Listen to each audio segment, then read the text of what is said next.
Tomorrow we'll see. Yes. My lords, if Yes. My lord, this is a fresh matter pending. Fresh matter, don't have to mention. Yes. This matter was posted on 11, my lord. It will come. Yes. Date is given August. KB connection disconnect agide sir. After 11th, I was not well and I could not engage some other my colleague. It is urgent to August. Disconnection is in.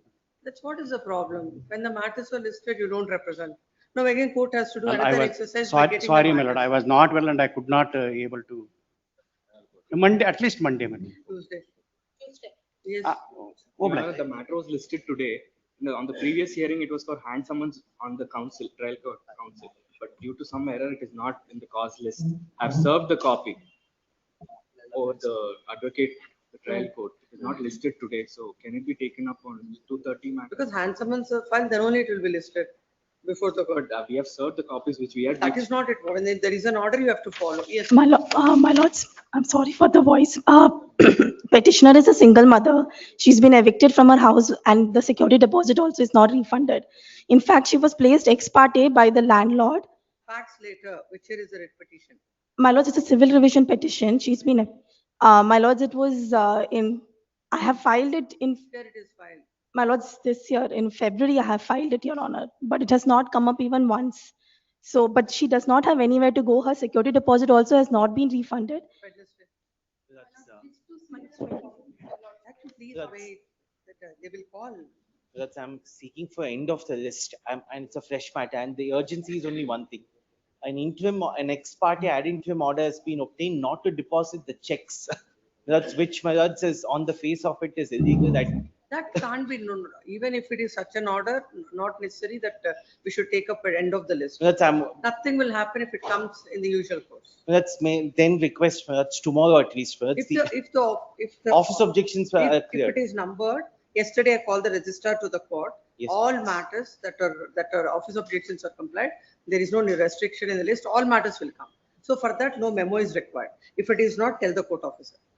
That's the reason. We will not give, let's stop this practice of giving the memos when there is an SOP in place. That's what happens is, my lords, until there's a memo, they would not That is even what- take up the that is file what for everybody scrutiny, my was lords. submitting. Yesterday, I called the registrar judicial to the court. They won't take up until my lords have So given a that- date. Looking at this list, you please tell. No, my lords, I am totally, my lords, I am, the only thing, It will come. If it is not, tell the court officer. I will not, I don't want to give any memos. Yes, next. My lords, one mentioning, my lords. Yes. This is a 2023 matter, my lords. It has not been come up since then. Can it be please taken up, my lords? A date may be fixed, my lords. 2023 is not before, it is with us? No. 23 is before another court. Please, my lords. Please call the list. Stage-wise adjournment. Stage 1, stage number 2, 3, stage 2, stage number 4 to 10, stage 3, 11 to 20, stage 4, 21 to 31, stage 5, 32 to 39, 40 to 47, stage 7, 48 to 57. Serial number 51, my lord. This has to file translated copies. The entire plain documents is in manuscripts, my lord. The typed and translated, I pray for 2 weeks time, my lord. This is matter in the month of July. Yes. Sorry, my lord. List number 2, serial number 8, my lord. She will call it is, we are in Number still one. list number 1. Serial number Yes. 56, my lord. Huh? Serial number 56, 2 weeks time may be granted. This is matter in the month of July. Yes. Page number 8, stage number 58 to 67. My lord, serial number 15, 2 weeks of accommodation. Huh? 2 weeks of accommodation. 59, this is matter in the month of August. My lords, list 164. Page number 9. Kindly post it on Monday. Huh? List 1, serial number. No, it will not come on Monday. It will come in the month of July. This is smarter in the month of July. Whoever is asking adjournments, you be prepared with this. Yes. Page number 9, serial number 68 to 76, page 10, 77 to 82, page 11, 83 to 87, Serial number 87, my lord. I am for the petitioner. I'm filing memo for withdrawal. CRP, my lord.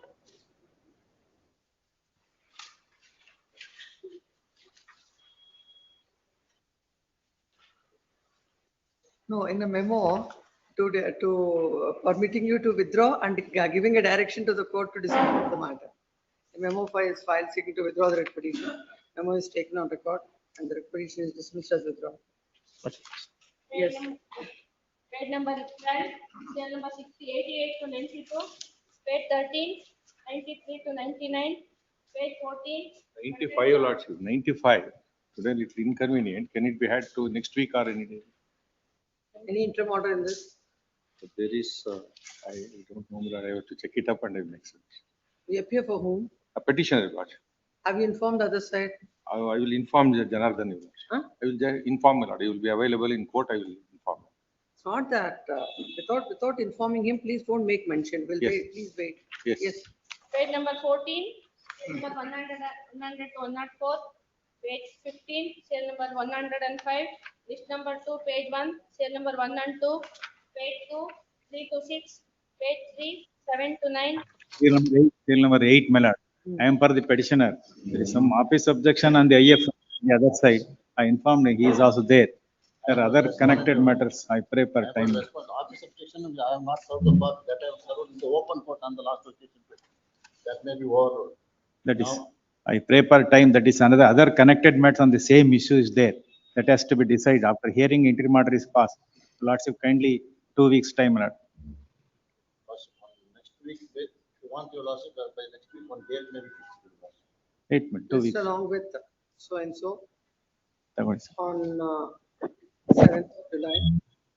When counsel for the respondent submits that they have already served the copy of the vacate petition on the counsel for the petitioner. Yes, Page number 4, number history. look at it, interim order earlier granted is it?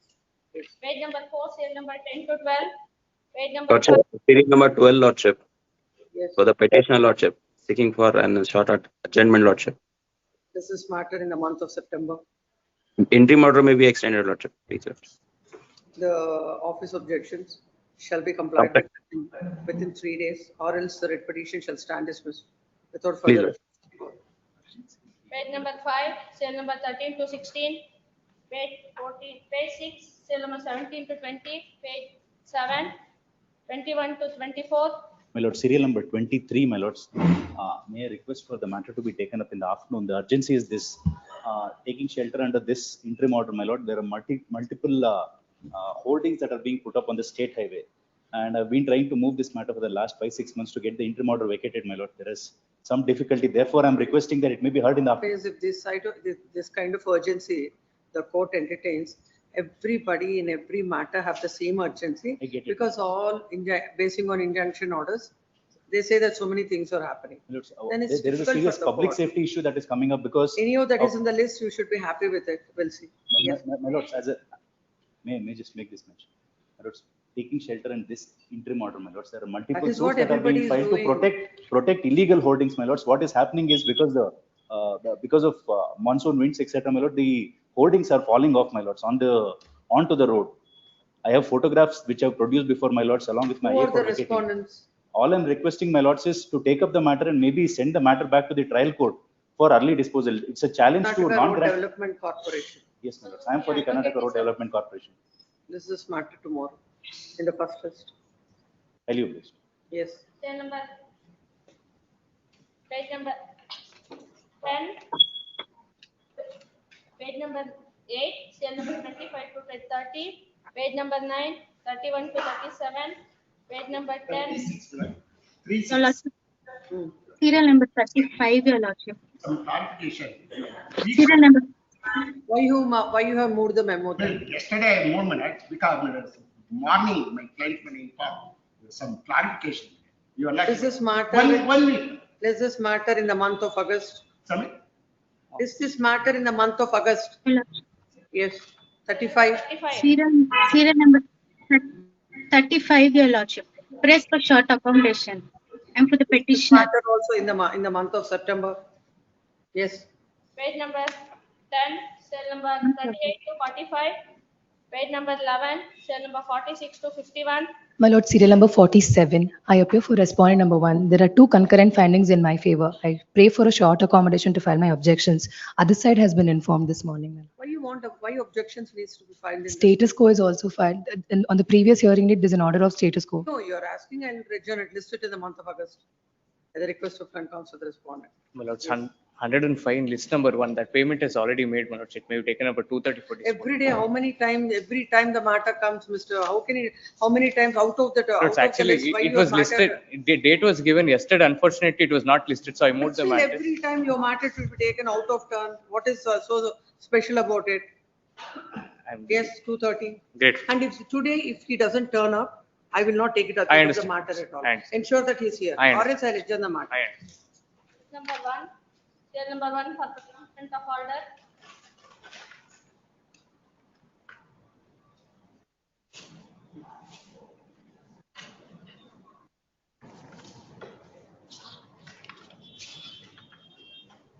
The order passed in I number 15 in so is set aside and the matter is remanded back to the trial court for fresh consideration. Yes. This page number, serial number 2, Lokesh KV for petitioner. No for withdrawal.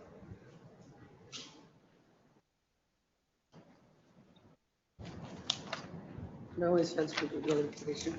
Memo is taken on record and dismissed as well. Yes, next Cell also. number 3, Memo for withdrawal. memo for withdrawal. Look at it. For the petitioner, my lords. For the respondent, Your Lordship.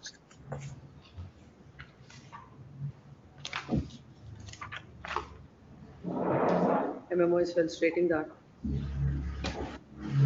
the matter is settled between the parties. There's nothing suffice for consideration and the petition was withdrawn. My lords, may I make a request, my lords? The order may be uploaded today. We'll have to Yes, take it to the trial court. Cell I'm number ready. 4. This Cell also number withdrawn. 4 is also memo for withdrawal. Do that.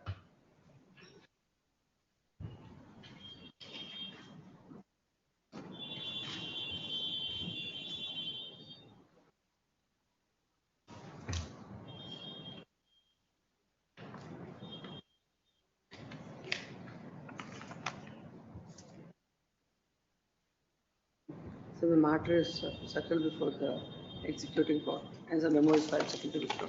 Dismissed as withdrawn. 5. Cell 5. Cell number 5. I appeal for petition.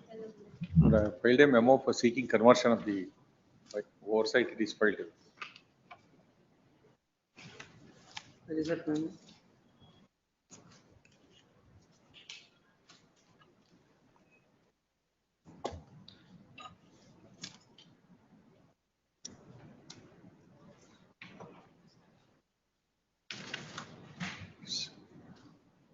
Memo is filed.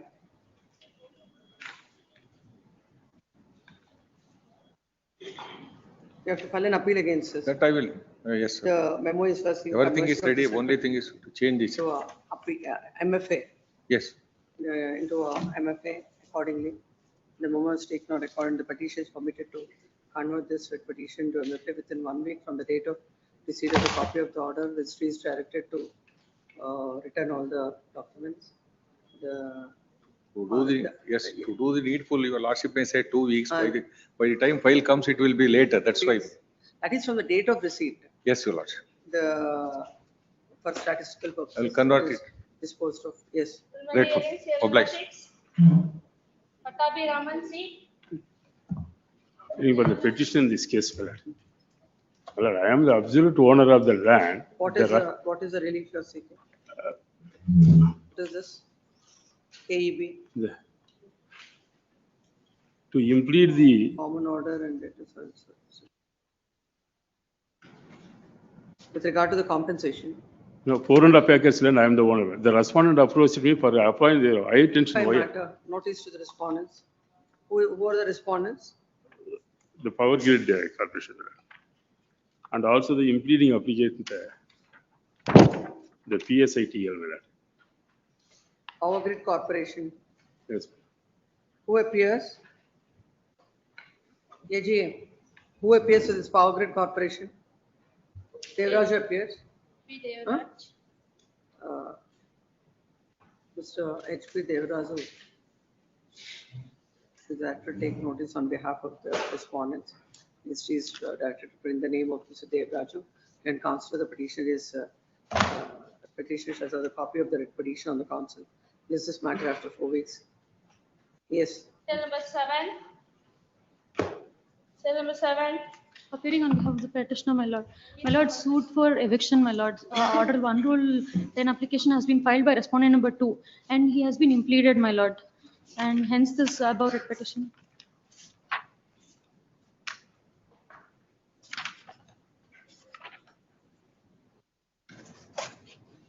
Notice to the respondents. Petitioner permitted take out handsome. My lord, I a shall stay, file order for stay has been, It's a 2025 matter. When was the order passed? Why should we stay it now? The hand summons and shall file a memo to that effect. This is matter in the month of August. Yes, 8. Cell number 8. Cell number 8. For petitioner in this case. My lord, in this writ petition, my application for grant of temporary injunction came to be rejected and the appeal came to be dismissed. Against The appellate court's order. my lord? Come to the appellate court's order. Yes, ma'am. It is at page number 79, ma'am. What is the suit for? Suit for temporary, perpetual injunction, ma'am. But in the appellate court order, the court has come to the conclusion that the suit is one for declaration and injunction. Anyhow, But it is we'll, not we'll so. we'll read the order from para 8. Para 18, my lord. 8. 8. Further, it is submitted that one Srimati Mala, who is the daughter of respondent number 2, has filed a suit for Paragraph number 8. Reasons start from there. The order in order at page 78. There are 2 numbers. I don't know which number to be. 82. page number 82, my lord. That's the trial court's order. Trial court's order. Yes, ma'am. Para number 8, reasons. Since these points are interconnected and interlinked, they are taken up together for discussion to avoid repetition matters. This is the suit filed by the plaintiffs against the defendants for the relief of declaration and permanent injunction. Along with the suit, the plaintiffs have maintained present IA. Order under the Order 39, under Order 39 Rule 1 and 2 of CPC, to restrain the defendants from disturbing with their possession and enjoyment of the social property till the disposal of the suit. 9.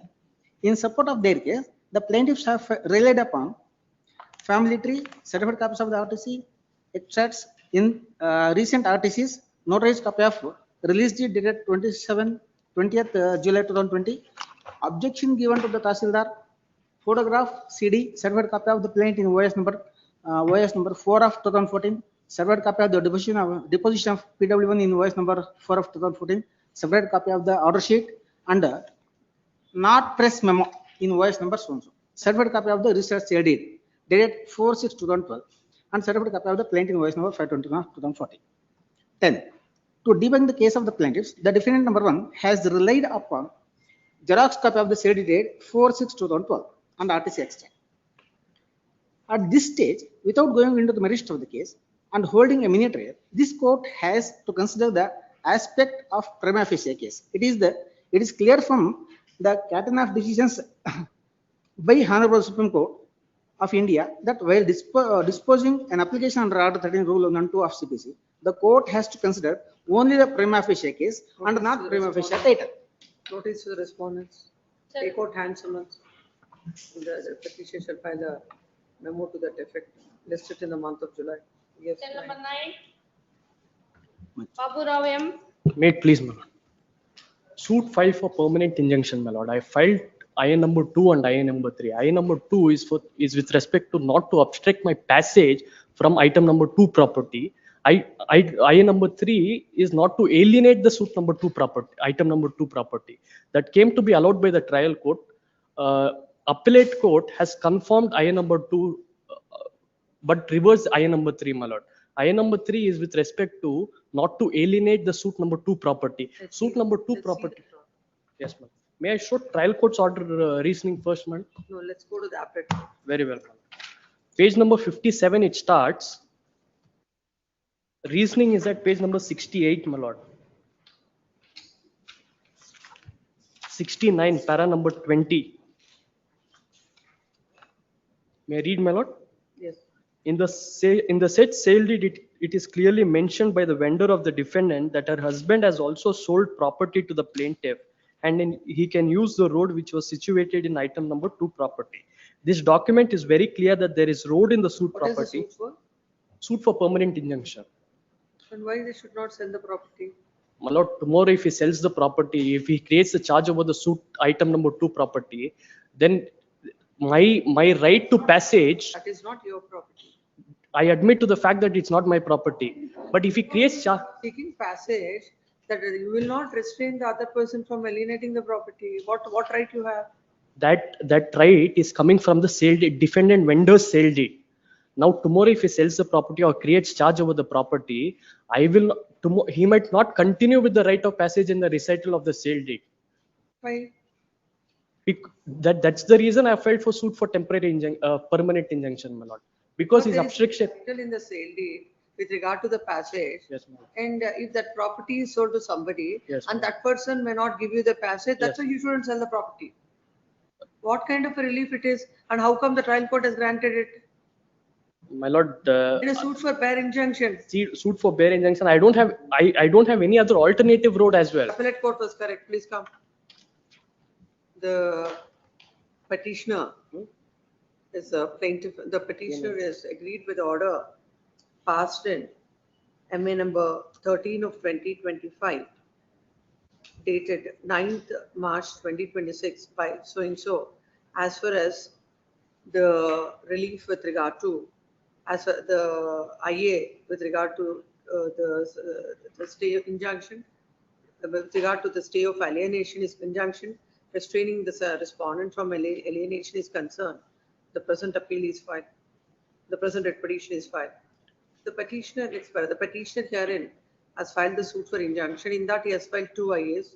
One is My lord, may I just interrupt for a minute, my lord? If there's at least notice tomorrow, if he comes up, and I will at least compromise with him, because I don't have any other road at all, my lord. That is my. that is protected by the court by giving you an injunction, restraining them from interfering or giving passage to you. It is unreasonable. First of all, this kind of an application should have been dismissed with cause for seeking such a relief. What did you write? The petitioner. He has filed 2 IAs.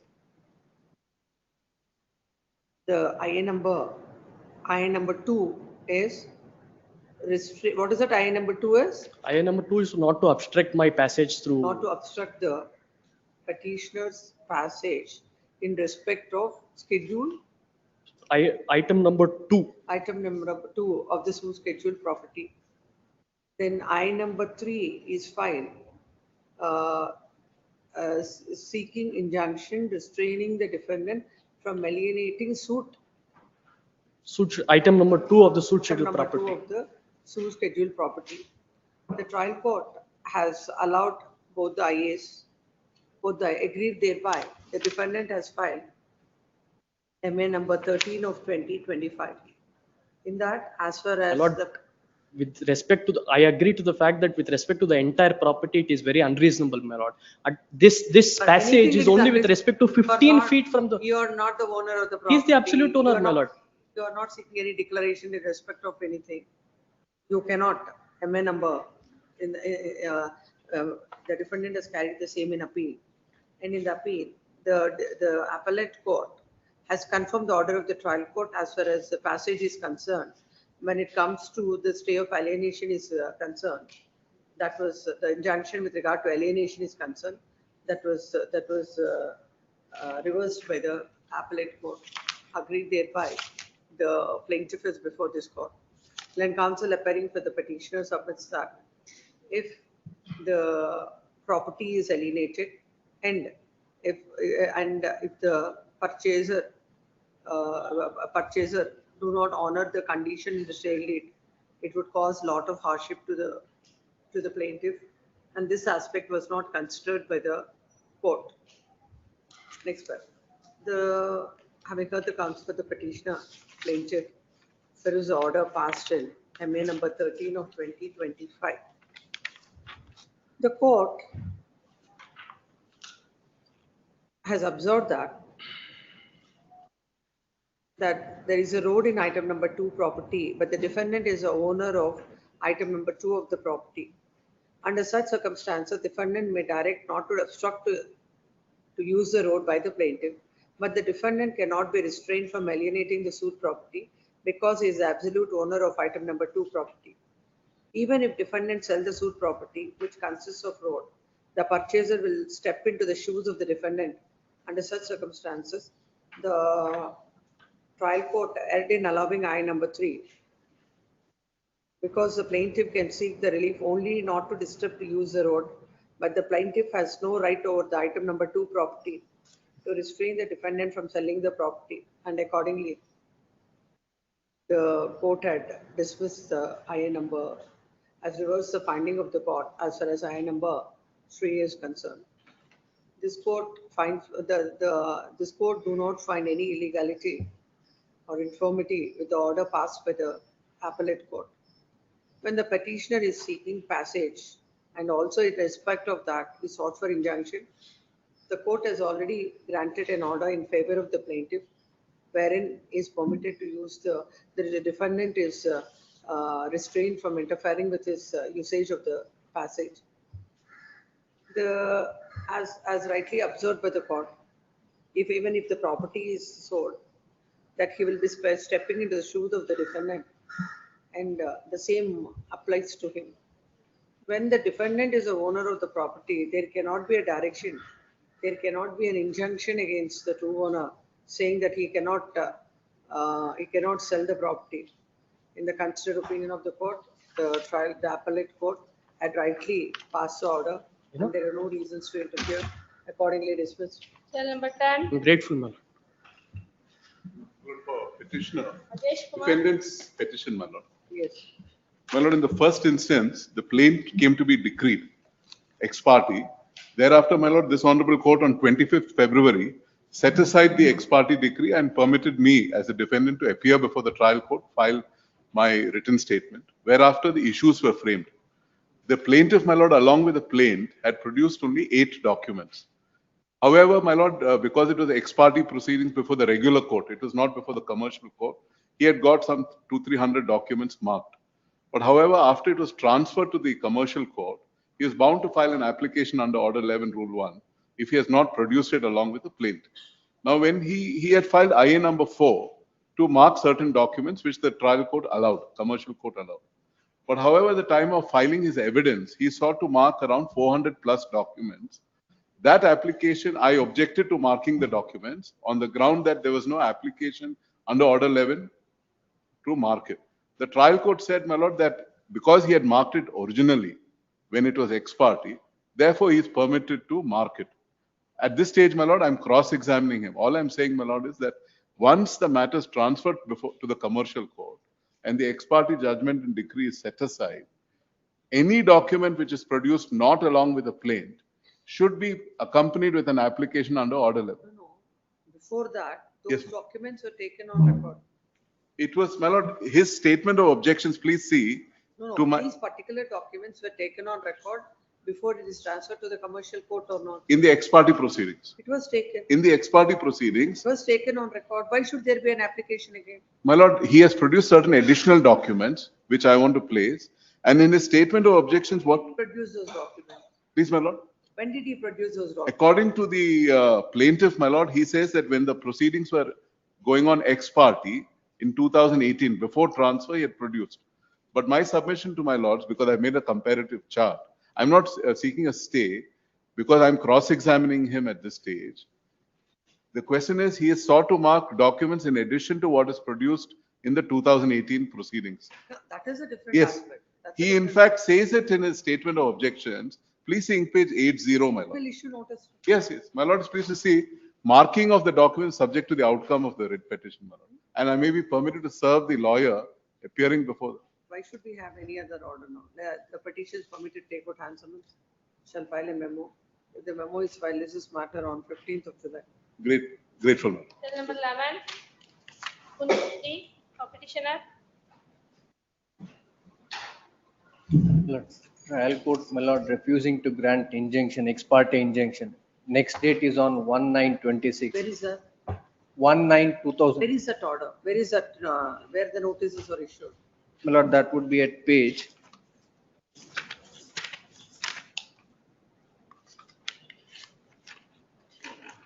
Lord, The petitioner. Annexure A. The petitioner is plaintiff is before this court, whereby the court, without considering I number 1 filed with the plaintiff seeking ad interim injunction, has issued summons and returnable by 1/9/2026.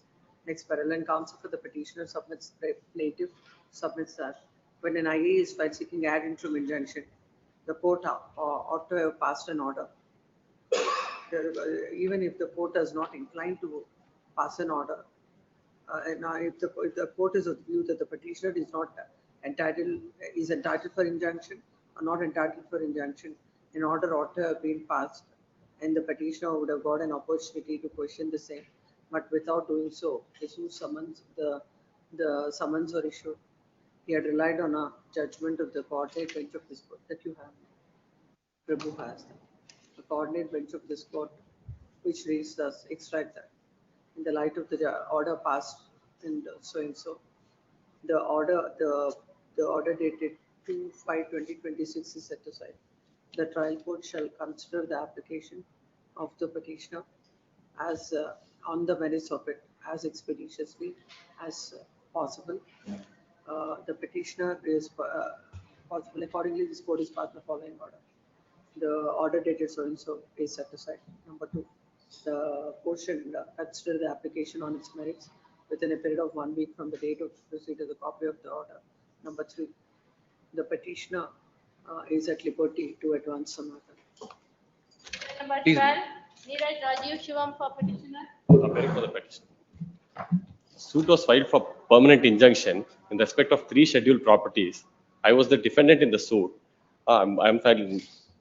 The schedule is at page number 112. The scheduled properties. What is IA? What is IA now? I have sought for stay of that order. Which order? The order of in MA in miscellaneous appeal. In the trial court rejected the order for temporary injunction. Thereafter, the respondent herein appealed before. Court has granted. Appellate court has granted the. Come to that order. The reasons start from page number 10. So, submissions. I have perused the documents. My contention is that the boundaries of the scheduled properties are wrong. Let's see the order. Page 12, para 12. The reasoning. Let's see from 13. 13. Yes. I have perused the documents produced by the plaintiff. It discloses that there was a partition took place between the plaintiff and his father and brothers through registered partition deed dated 18/5/2022. As per the partition, the suit scheduled property bearing survey number 23/5, measuring 24 guntas, was allotted to the share of the plaintiff. After perusal of RTC extract and mutation, it discloses that MR number H24, the kata was muted in the name of the plaintiff on basis of the registered partition deed. Further, the plaintiff has produced revenue sketch in respect of survey number 20. The sketch is clearly shown that the separate survey number of plaintiff property as 23/5.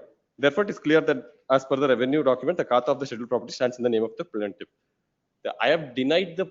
If you see, kindly peruse the plain boundaries and the partition. To page 13, about 7 lines from the top. Therefore, it is clear as per the said revenue documents, the kata of the suit scheduled property stands in the name of the plaintiff and he is the owner in possession of the said property. Though the defendants have denied the absolute ownership and rights of plaintiff over the suit schedule, but in support of their contentions, they have not produced any single document. It is pertinent to note that the partition deed is a registered document and after mutate of kata, the defendants have not challenged the mutation. Though the defendants have produced copy of 2 partition deeds, but the said seals are not concerned to the suit scheduled property.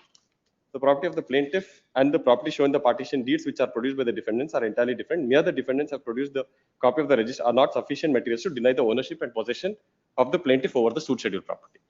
And my contention is that the schedule of the schedule properties and the partition deed are completely different. I am the adjoining owner. So that is what the court also says.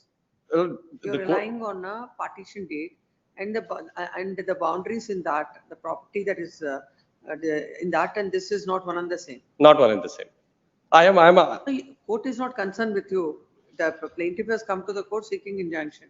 Whether he, in support of his case, he has produced the document that shows prima facie title. but the document that it shows, the boundaries are different from what is shown in the plain schedule properties. I am the adjoining owner. Based on that, he is claiming right here, he is interfering in my property. The documents, the just now you have read, they are tallying according to the court. No, I will show the document, my lord. The plain schedule property is at 103. Sorry, the plain schedule property is at 112. We'll complete reading this. Para number 13. Yes. I complete 13, more to 14. We'll complete the order. The trial court has not considered the registered partition deed and RTC extract and also the mutation extract produced by the plaintiff. After perusal of the said revenue document, it is clear at the time of filing of the suit, the plaintiff was in possession of the suit schedule property and cultivation of the same. Except copy of the partition deeds, there is no any document produced by the plaintiff to prove their rights over the suit schedule property. In this regard, the trial court came to the wrong conclusion that the plaintiff has not made out any grounds to accept the case at this stage. For the purpose of proving of the rights and possession of the defendant, the trial court has not received any documents from the defendant. Therefore, it is clear that the trial court has substantiated only on the contentions taken in the written statement while dismissing the application. After perusal of the registered partition deed and also the RTC extract with mutation register in respect of the suit schedule property, it clearly disclosed that the plaintiff was in possession. Is held that the grantee cannot be claimed by as a matter of right and cannot be denied by the court improperly. However, discussion exercised by the trial court, but the trial court has not considered the documents produced by the plaintiff. Come to para 16. 16. In the instant case, though the defendants have denied possession and rights over the suit schedule property, but they have failed to prove their rights over the schedule property and not produce single documents to prove their possession in the suit schedule property. The kata was entered in the name of the plaintiff as per the mutation register extract. The defendants have not challenged the mutation entries. Therefore, in this regard, the trial court has clearly erred in passing the order by dismissing the application filed by the plaintiff without considering the documents produced by the plaintiff in respect of the suit schedule property. It's pertinent to note that the plaintiff has produced the acknowledgement issued by the police about complaint lodged by the plaintiff against the defendant. When the defendants have denied rights and possession of the plaintiff over the suit schedule property, it is presumed that they are interfered with the possession of the plaintiff over the scheduled property. Therefore, at this stage, the plaintiff is having arguable case and made out prima facie case to proceed against respondents or defendant. The plaintiff appellant is having bona fide contention. Will issue notice. The boundaries are completely different from the partition deed they recover. The notice to the respondent, petition is permitted to take good hands on it. Great. Counsel appearing with the respondent, we shall file a memo to that effect. If the memo is filed, this is matter on 27 July. Number 13. Sandhya Vijay Kumar. Plaintiff writ petitioner, application for suit for partition. In that, we filed an application for amendment of the plaint that was rejected. Suit is which year? The suit is of the year 2015 years. What is the stage of the suit It now? is at the stage of cross examination of DW1. DW1. Please come to your affidavit. Please, Where is the affidavit? please. That's what annexure C, page number 24. What happened in this suit is We'll earlier. read it. We'll understand from your affidavit. Please.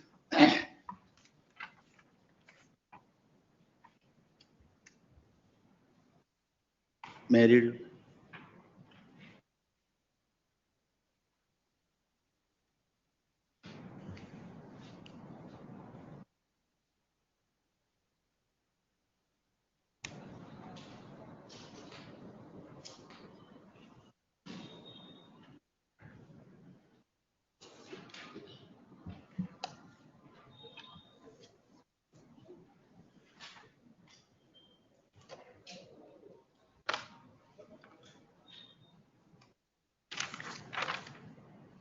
When were the other defendants impleaded? I filed an application for impleading in the year 2023. Your Worship. 23 they were implemented. Please. After No, please come to that amendment. What is that you're seeking? I am stating only relationship, the defendant 5 to 6, 12, how, in which manner they are related to the plaintiffs. Your Worship. May I read? Your Worship? It is at page number 33. Your Worship. The grandmother Ombalamma had 4 sons, namely Doddaya alias Jogi Siddhaya, the father-in-law of the defendant number 1, defendant number 1, father of defendant number 2 and 3. Kalaboraya, the husband of the plaintiff, as well as the father of the So the plaintiff. shares which you have mentioned, Please. then earlier this amendment was not carried. When you implemented the parties, what is the share they are entitled to? That is not, that's why I filed application also. In order to mention the You have relationship. implemented them and said that they should be parties to the, please come. Then comes to the petitioner submits that on an application filed by the petitioner. Worship, kindly see the impugned order. I'm granting stay. Please. The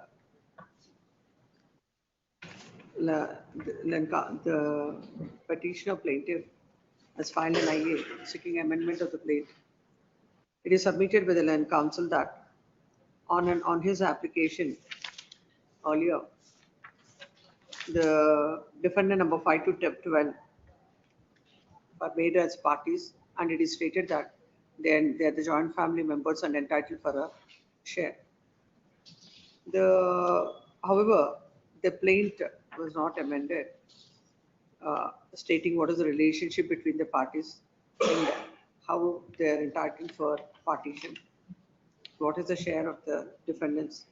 Hence, the petition has come up with the instant IA, and the court, without properly appreciating it, has dismissed the application. Considering the submissions, they shall be stay or fall for the proceedings pursuant to the order dated so and so. Then the hand summons and the memo shall be filed by 10th of July, or else a stay granted with this court stands vacated. Yes, next. So number 14, Worship, Lokesh I C for petitioner. request the defendant number, respondent number 7 to 12, 19, maybe notice may be issued because they are placed expert and they are not only. You file the memo, whomsoever you want. I will file memo now itself. So to whom the notice has to be issued? 1 to 6, Your Worship. Notice, petition is permitted to take out hand summons on the counsel appearing with the respondents, 1 to 6, and 7 to? 7 to 19, Your Worship. A memo is filed seeking dispensation of notice to them. Accordingly, the notice to them is dispensed with at the risk of appellate. Yes? 14, Lokesh C for petitioner. Give the memo. Yes, court. Appealing for the petitioner, my lords. My lords, we have challenged Annexure B, my lords, stating that, my lords, the 66 kilowatt line, my lords, which is. Okay, we matter. Before. What is the prayer you're seeking? Before arguments, that he wants that not to shift the 66 kV line, that where this line that it isn't existing, that we have permitted as per the request of the landowner, shift in his premises only. Therefore, he requires to be made a party. No, let's see. Restraining the respondents, claiming through them from erecting, shifting, realigning, or continuing in close proximity to the petitioner's residential site.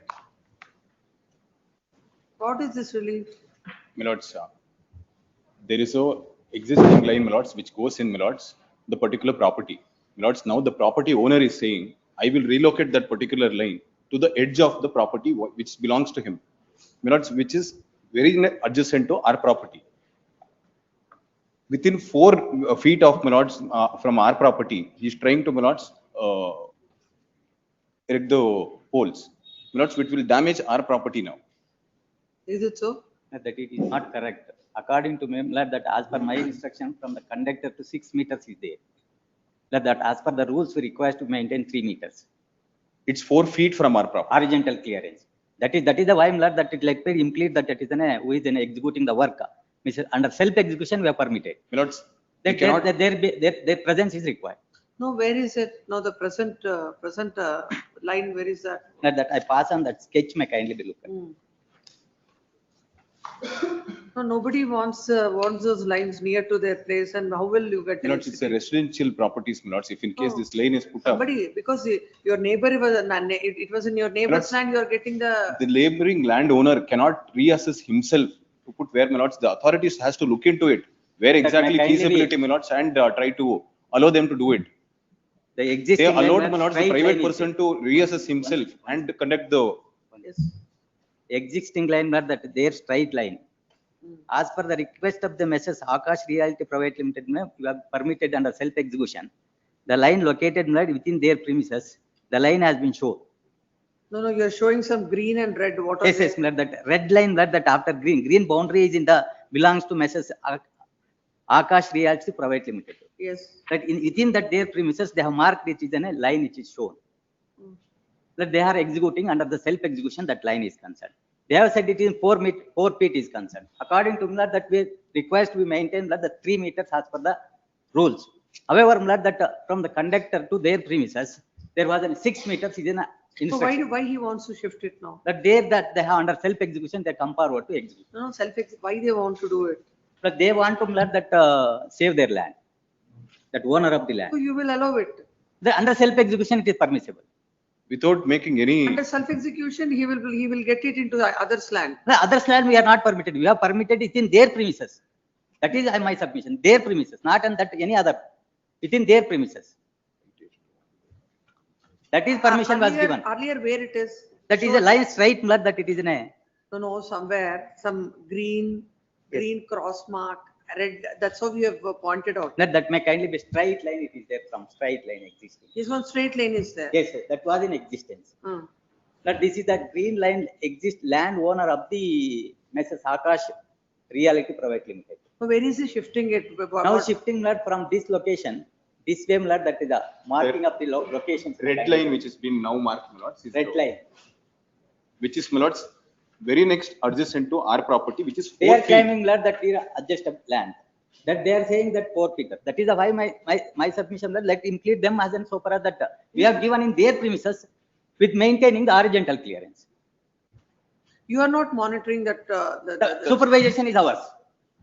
That we have according to us that 6 meters is there. The regulation says that. Just see, let them not do it. Let it be Let stopped. the next week let there be include. Then counsel for the petitioner submits that.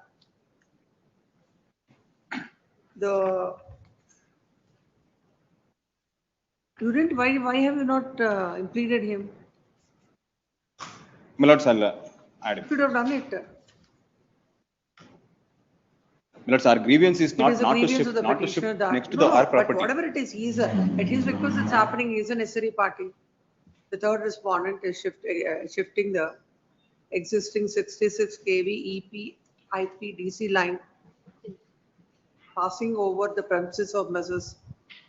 Akarsha Realty Private Limited. And now they're shifting it to adjacent to the petitioner's land, that is within 4 feet from the petitioner's wall. Please. And it will damage the property of the petitioner. At the behest of some third party, the respondent authorities cannot permit them to shift the tower. Leonard, your name, your so-and-so takes, so Mr. Mrs. Akash. Devraj takes notice on behalf of all respondents. All respondents. It is submitted that they have permitted at the request of Messrs. Akarsha Realty Private Limited.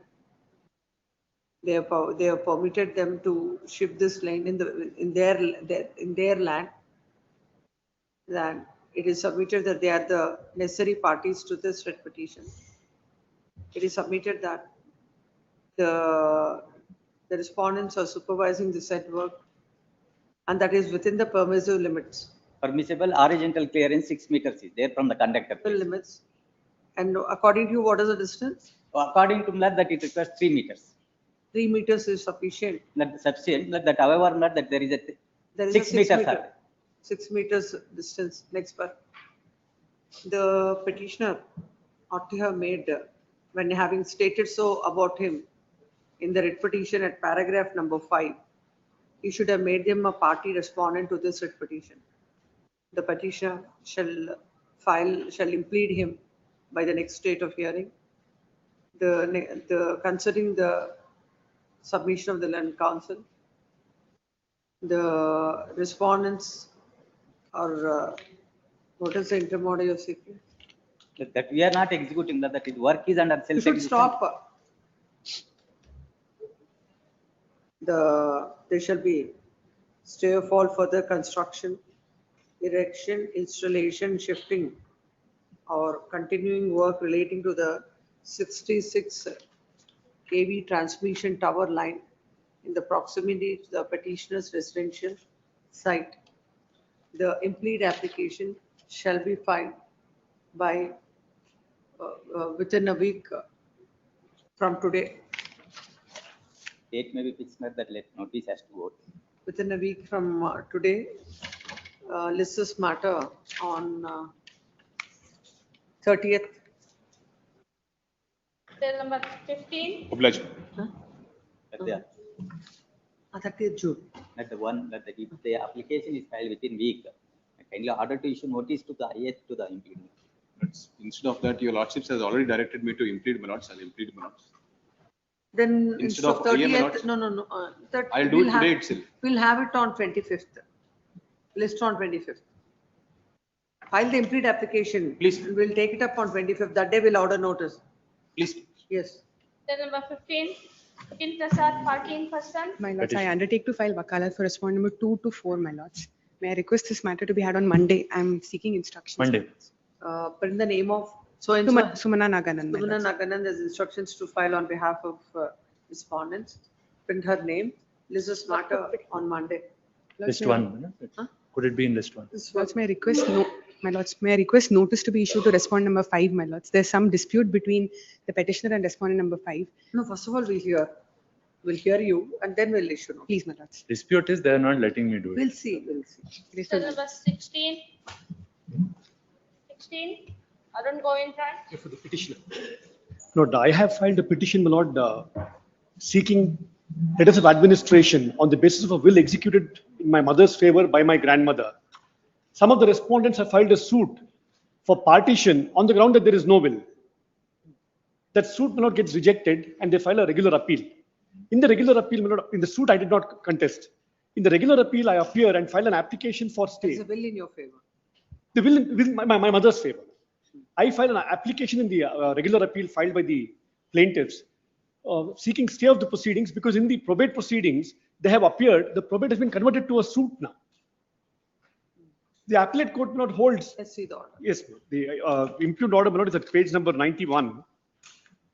The operative 95, the reasons are at 95. The only ground is I have taken 2 years' time from the time of filing my written statement before the appellate court to file the probate petition. 95, my lord, paragraph number 7, married.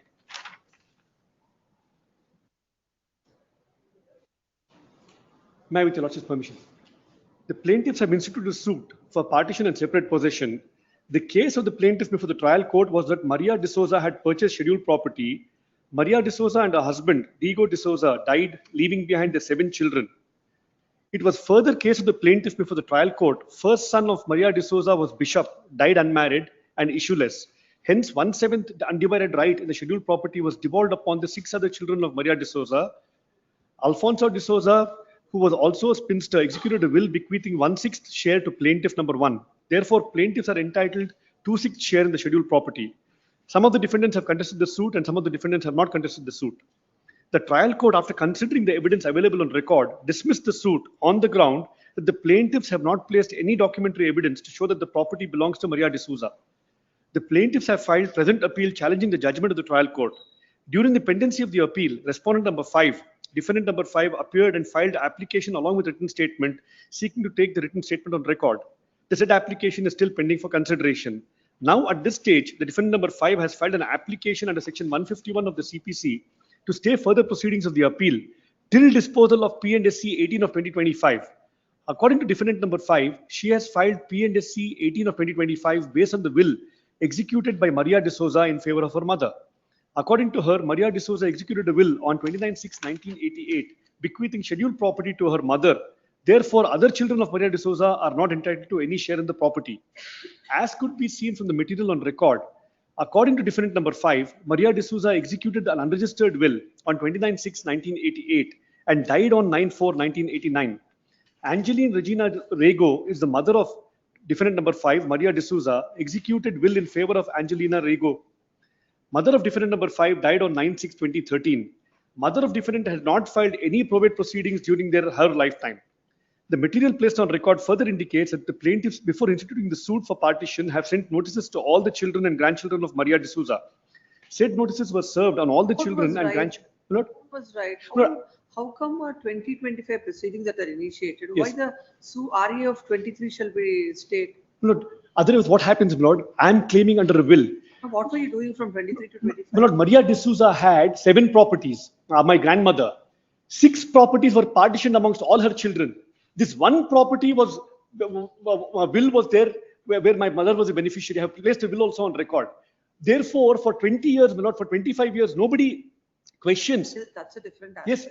You have filed your written statement in the year 2023. 3, my Lord, yes. 4/12/2023. Yes. You kept quiet. Yes. In 2025, you realized that you should file a case. And now, why should the older suit be stayed for this? No, the reason is this. I am claiming under a will. Tomorrow, if I succeed, there will be divergent opinions of 2 courts. Or the matter, both matters are in Mangalore District For Court. that you have to stay. No, for that you have to file a separate petition, not staying the proceedings. In a similar, identical matter that came up before the Orissa High Court. Same, one was claiming under a will and the other one had filed a suit for partition. There is no dispute on that. Yes. And ultimately, the rights of the parties will be affected. But as earlier suit of 23, thereafter you file the PNSC in the year 2025. And now you say that the appeal should be stayed. No, because the suit has been rejected. It's only in appeal that I became aware that the appeal was pending. All of us, most of us live. Your awareness has come after 2 years. Most of us live abroad, my Lord. Most of the parties, though address is given in Mangalore, most of us live abroad. All my siblings also live So abroad. all the proceedings be stayed. You say that there are about several properties in the. 6 have been partitioned, my Lord, after my grandmother's death. So what is the suit schedule property? Only on one property, not Pavanagadi property, 62 cents in Mangalore. That's the only property. Only property. 6 properties we've already partitioned amongst ourselves after our grandmother's death. Where is the suit? Where is the order passed in the suit? In the suit, my Lord, I have played. Show the plate. No, I don't. I have only the. Have a copy of the plate. The judgment I have, my Lord. Where is the judgment and decree? The judgment is here, my Lord. At page number 4, starts at page number 36. And even this fact that 6 properties have been partitioned is not mentioned in the suit. No. I just wanted to see. Yes. What are the properties in the suit? Only one property. Yes, my Lord. That is here, my Lord. At page 39.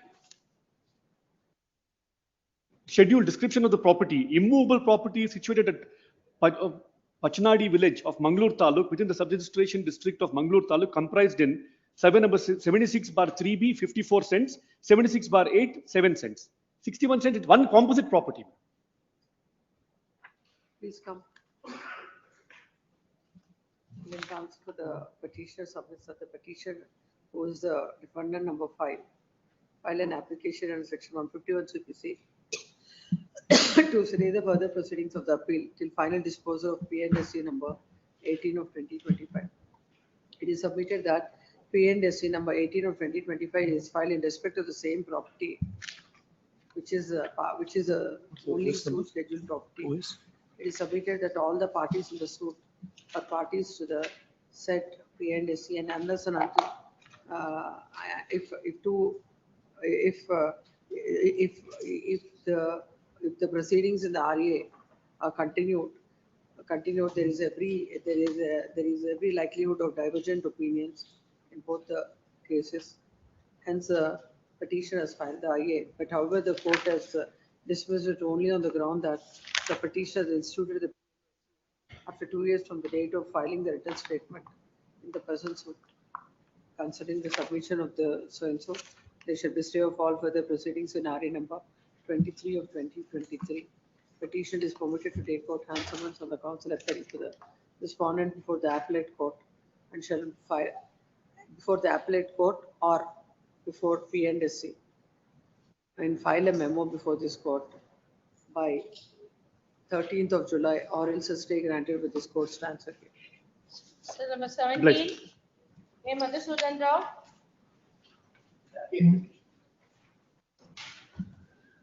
Not the case where a suit was originally filed in Civil Judge Senior Division, Sulya, by the defendants, by the respondents.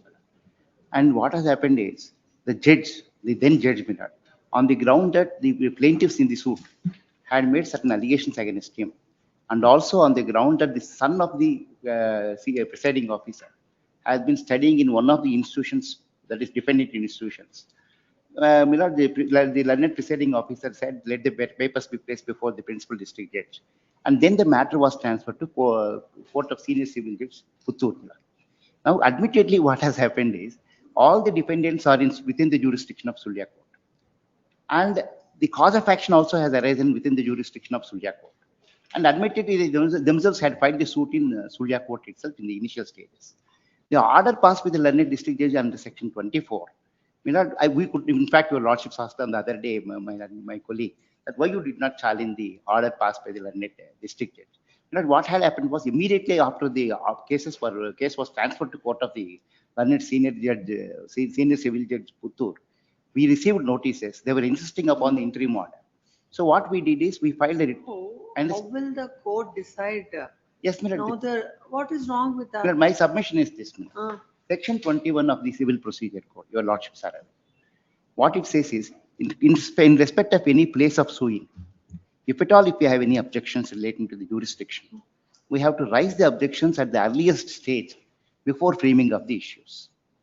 That is the requirement of section 21. So we have raised an issue. We have filed a written statement. And in the written statement, yes, ma'am. Yes, in this case, the jurisdictional issue will not come because it was instituted at a proper place. That's what I've said to No, it was instituted. No, the property is situated in Bangalore. No, the court transfers this matter to Bangalore. No, you cannot say property is in Bangalore and the court has transferred it to on whatever. No, the other matters are there. Convenience of wife, convenience of children, convenience on whatsoever grounds. I understand. If it is transferred to Bangalore, you cannot say no. I will raise the issue of maintainability. My submission is this, What section? The case is not instituted at that place where now you are, where you wanted it transferred back to Suryapet or Surya, whatever the place. It was not instituted there by the parties. Court on administrative grounds has transferred it to there. Exactly, your lordships are right. The reason what we contended before one of the contentions raised in the request. May I make one request, May I make one request? No, before that, I would like to make one request because I too don't want to delay the proceedings as such. My request is, now the senior civil judge in Sulya, who had the difficulty, he has been transferred. And another judge has come. And may I make one request? May I also take notice on the council appearing for the plaintiffs in the trial. That is what I'm going to do. Notice to the respondent petition. And in the meanwhile, your lordships may exercise the power under section order to Article 227 and transfer the suit back to Sulya Court itself, if they also consider. Notice to respondents. Petition is permitted to take out and summons on the council appearing for the respondent. Yes. File a memo to that effect. If the memo is filed, this is a matter on. Date may kindly be fixed, some date, because I will serve the copy on the lawyer. 4th of August. Cell number 18, Manjunath Rao Bonsle. Yes. During the course of the day, complaint will be, ma'am. What you will comply? Annexure D, ma'am. This is not coming up for complying the office objections. Coming for preliminary hearing. For scrutiny, I went and the file was couldn't find, madam. That's why. In the pending section, I couldn't find a file. I need to. There are no office objections. You have to argue the matter. It's coming up for preliminary hearing. Manjunath Rao Bonsle, cell number 18. Kindly pass on. My senior was on the way. Cell number 19. Jaitrajem. Your Lordship, 39 1 and 2 application was filed, Your Lordship, and the matter was reserved for orders. And when the matter was reserved for also orders on the next day for ad interim ex parte interim order, Your Lordship, the defendants appear and they file wakalat, Your Lordship. And without notice or without caveat, they appear and they file wakalat. And now the matter is adjourned by 15 days, Your Lordship, and active construction is taking place on my site, Your Lordship. The injunction sought was that there is a construction activity taking place in my site. There is 200 feet of encroachment, Your Lordship, on my property. And active construction as of today also it is being taken. When is the matter coming up? It's coming up on 30th, Your Lordship, for objection on IA number 1 and the written statement, Your Lordship. There will be on 10th of this month, Your Lordship. It is reserved. It is reserved. Oh, no, Your Lordship. For ad interim ex parte injunction, it was on 10th. It was reserved, Your Lordship. But on that day, without any. Then counsel for the petition submits that the matter was reserved on ad interim injunction on 10th of June. 10th of June. And on what date they have? They have come on. Okay, they have come on 10th of June itself, Your Lordship. After reserving the matter, when the defendants without any notice came before the court and filed wakalat, the court has adjourned the matter. It is submitted that the court ought to have, when they heard the matter and the matter is reserved, and an application is filed for ad interim injunction, court ought to have passed an order. The registrar judicial is directed to call for a report from the concerned court. This is matter on Monday. Your Lordship, stay may be granted, Your Lordship, for the construction. What you don't get there, that we will not grant here. Monday. 20, Harsha for petitioner. Yeah, for petitioner in this case. I'm the defendant number 1 in the suit, Your Honor. And suit for specific performance. I filed application for scientific investigation of my signature in the alleged agreement. What is that? You filed an IA for? 26 Rule 10A, scientific investigation of my signature.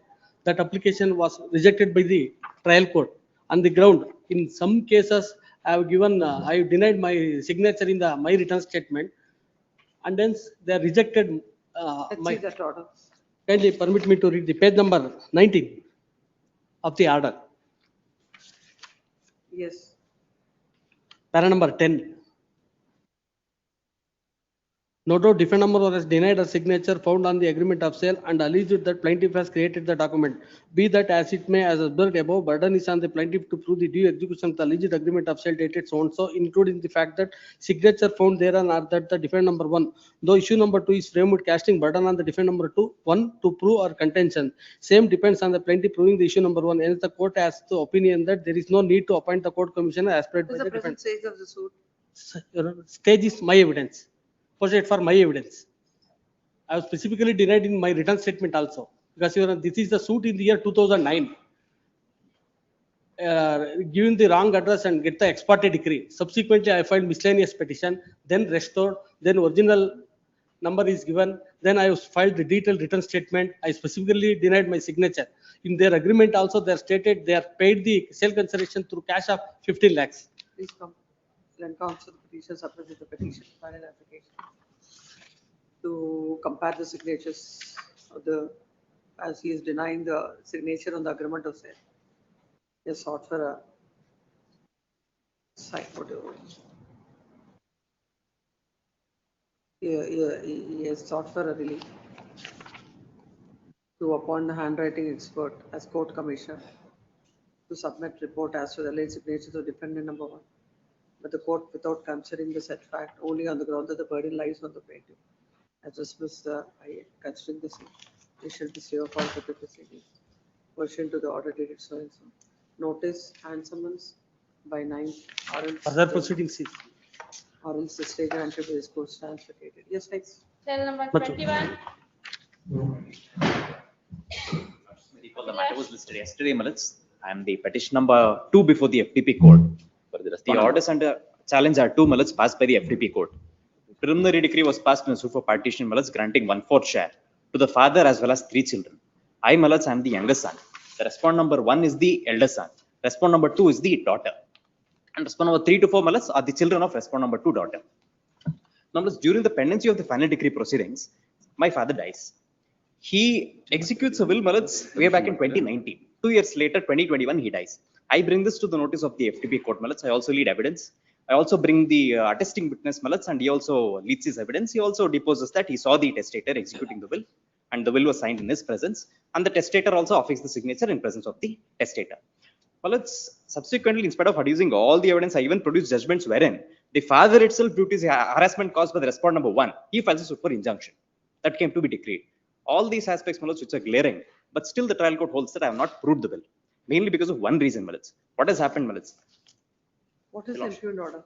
The impugned order, your lordships may find at Annexure A, page 20. The operative portion, Malats, is at page 42, please.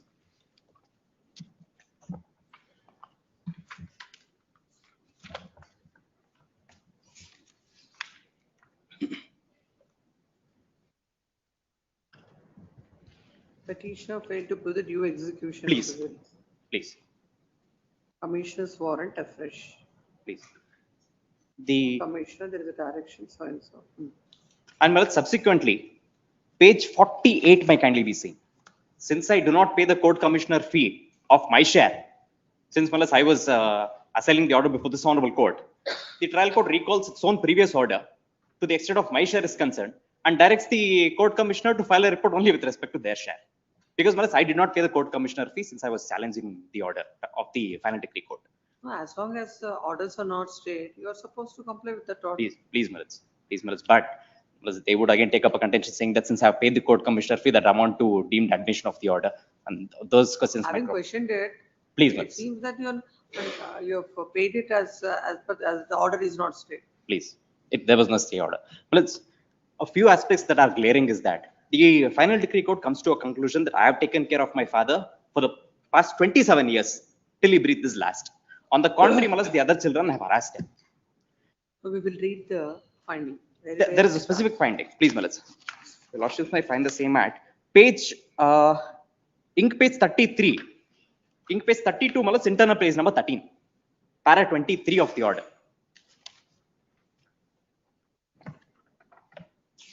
Did Malats get para 23, Malats? Para? 23, please. In that, the last two lines, Malats, it starts as in view of the suggestion. In view of the suggestion made to PW1 and admission taken out, it is clear that the respondents have unequivocally admitted that it is PW1 who has taken care of his father for the last 27 years and his relationship with him was cordial. The fact the respondents PW1 is you. PW1 is me, Malats. Subsequently, Malats. No, we will read it. We'll read the order. Please, Malats. We'll read the order. Please. The evidence of PW1. We'll continue reading it. Page 24 is Please. Paragraph 24. when the father died. The father dies, Malats, on 2/5/2021. 2/5/2021. The will is executed on 27/12/2019. He was a party to the proceedings. He was a party to the proceedings. Did he ever say it about this will? Well, it's no, because the decree was passed in 2016. 2016 itself, the final decree proceedings came to be instituted. 2016 or the final decree proceedings? Proceedings. He participated in the final decree. He participated in the final decree proceedings. In fact, the final decree proceedings were initiated by my father and me. My father was the first petitioner. I was the second petitioner. Rest were all respondents. Well, it's one small error that has happened in the will is that. Your lordships may kindly see the will. Continue. Please. Para 22, please, Malats, we'll continue. 24. 24. Great. May I read out, Malats? The evidence of PW1 show that based on Exhibit P10 will, he approached BBMP and requested to take Kata in his name. In this line, he has not produced any material documents. Even if such documents are produced, it has no consequences. Because on the date of execution of P10, Hanumaya had no absolute right over the entire property. The evidence of PW1 would show that since his father was age old, in order to go to another village, he used to take him. According to him, his father has signed on the will in the office of sub-registrar. It is also his evidence that his advocate has read over the recitals of the will and he came to know of the same. From the above, the evidence of PW1, it can be gathered. Registered will. It's a registered will. From the above, it can be gathered that he actively participated in the process of execution of the will. Just because Malats, I used to take my father to village due to his old age, the court says that I have taken active participation in the will. The evidence of PW1 would show that his father understood the contents of the will through his advocate. If this version of evidence would also show that at the time of execution of Exhibit P10, PW1 was very much present. The evidence of PW1 would also show that based on the report of the court commissioner, there was no allocation of share to each sharer.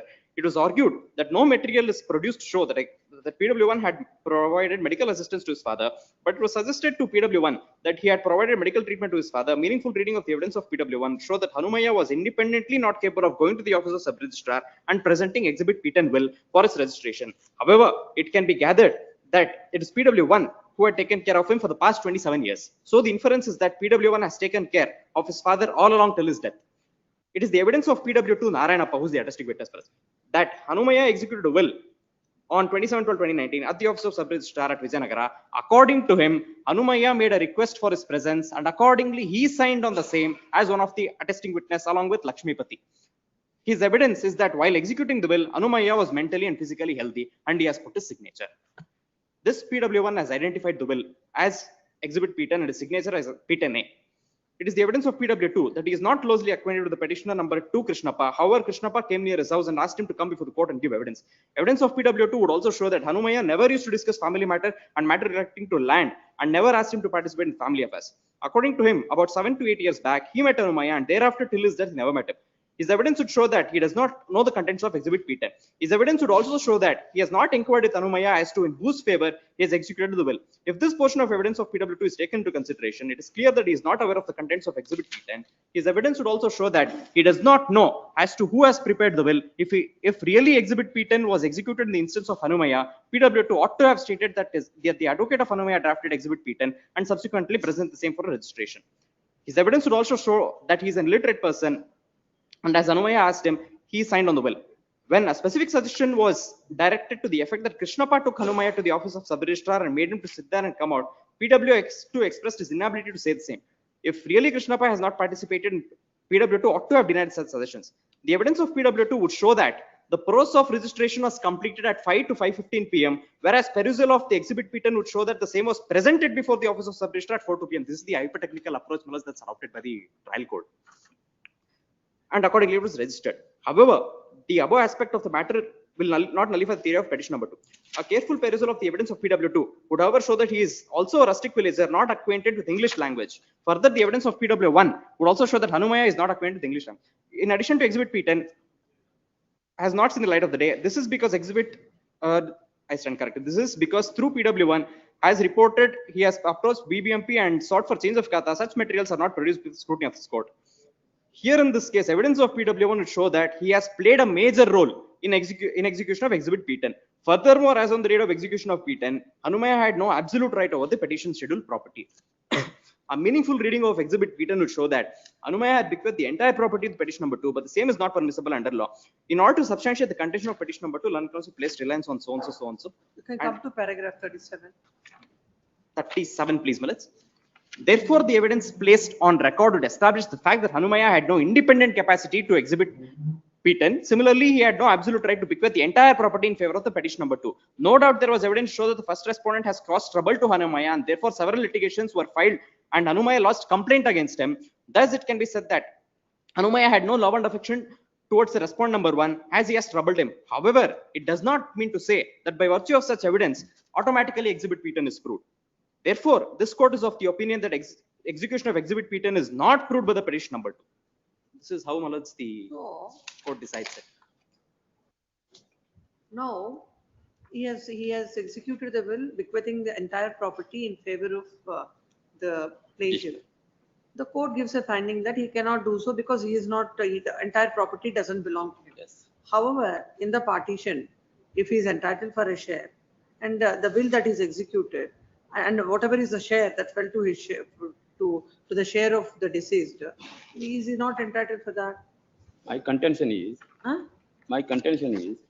the will is the existence in instance of petitioner number 1, the present petitioner. Kindly see page number 59, will you wrong? 59. 59 in page number.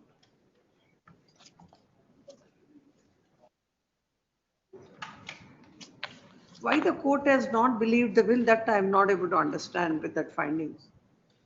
Kindly see. There is no finding Fifth, this is in English. Oh, And that person doesn't know English. English is what the court says, my lords, and it says, He doesn't know. he doesn't know English. Anumaya does not know English. However, my lords, There is the no court recital. Your father. father did not know English. Then how I he also, executed? my lords, I also don't know English. He says, the evidence affidavit also says, even the attesting witness says it was prepared on instructions of the, after my lords, what he says is, the advocate prepared it, read it, instructed him, explained all the contents, then he signed it. That is what he says. No recital. My lords, and also, one aspect that is glaring is, Very strange. The executor and in favor of whom that is, with both doesn't know what is there in the will. my lords, And a will is executed. my lords, the beneficiary, my lords, it is better that he usually does not know as to what is there in the will. The court, my lords, one aspect that is glaring is, it says since the will is in English, I have played a major role. I have clearly deposed in my cross-examination that I myself don't know English. And my lords, a few dots that would connect us. There is a suit for partition, my lords, as per Annexure G. I'm sorry, it's a suit for injunction. As per Annexure G. He wants to point out something Please, from please, the will. ma'am. What is it? Please. Will at 59. The second para, last 2 lines. Hmm. I am the absolute owner of the above said properties, which are my self-acquired properties, having every right to bequeath the same. There is no material to produce, document self-acquired property of executor. You forget about. First one. During pendency of the FDP proceedings, the present will registered. There is no recital regarding the FDP proceedings or allocation of 1/4 share in this will. There is no recital. And finally, there is no recital clarification. No, when he was participating in the final decree proceedings, if he has executed a will, he would have stated before the court that as far as my share is concerned, in respect of that, I've already executed a will in favor of my son. And somehow, it doesn't inspire Well, it's- confidence in the mind of the court. This The will, evidence had not commenced. The issue is the FTPs of the year 2016, my lords, as can be seen. My lords, the trial court for some reason keeps the matter in cold storage. I appear regularly before the court. My lords, come before this honorable court last 6 months back, take a direction, my lords, to dispose of the matter expeditiously. at best, we can set aside the other order, which is passed, but will not interfere. My lords, 27 years I have taken care of my father. I have filed the final decree But you proceedings. have taken care of the father, but about this, just because you have taken care of the father. Well, they have filed false complaints against me. I have gone to the police station, well, because that is the harassment that they had caused to me during my lifetime. No, is it the case of your father that the property is self-acquired property? Well, it's what the reason why. I'm asking, Please. in the plaint, both you and your father are the plaintiffs. No, Milits, the suit for partition was filed by him. Yes, so as a defendant, Please. did you say so? Did your father Please, said that it please, is the my, khata stood in my name, the property stood in. did he say that it is a self-acquired property? That is what we say, Milits. That is our defense. Did he say so? In para number 17, the court observed that. No. In And the joint plaint, ancestral property. in the written statement, did he say so? Yes, yes. That it is a self-acquired property? No, no, no, Never said so. never, sir. We'll place the written statement, Milits. Where is the written statement? You have a Court copy of. observed the final decree, finding of the decree around, on page number Not 17. about finding. I am asking what is the case of your deceased father? What did he say in the written statement? Did he say that it is a self-acquired property? No, no, He said it's a joint family property. joint family property. Milits, irrespective of Other which defendants keeping are the- also certain. Huh? May I make one submission? I wanted to file a caveat, but the third respondent was not in town, but I have wakalat for the second and fourth respondent. Not, the FTP was initiated by them, accepting the partition, the preliminary decree. Kindly see the conduct when they accept the preliminary decree and file FDP, they can't go back and say that it was a self-acquired property. And the will, he says it's my absolute property and all share. He is entitled to 1/4 share. Now since he is no more, all three of us get 1/3 share of his share out of the 1/4 share. And he says he's entitled, he is the absolute owner of the entire property in the will. And like my learned friend pointed out, there is no recital to say that What is this the was term? read over to me. Yes.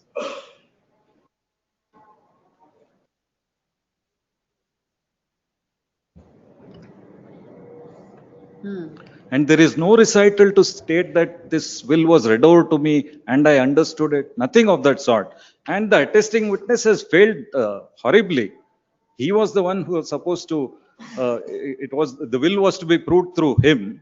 And he has failed horribly. In the cross-examination, he doesn't even know that the person actually. We'll set And aside the other the- order. Well, the will also contains two more properties. With just because Malas, my father has said I'm the owner of the entire property does not make him not the owner of the 1/4 Only share. that. Also, does not. No, this No, FTP pertains to all one the property. surrounding circumstances. Malas, Will. the attesting witness The court has, was right in giving such a Malas, finding. the attesting witness has clearly deposed, saying that he saw the testator execute the will, and he has also signed in his presence. Malas, nothing more is required from testator. Even there are some judgments also, Malas, which I have carried, which says that a testator need not even be present at the time when he signs it. If the testator gives him an acknowledgement that he has signed it, that's enough. Well, my father's wish was that let the property go to me because I have taken care of him all along. And a dead man's wish will not be fulfilled. If the ones who harassed me during my lifetime, during my This is father's matter- lifetime, are given a. This is matter in the month of August. Yes. The court commissioner warrant is issued. Report is called for. The warrant may kindly be stayed. That is all that I'm asking. Then you pay the amount. Malas, You pay the amount. I'll pay the amount, but let the warrant be stayed. I undertake to pay it right away. 3 and 4 opportunity is given, but In your will, give them that, give that file. Where is that order? The order is, the first order, Malas, is Counsel at for the petitioner submits that. The court. 48, please. The court has passed an order in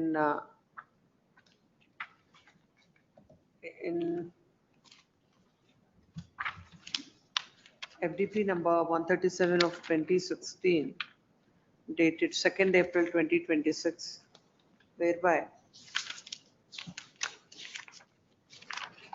the court had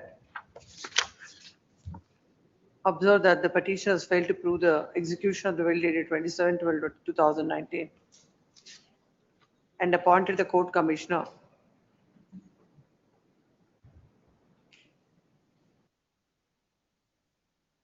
and the fee of the commissioner is fixed, whereby all the respondents shall pay an amount of rupees.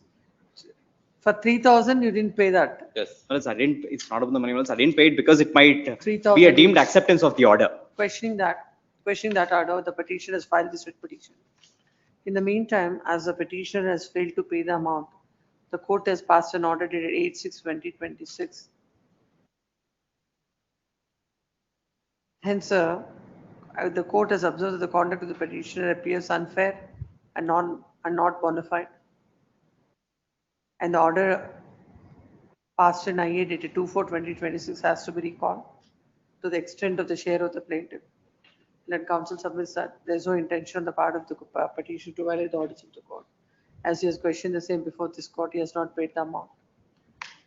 Pending consideration of this writ petition, the order dated 8/6/2026, as far as recalling the order dated 2/4/2026 to the extent of the share of the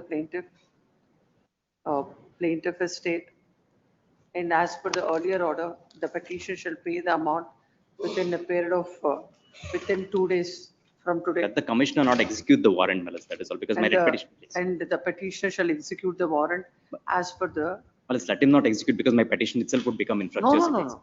You pay it, he'll do it. We'll not stop that. Malas, because my petition itself would become infructuous. The aspect Because regarding the will, let it be decided. I'm going to dismiss the writ petition. You have asked for time. That is the only thing that the court can do, but will not stop. Yes. 22. MP Chandrachud. Plaintiff with petition. Yes. Suit for declaration of right of easement necessity was filed before the trial court. An application for injunction was filed to restraining the defendant from interfering with obstructing the passage which was used by the plaintiff since immemorial. In the year 2019, there was an interference by the defendant in respect of the very same passage. I was constrained to file a suit OS number 427 of 2019 before the trial court for an order of injunction is concerned. The suit is for injunction. Subsequently, an objection was raised before the trial court saying that unless the declaration is sought, suit is not maintainable. That is the reason on which the second suit for declaration of easement necessity was filed. There was an order of injunction in the earlier suit. It is pending adjudication before the trial court. Then the second suit, which was filed by me for a declaration of title, in respect of an easement of necessity, the defendant filed return statement. Lord may kindly take the return statement of the What defendant. is the present IA? No, present idea is not to obstruct the passage. Not to? Not to obstruct the passage which was used by me for since immemorial. What is the order of the trial? The order of the trial court, page 38, para 8, said, since there is an earlier suit filed by me in respect of the very same property for an order of injunction, the present suit is not made. The present application is not made. That is the only reason on which What happened in the earlier suit? suit is pending. You filed an IA in the earlier suit. Earlier injunction was granted, it is in operation. Then why do you want another injunction? My only subsequent cause of action leads to me file a suit for a declaration is concerned. Absolutely. So how many times is how many times you want injunction? Already there is an injunction. It may not be necessary. That is how we have been brought to the notice of the court. Yes, please come. You last may say that this order will not come in the way of the injunction which is granted in the earlier suit. It is pending adjudication. That observation is necessary. Agreed with that. But page 38, para 8. The petition is, which is confirmed by the appellate court. Please. The petition is agreed with the order passed in number 15 of 2025 on the file of the principal senior civil judge and JMFC Kuppy dated 1/4/2026, whereby the court has confirmed the order passed in I number 1 in OS number 366 of 2024 on the file of the additional civil judge and JMFC Kuppy. The petitioner before this court is a plaintiff in the suit. The suit is filed seeking relief of declaration of easement of necessity in respect of the ABCD passage in survey number 30/1. Along with the suit, the petitioners have filed line number 1 under order 39 rule 1 and 2 of CPC for grant of temporary injunction, which came to be dismissed by the trial court and affirmed by the appellate court. The trial court, while discussing the IA, the court has observed that Para 8, page 38. that the petitioner has earlier filed OS number 427 of 2019 seeking an injunction, and in that the court has granted an ad interim temporary injunction in respect of the very same property, and the same is in force as on today. And the court, in the light of the same, has felt that the petitioner is not entitled for another order of injunction in this suit. When the matter is carried in appeal, the appellate court had confirmed the said findings and observed that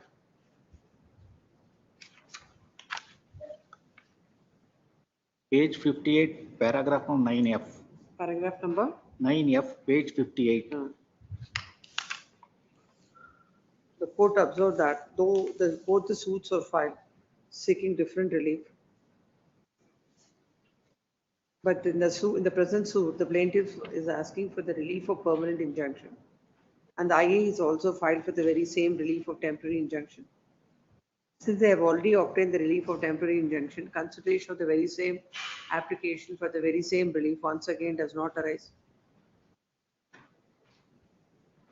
It is also not their case that the said order of temporary injunction is not in force. Such being the case, consideration of this IA for the same relief of temporary injunction does not arise and is not maintainable. Accordingly, dismiss the appeal. Next paragraph. Then counsel appearing for the petitioner submits that both the courts below have failed to consider the fact that the suit is, there are two different suits, and when the petitioner has filed an application seeking injunction, the court ought to consider the same on the merits of it and without dismissing the same on the ground that the earlier suit and injunction is granted. Next paragraph. Having heard the counsel for the petitioner, there is a material on record. The petitioner has filed two suits in respect of the passage. One is for declaration and the other is for the bare injunction. In the bare injunction suit, there is an injunction restraining the defendant from interfering with the petitioner's passage. And in the later suit, the very same relief is sought. Both the courts have rightly considered and held that the petitioner is not entitled for an injunction when already there is an injunction in force in the other suit. In the considered opinion of the court, the order passed with both the courts are well considered orders and no interference is called for. What is the observation you want? Any observation made in this suit may not affect the rights of the parties in the other suit. Any of the observations made in these in these orders will not come in the way of the petitioner in the pending injunction suit. Please. Accordingly dismissed. Yes. Cell number 23, Pawan Kumar G for petitioner. Defend number one's petition, application seeking amendment of plaint is allowed. Amendment sought for is at page number 15. When is the suit for? Suit is suit for a bare injunction. Which year is the suit? Suit is of the year 2021. 2021. This What amendment is sought for in What is the present stage? present stages. They've it was posted for evidence. Now they have filed another application seeking amendment of plaint. You're the defendant in the suit. I am the defendant number one in the plaint. Let's see the affidavit that is filed in support of the IA. Your Lordship may kindly come to page 21, paragraph 22, paragraph 4.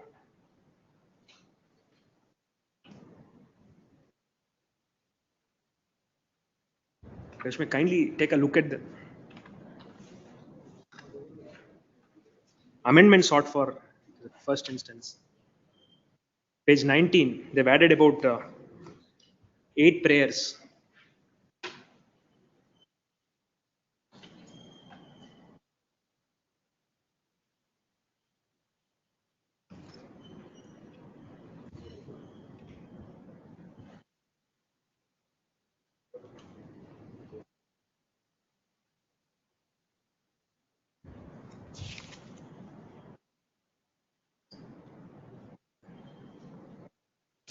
Please come to the amendment page number. My Lord, Lordship may come to application. My Lord, page 15 onwards is the amendment sought for. And prayers, they've sought 8 prayers, page 19, 15 and 19.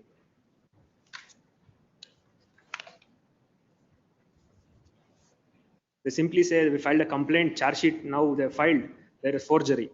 That is the basic gist of the plaintiff. No, what is the prejudice that is caused to you? Lord, This is an undisputed document, isn't it? Lord, there is still it's a charge sheet file. Trial is pending. That is undisputed. Your Lordship may, You can take in and you can take at any point of time. Your Lordship may kindly come to my statement of objection, page 26, my Lord. No, before that, we look at this My Lord, amendment. it's basically a suit for bare injunction. Now they see add 8 prayers. The nature of the suit will entirely change. Pray, what is the prayer they have sought now? So they've sought it is bare injunction not to interfere with the possession is the initial plaint. Now your Lordship may come to Where are the prayers? Let's see the prayers. application, my Lord. Page 19 your Lordship may come to. OU dated, entered in. Page 19 is the proposed amendment.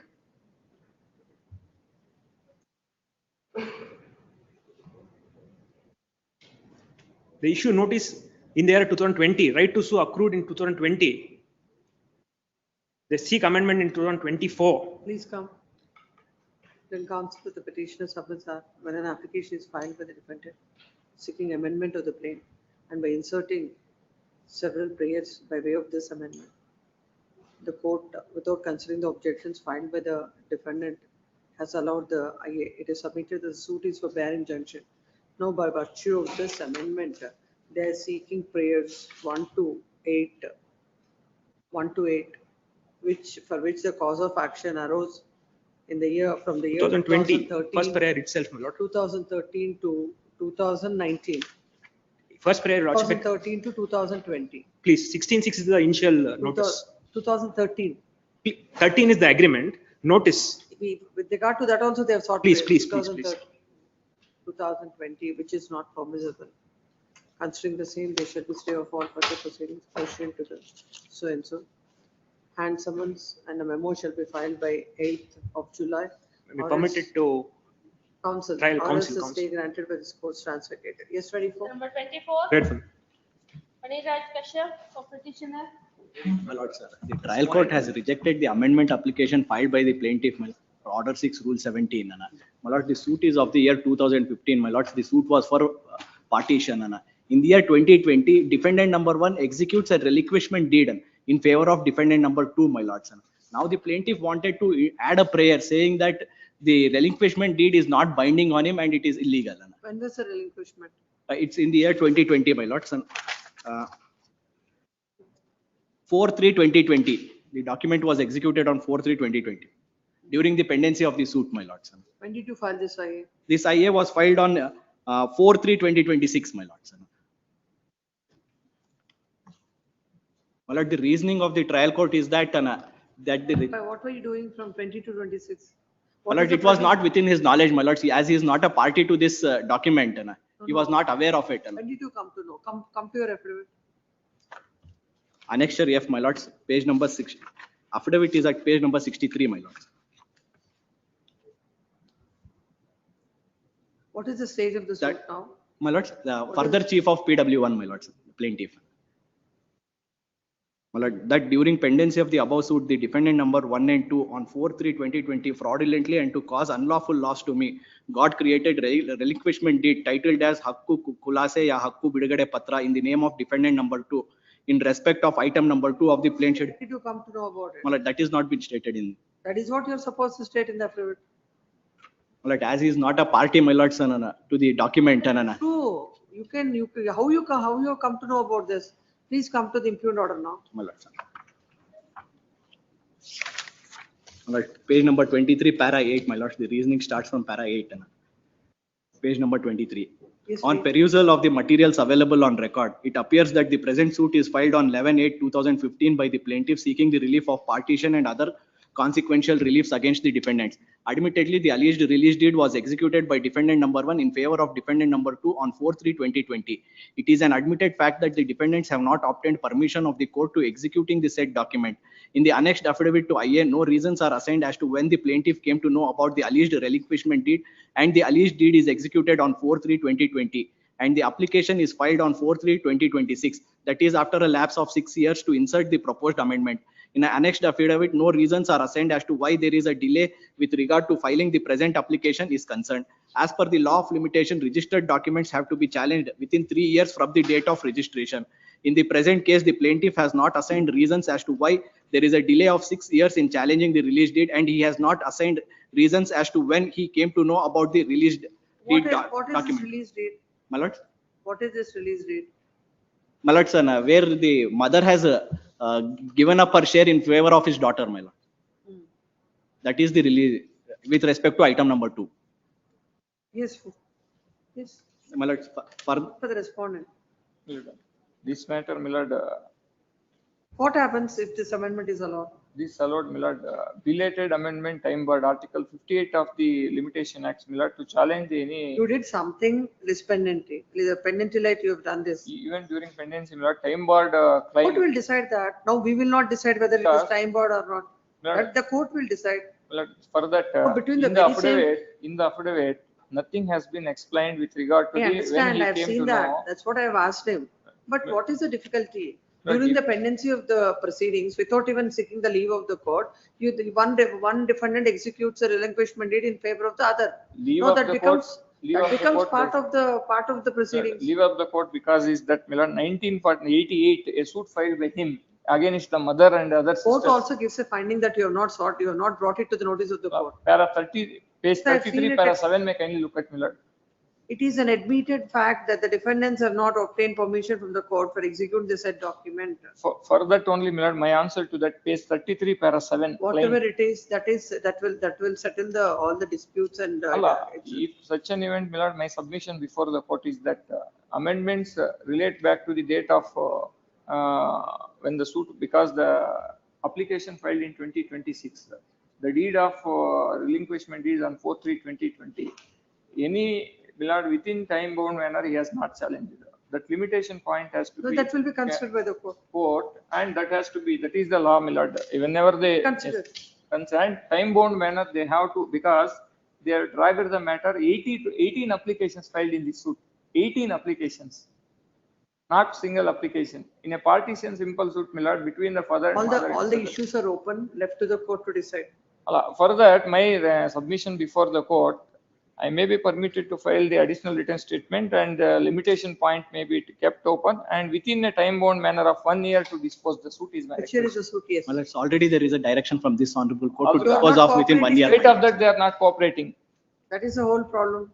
I agreed with the orders passed in I number 8 in OS number 42 of 2015 dated 1st June 2026 by the Assistant Senior Superintendent Kunagal, whereby the application that's filed by the defendant seeking amendment of the written statement is the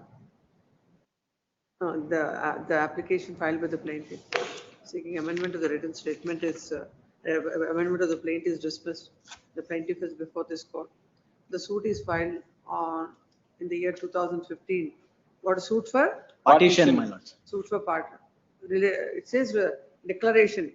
Partition and consequential relief of declaration. The suit is filed for partition and also the consequential relief of declaration. And it is a case of the plaintiff that during the pendency of the suit, defendant number 1 and 2 on 4/3/2020 fraudulently and to cause loss to the plaintiff has created relinquishment deed in the name of defendant number 2 with respect to item number 2 of the property. Wherein the plaintiff is an exclusive possession and enjoyment of the said property. And according to him, the said the document is not binding on him. As such, the present application is filed seeking amendment of the plaintiff that came to be dismissed next para. That came to be the said application came to be dismissed by the order impugned, whereby the trial court has observed that after 6 years from the date of the execution of the relinquishment date, the present application is filed seeking amendment of the plaintiff, and the plaintiff has not even stated in the affidavit why the said document, the application is not filed at the earliest. Next one. Then counsel appearing for the petitioner submits that the same was not in his notice. As such, he could not file an application. It is submitted that during the pendency of these proceedings, the present the relinquishment deed is executed. If this amendment is not allowed, the petitioner would be put to irreparable loss and hardship. Further, if this application is allowed, no prejudice would be caused to the defendant and it would put a quietus to the litigation. Next paragraph. When counsel appearing for the respondent submits that the court has rightly dismissed the petition as the affidavit is absolutely silent on why this application is filed after 6 years. It is submitted that the document is executed in the year 2020. 4/3/2020. And now the relief that is sought is barred by limitation, and the reliefs that are barred, they can by way of amendment, they cannot come up before the court seeking reliefs which are barred by limitation. The court has rightly considered all the aspects and rightly dismissed the petition. It is submitted that there is an order by this court for expeditious disposal of the case, but the plaintiffs are not cooperating with the same, and they have been filing one application of the other, and hence there may be a direction to the court to expeditiously dispose of the pending suit. Next paragraph. Having heard the counsels on either side, peruse the material on record. The suit is of the year 2015. The document, the relinquishment deed, is of the year 2020. The IA is filed in the year 2006. No doubt. The court has rightly observed that the affidavit is silent. Why the petitioner, the plaintiff, had not come up with this application at an earliest point of time. On that ground, the court has dismissed. In this case, while the suit is pending, the suit of 2015 is pending. In the year 2020, one of the defendant has relinquished the share in favor of the other defendant. According to the plaintiff, he is in possession of the property, which is in respect of which the relinquishment deed is executed. Hence, the amendment is very much necessary. The contention that is raised within and counsel for the respondent. Also, this court finds force in the said submission that by way of an amendment, the belated, the prayers cannot be, release cannot be entertained. After the amendment to the CPC, any application seeking amendment of the plaint, unless and until the plaintiff, unless and until it is proved and averred and proved that in spite of due diligence that such amendment cannot be brought on record at an earliest point of time, the courts cannot entertain the amendment application. In the facts and circumstances of this case, where this amendment is very much necessary, as it would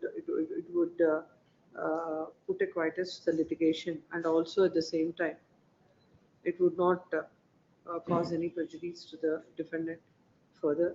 As far as the limitation aspect is concerned, that would be that the court has to consider the same, and this court is not going into the said aspect. In that view of the matter, this court is passing the order, following order. The order dated so and so, passed by so and so, is set aside, and consequently, the IN number so and so is allowed. Number two, the defendant is at liberty to file an additional written statement. Number three, the issue with regard to the limitation of this relinquishment date is kept open. Number four, the petitioner, the plaintiff, without taking unnecessary adjournment, shall proceed with the matter, and the court shall make an endeavor to dispose of the matter as expeditiously as possible, as per the earlier directions granted by this court. Question number 25, Harish.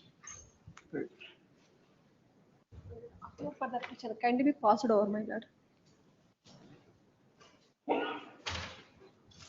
From tomorrow, I'm not going to pass over any of the matter. If pass over asked, I'll adjourn the matters. Please, my lord. Question number 26, Subject to the petitioner, my Kalyan lords. Basavaraj. The defendant before the trial court, my lords, I filed 4 IAs for recall, reopen to produce documents and to mark the same, 17 to 20, my lords. All the IAs, the plaintiff comes on record and says he has no objections, all the IAs get allowed. Later on, when the documents come to be marked, later on the plaintiff counsel says, no, I have objections to this cannot be marked.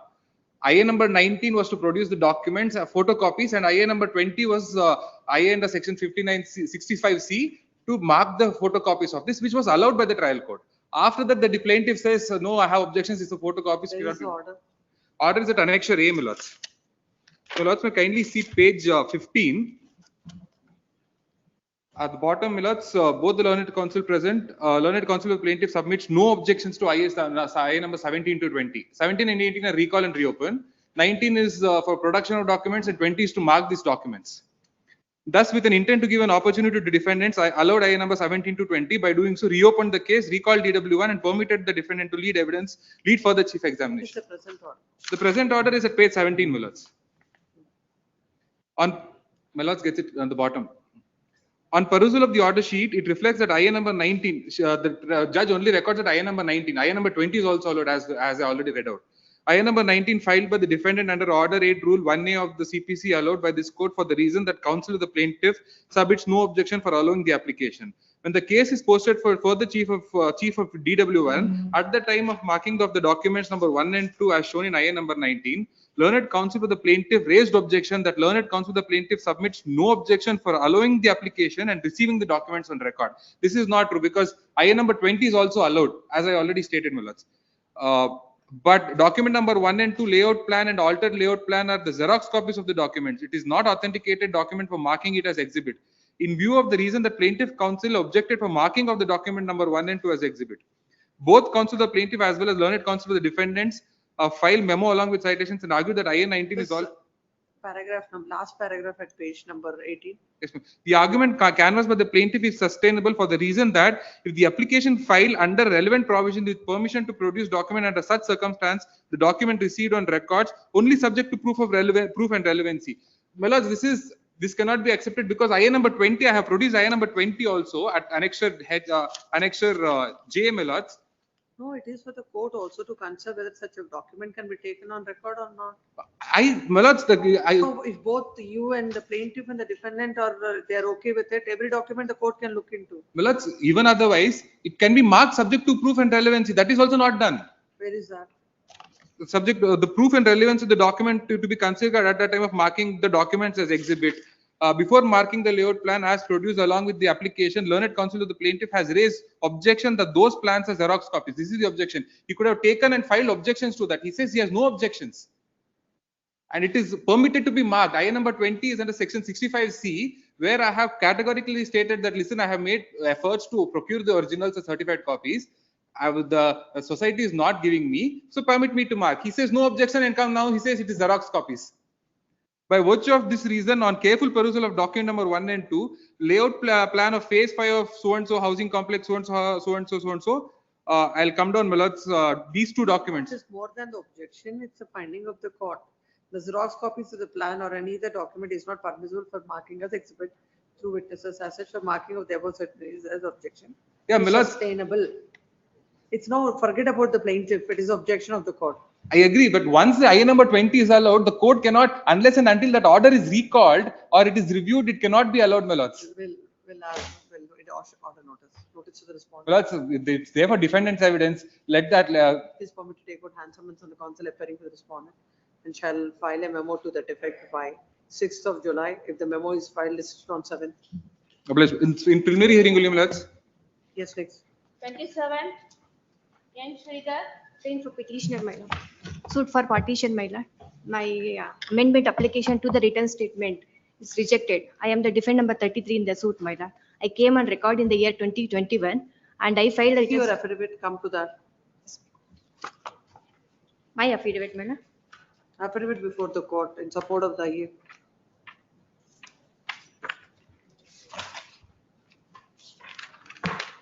Page 49.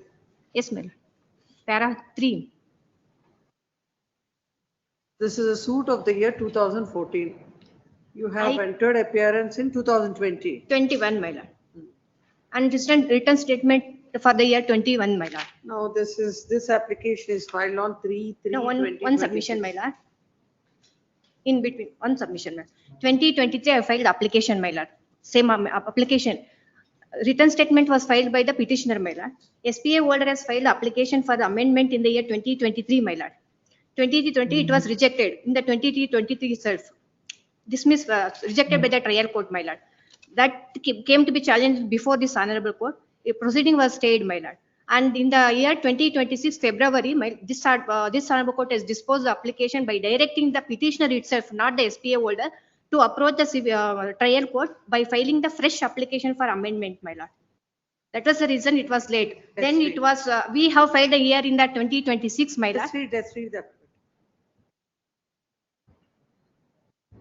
One more submission, my lord. For past 3 generations, there was no partition between the family. You read the affidavit. Affidavit, yes, my lord. Yes, my lord. My previous, para number 3, my lord. Yes. My previous counsel had given the NOC wakalas. Thereafter, I have engaged the present counsel to prosecute the above case. My present counsel instructed me to get all the revenue document and other documents pertaining to suit schedule properties from the concerned authorities. I have secured all the documents and registered document from the concerned authorities and handed over to my advocate. My present counsel has noticed that some of the pleading, that is the defense, have left out by earlier counsel. That is item number 1 of the suit schedule properties is the joint family property, and the land tribunal, Bengaluru so and so, granted the said land in favor of joint family of so and so, my lord. And Sri Lankappa created the registered will dated 15/8/1967, wife so and so, in favor of his daughter-in-law Akayama and second wife so and so, with respect to the land bearing survey number so that is the portion of the item number 2 and 3, my lord. The alleged will is concocted, created and fabricated. At the time of preparing the written statement, I have not handed over all the documents and instructed to my previous counsel to take the defense with respect to the item number 1, 2, 2, 4 of the scheduled property due to my illiteracy and old age. Hence, he has not included the said defense. My present counsel advocate, after going through the documents, he has instructed me to file the present application for amendment as per the instruction. I am filing the present instruction. Where is the order? My lord, for past 3 generations, there was no partition between the order. My lord, order E, my lord, 54, page number. Annexure E, page number 54, my lord.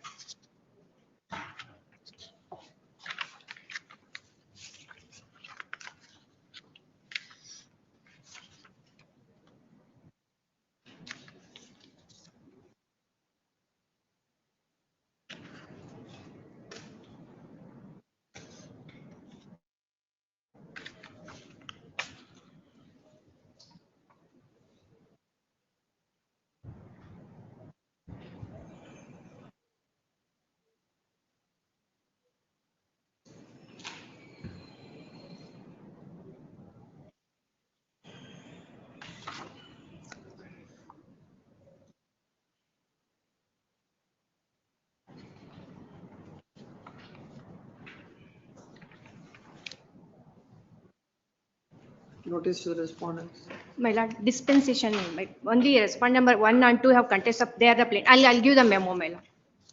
Notice to whom? Notice to only respond number 1 and 2, because they are the plaintiff, my lord. No, Other notice to respondents respond in respond 1 and 2.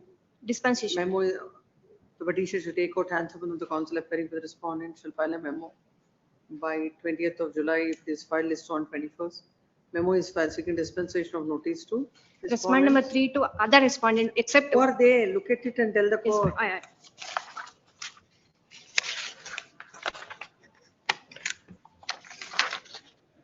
Use the file. Respond number 3 to 20, 35, 37, my lord. 35 memo is filed seeking Dispensation. dispensation. Memo is taken on record and dispensed with at the risk of apply. Yes, next. Cell number 28. V.S. Nagaraj, memo. The respondent number 1 plaintiff filed the suit for partition and separate possession for the item number, totally item number 1 to 21. By amendment in the year 2023, they have included the property of item number 22. It belongs to the applicant's property. It was purchased by her grandmother Puttiramma by registered sale deed dated, Present IA. pardon, What is the IA now? IA number 1, order 1, rule 10 for impleading to come on record This as is in the Kannada. additional defendant. Order is in Kannada. Kannada. File the translated copy. Notice may be ordered, my lord. By that time, I will, Petition is permitted to take out hand summons. Yes. and also permitted to take a hand summons to the. Cell number 29. File proof of, file the memo in that regard. Yes, next 29. 29. Muhammad Tahir. Here for the petitioner, this is a electricity matter. Lord. Yes. Of course, there's already an interim order in another connected matter. This is with respect to the deviation settlement regulations. Who appears for the respondents? My lord, that will be the ASD. We've served copies from them. Your lordship will have to issue notice also. May I just pass on the interim order note that is granted by the coordinate bench? This has been stated in all other high courts as well. Take that.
What happened to these matters? It's pending. It's pending. Lordship may connect this matter also with that. And senior counsel appearing for the petitioner submits the in similar matters, a coordinate bench of this court has granted an interim order on 27/4/2026 and placed a copy of the same with the perusal of this court. Considering the interim order granted in What is the writ petition, WP number 13260/2026? You extract this order. The coordinate bench of this court has passed this order in the light of the order dated 27/4/2026.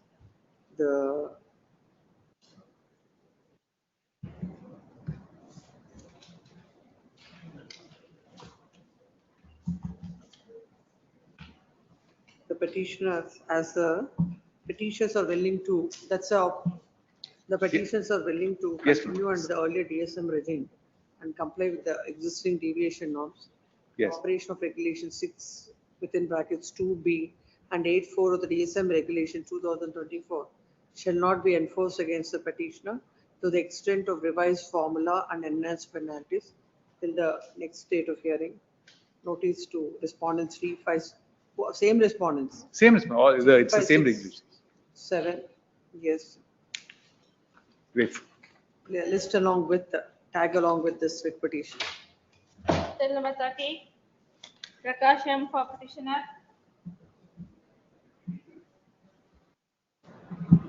Made an application number 151 CPC to attachment of property mentioned in the schedule, my lord. The annexure, my lord, release deed. The Let us see what is the order. page number 42, my lord. 40. 42, my lord.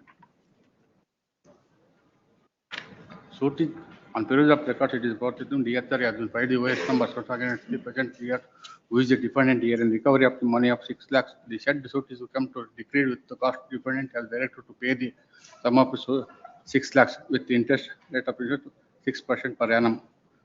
From the date of the release, the suit is released and the amount thereafter the present petition kept to provide the recovery of the said amount from the JDR.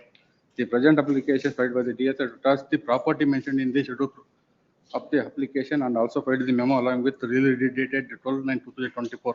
On perusal of this release deed dated 12/9/2024, it is discovered that present the JDR herein has released the property mentioned in the schedule present application to the Srimati Shalini RV. Now the release deed disclosed that JDR is not a absolute owner of the property mentioned Notice in to the the application. respondents, petition permitted to take hand summons on the council and shall file a memo to that effect by 27 July. Yes, Sariman. Cell number 31, Appearing for the petitioner since my lord. I have not sought any interim prayer, my lord. It is a suit for partition filed by the petitioner. So property belongs to the father of the plaintiff and What defendant. is the relief you are seeking then? To set aside the order dated 1/4/2026. Yes, my lord. I have filed an application in order to appoint the receiver, my lord. It is permitted to take out hand summons and shall file a memo to that effect by 22nd of July. number Yes, 32, Prasanna Kumar BT. For the respondent in this matter, my lords. My lords, we were not aware this matter was listed because our name is not reflecting in the cause list, my lords. We Why were you have- for the caveat. you my have filed lords. the caveat? Please, my lords, we are for the caveat, my lords. We have given the copy. Print the name of so and so. May consult. Serial number 32, this one. In list number 2, the other which was disconnected is listed at 31. Another matter between same parties at 90 in the list number 1. All the three can be posted on Monday together. What is that? 90. Serial number 90, 90. same part, 90 in list number 1. And 31 list number 2. And this matter, all the three may be posted together on Monday. Yes. My lord, we listed on 23rd, my lord. We are engaged senior counsel. Mr. Srinivas. Very well. One is not- On 23rd. List on 23rd. All the three matters in preliminary hearing. Matters. Give it, write on a paper and give the slip so that it will be easy. Print the name of, what is your name? DR, my lord, Darshan. Darshan, my lord, DR. Darshan for the respondent in this case, and tag all these matters and call on 23rd. Together posted 2:30 manner. No 2:30, I Very well. can't give that. May be date. posted together. It will come, it will My be lord, in tagged one on. matter, there is interim audit, maybe extended. Wherever the interim order is there, extend. In any of the matters, wherever there is interim order, whether it or not, extend. For admission matter, cell number 33, Vardhaman V. Gunja. Yes. I appear for the respondent number 1.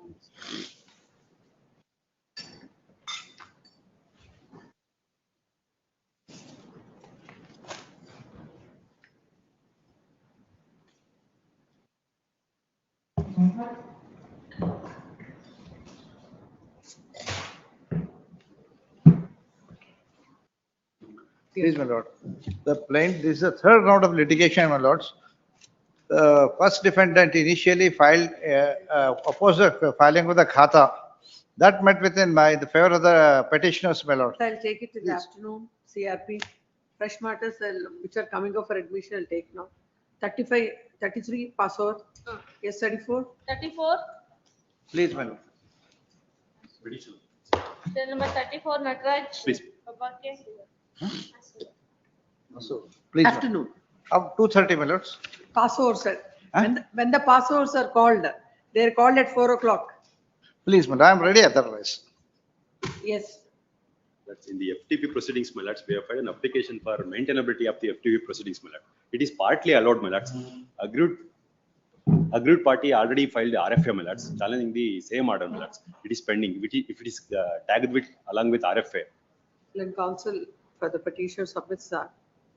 Agreed with the orders passed in FTP, the petitioner has come before the court and the aggrieved party has already filed RFA 2065 of 2025. 2065 of 2025 and this matter may be tagged on with that. Notice The provision. registry is directed to tag on this matter to along with so and so after obtaining necessary orders from the honorable chief justice. Notice to respondents. Notice to respond. Please. Cell number 35. If my lords may kindly pass over this matter. Pass over. Yes, next Taken up 36. on Monday, Cell Lord, number time for the petitioner. May be taken up on Monday. After? Monday, Lord. Monday, next coming Yes, Monday. this is matter on 15th of July. Yes. Cell number 36. Grateful, my lords. 36. Suit is for my lord, specific for my contract, my lord. The defendant's petition, my lord. My lord, the defendant has entered into a sale agreement with the plaintiff in this for scheduled property. My lord, the time fixed for the registration of sale is IA. 3 months. I am a rejection of plaint on the ground of Let's see limitation. that. Come to your affidavit. Please.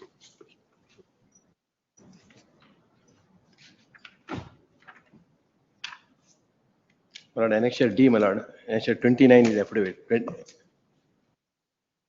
May I read, my lord? I state that I am the absolute owner of so scheduled property. I had executed sale agreement dated 14/12/2017 in favor of the plaintiff in respect of the so scheduled property. The total sale consideration amount was rupees 24,90,000. And the plaintiff had paid the advance amount of rupees 4,90,000 by way of check and rupees 1,40,000 by way of cash to me towards this sale transaction. As per clause sale agreement dated 14/12/2017, the time fixed for the completion of the sale transaction is 3 months from the date of the sale agreement. The plaintiff had to get the sale deed of the suit scheduled property on or before 15/3/2018, but he failed. I state that in the last week of February 2018, I contacted the plaintiff and requested to pay balance amount rupees 20 lakh and get the sale deed of so scheduled property executed in his favor. But the plaintiff told me that he will pay the balance amount rupees 20 lakhs in the first week of March 2018 and get the sale deed executed in his favor. Since the plaintiff did not come forward. Yes, I have seen. Now please come to the order impugned. My lord, learned judge has stated that it is a mixed question of law and fact, my lord. My lord, kindly see the plaint, my lord. No, let's see the order. Please. Page number 14.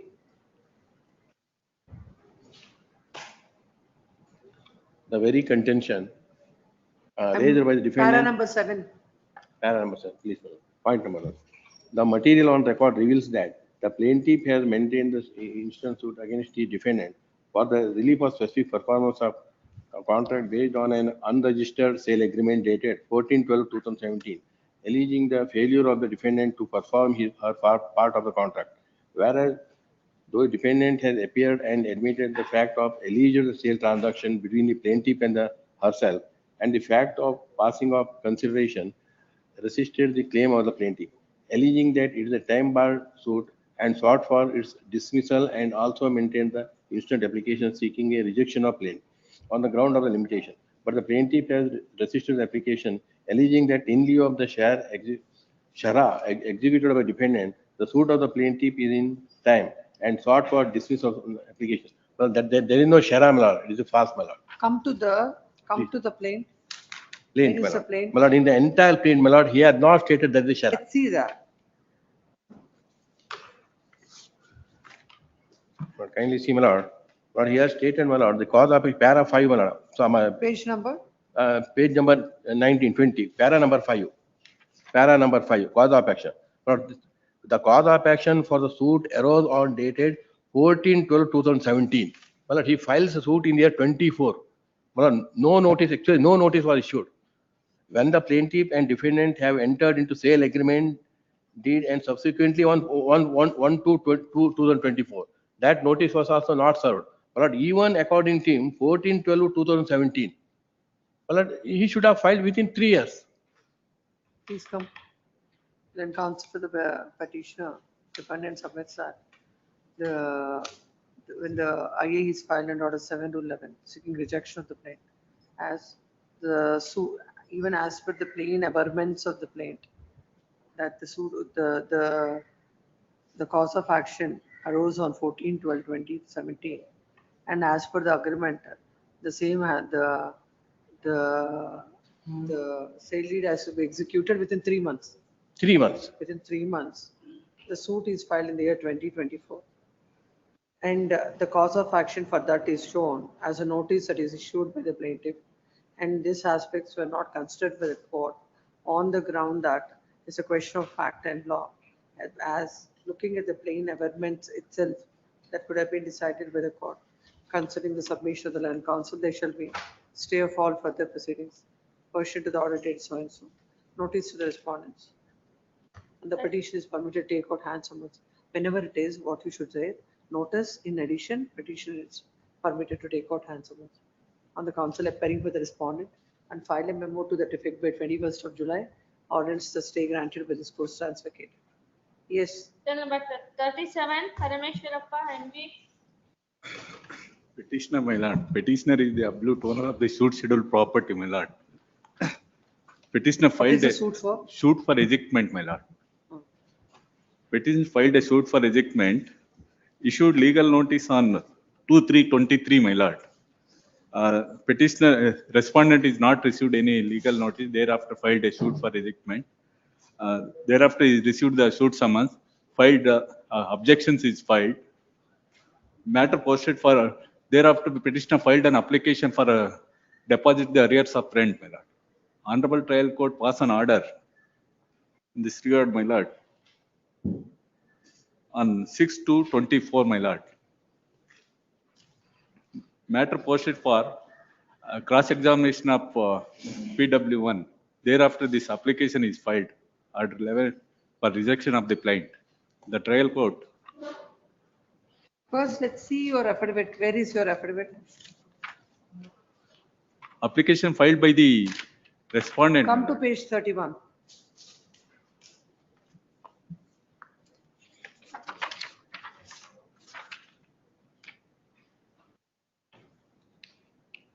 In respect of arrears of rent, my lord. Application filed by the petitioner. No, where is that rejection of plaint? Where is that affidavit? At page 37. 37.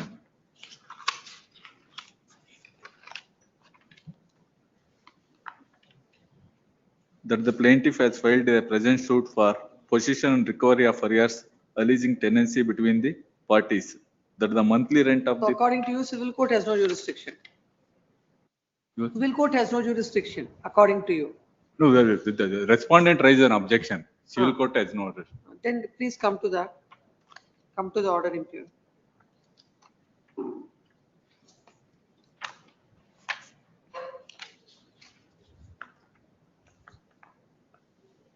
My lord. The above suit is filed by the opponent, the plaintiff, order 7, rule 11, section 26 CPC against the defendants. Recovery position of the suit schedule premises and arrears of rent of 1,48,000. Before filing the application, the stage kept for cross-examination PW1. The meantime, the defendant, the applicant, came up with the application seeking for rejection of the plaint. I gone through the material available on record. The defendant is seeking a ejectment of plaint on the ground that this court has no jurisdiction to try the suit and the jurisdiction lies with rent control. What is wrong with this? What is wrong with this order? Earlier, is filed an application after the return statement is not raised any objection regarding this. So, a court which is not having jurisdiction, whatever judgment and decree, whatever it passes, it's a nullity. So, at this point of time, the court has realized it. It is not about raising any objection. When it is not maintainable, it is not. It is correct. The reason is Rent Control Act is not applicable with the. How? The rent is 1,000 rupees. Earlier is not raised any objection regarding that, my lord. Earlier, I filed an application for deposit the rent. That is not a ground because he has not raised an objection. Court which is having no jurisdiction, if it passes an order, even if that objection is raised even at the execution proceedings also, that has to be considered. Good that it has come before the decree. The Rent Control Act is not come forth at present, my lord. Rent Control Act, there is no jurisdiction at this stage, my lord. Earlier is there in HRC proceedings. Which court? No, there is no rent control. There is no rent control at present, my lord. Tribunal. Only civil court is a jurisdiction. When is this order passed? 25th October 2025. 25, my lord. 26th October 25. Suit for the year 2023, man. Then where will it lie? Civil code says it has no jurisdiction. Where is that amendment or where is that? Because there would be something on the, if this code is not having jurisdiction, which code is having? The only civil court is a jurisdiction, man. It relies on this. Is raised an objection only that application is filed by. Court has considered jurisdiction of civil court bars in respect of certain matters. At present, there is no Rent Control Act. Nobody will be remediless. It won't be like that. Earlier is there, my lord. We'll find out. Yes. Send this to chamber. List tomorrow. Yes, next. Kindly have it 22nd, my lord. 23rd. Not required. Tomorrow I'll take it up. I'll find out what is that you are saying is correct or not. Cell number 38. In this case, appear for the Srinivasati. petitioner and challenging the impugned order passed by the Annexure A, Your Honor. Annexure A, I filed an application for rejection of plaint. What is the suit for? Suit is for partition suit filed by the respondent number 1 to 4, Your Honor. Against us. I'm the third purchaser of the scheduled property. You are the purchaser. Purchaser of the property. Earlier said it is in 2016. My vendor, respondent brother has executed a sale of the respondent number 4 to Please 7. come to the affidavit.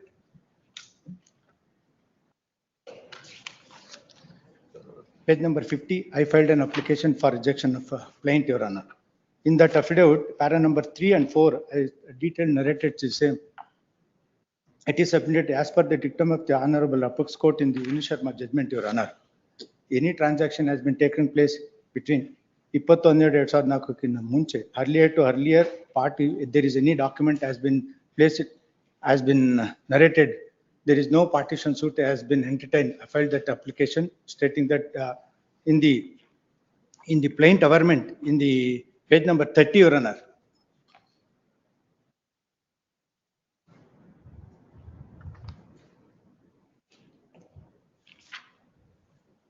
I took a contention reason that they themselves admitting that property has been alienated in the 2000 itself, Your Honor.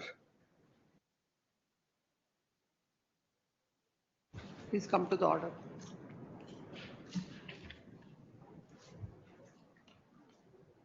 Annexure A, page number 21, Your Honor. In that operative portion, page number 26, para number 12 and 13, Your Honor. If Honor permit to that read.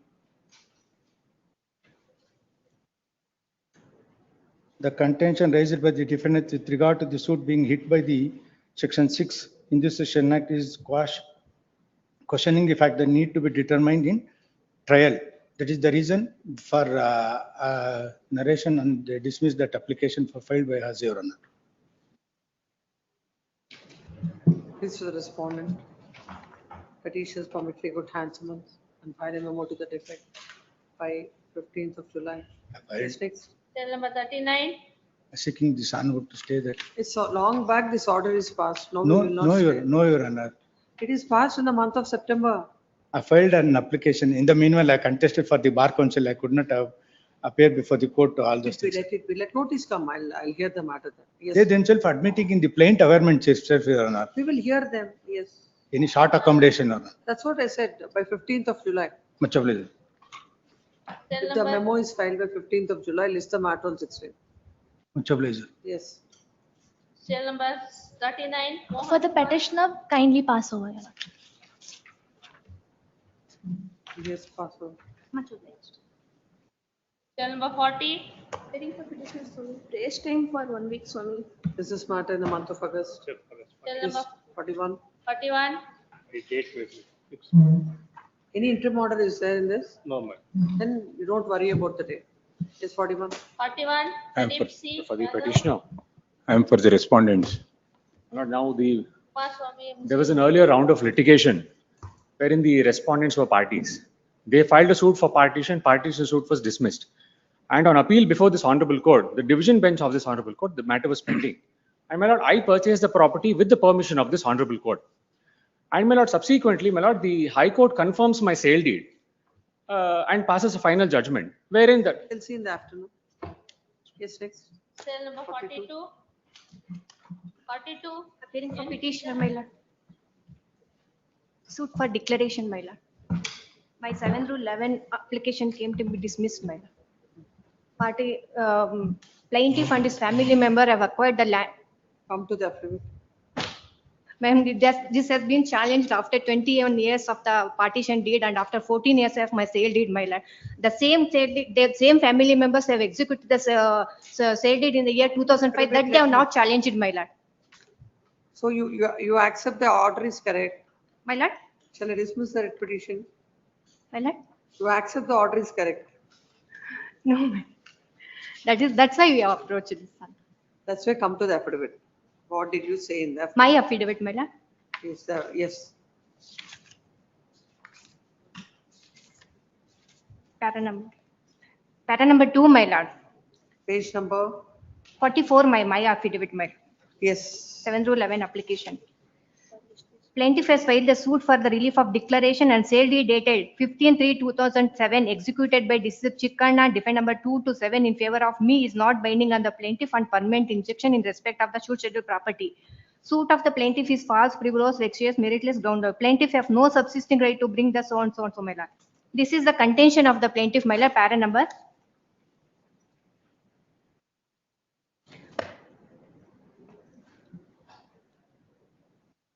My lord, para number 11, my lord. That is my defense, my lord.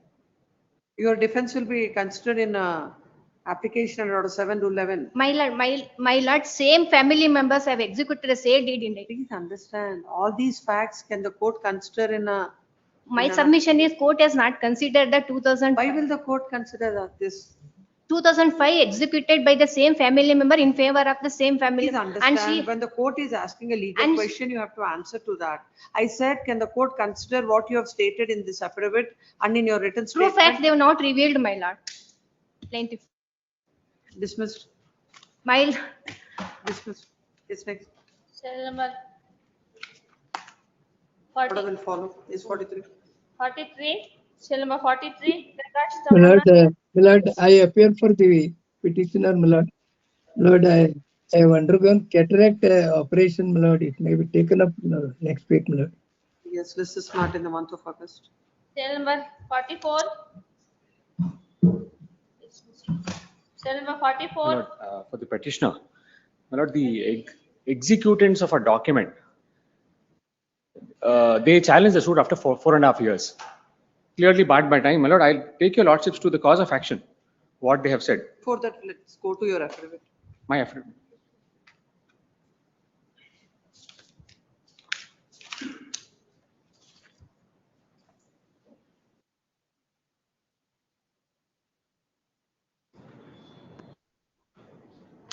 At page 52. Yes, ma'am. They have sought for cancellation of sale deed, cancellation of GPA and agreement of sale, madam. The plaintiffs have executed a GPA and agreement of sale in my favor. My lord, that is dated 3/1/2011. My lord, they file a suit in 2015 after 4.5 years. And my lord, cause of action, may I take your lordships? One minute.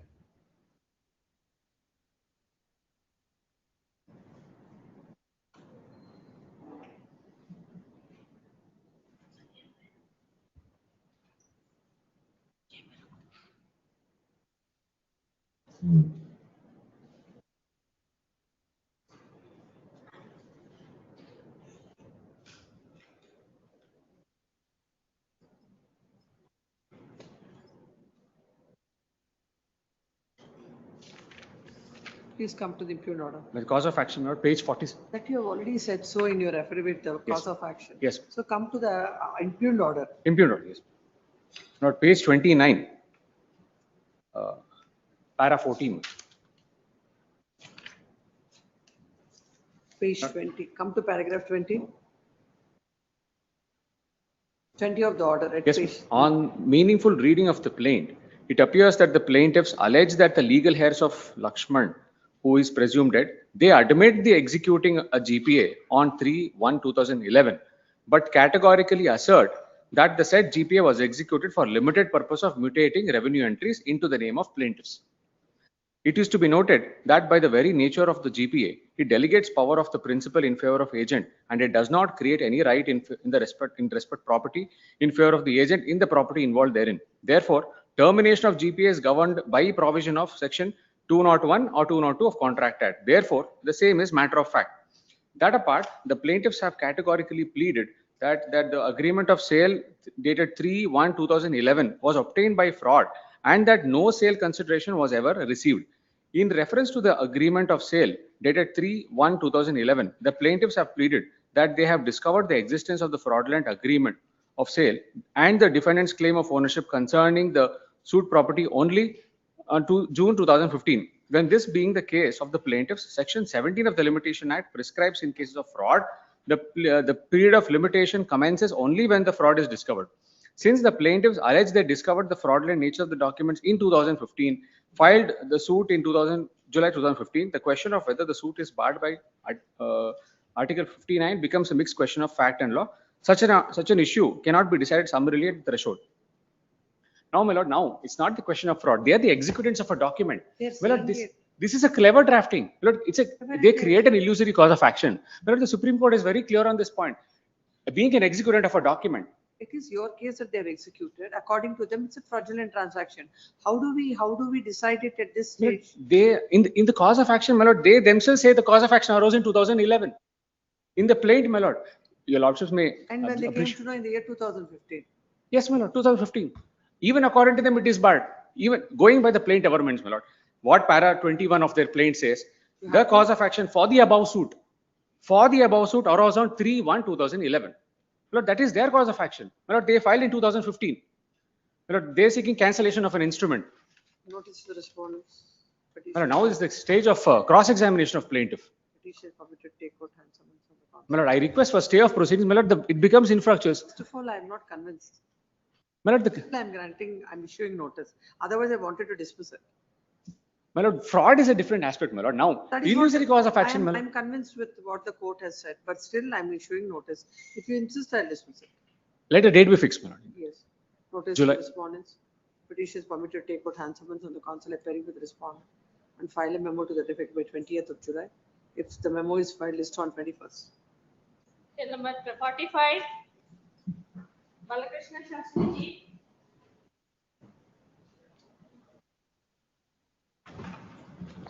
Some of the defendants, my lord, are petitions before your lordships. IA number 8, my lord, for rejection of the plaint was filed by This is a suit for Suit is for, my lord, partition and separate possession. And several reliefs are there, my lord. A to R, A, B, C, D, E, F, G, H, I, R. Now, my lord, Shall we look at your affidavit uh, filed in support of the IA? my lord, the only one ground, my lord, it was filed, my lord. That is, the plaint discloses that there was a partition between, my lord, this is the Hemagiriyappa was the propositus. He had a wife, my lord, first wife, Karibasamma. From Karibasamma, he had one daughter. Karibasamma died. So he took second wife, Gangamma. Gangamma, my lord, she did not immediately procreate children. So he married third wife, Kannamma. But second wife also later conceived. With the second wife, my lord, he had 3 sons and 5 daughters. With the third wife, my lord, he had 4 sons and 5 daughters. Now, plaint further avers, blood at para 4A, that there was a registered partition made by Milord Hemagiriyappa on 17/5/1971. Look at the affidavit so that the facts will be clear. Please, Milord. Affidavit, where is it? Milord, actually, office should have, Milord, generally they insist objection, Milord, to produce this. I had marked it, Milord, office did.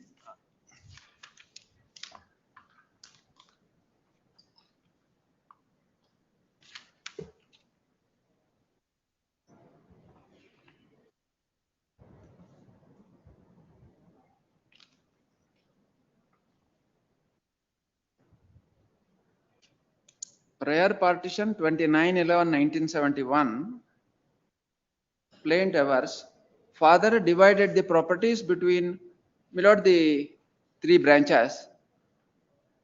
Gangamma and her children, 1 share. Third wife, Milord. Is it the case of the plaintiff that there was a prior partition on 17/5? Yes, Milord, in para 4A, Milord, in the plaint, this is what, Milord, in para 4A, Milord, sir. Even plaint is also not prior. Milord, I have marked it, Milord. Why Office. the office is so generous? Office, Milord, office was general to me in this case at least. Otherwise, Milord, they will raise objection, produce IA, produce plaint, produce the objections. These are minimum which we are required to produce. I have marked them. Xerox Den has kept it in the file. But office has raised and it has come before your lordships without raising any objection. Plaint, Milord, they disclose us. Milord, ultimately, we have to look. Take the plaint also. We have to look to the plaint. Para 4A, Milord, your lordship may kindly see at page 9.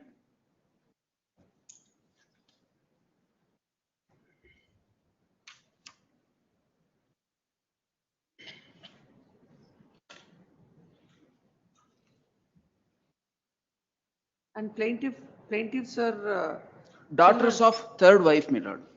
Kannamma's daughters. So how are they concerned with the 17/5/2003 partition done by To the their second- mother, Milord, what we say is, to their mother's branch, share was allotted. In the plaint para 4A, they say, Milord, their mother and children were allotted properties in the partition dated 17/5/1971.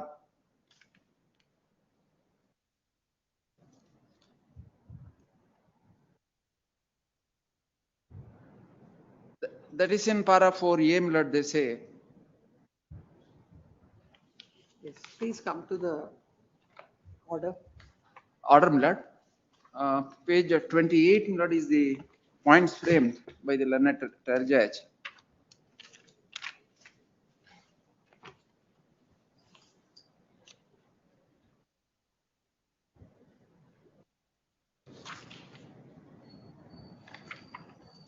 Facts are quoted, Milord, in several paragraphs. Para 19, Milord, reason starts.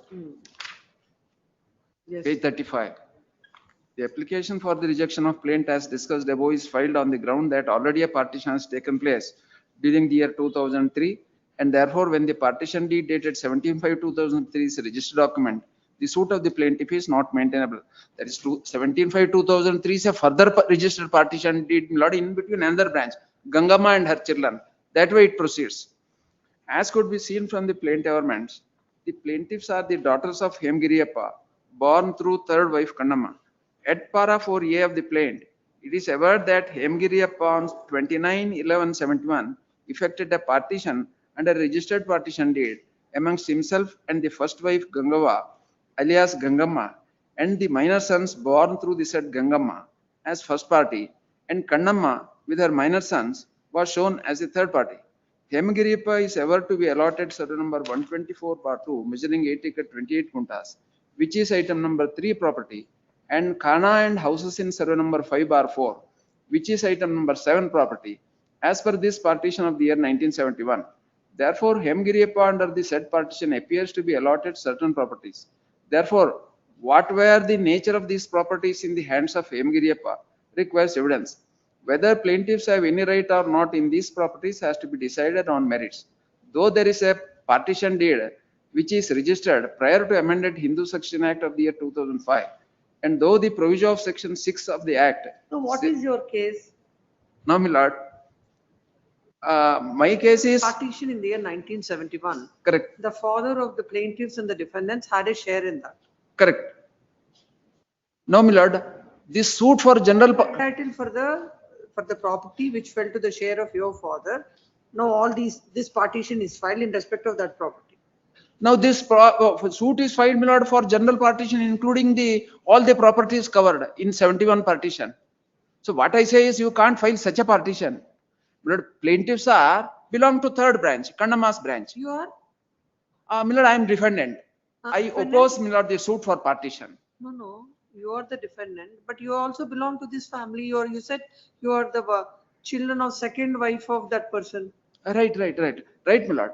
But what happens is, on 17/5/1971, there is a registered partition. Hemgiriyappa made, my lord, allotted properties to Gangamma and her children, Kannamma and her children. So any person, my lord, in the respective branches at best can sue for the properties allotted to their branch alone and alone. No. Hemgiriyappa is your father. Hemgiriyappa is the propositor, let us say, my lord, father, let us say, not different. So Hemgiriyappa had partition. There was a partition in between his family. Hemgiriyappa, his second wife, his first wife's daughter, Haldamma, second wife Gangamma. Come to para number 20. Para number 20. Judgment, my lord. Para 20, correct. As could be seen from the plaintiff governments, the plaintiffs are the daughters of Hemgiriyappa, born through the third wife Kannamma.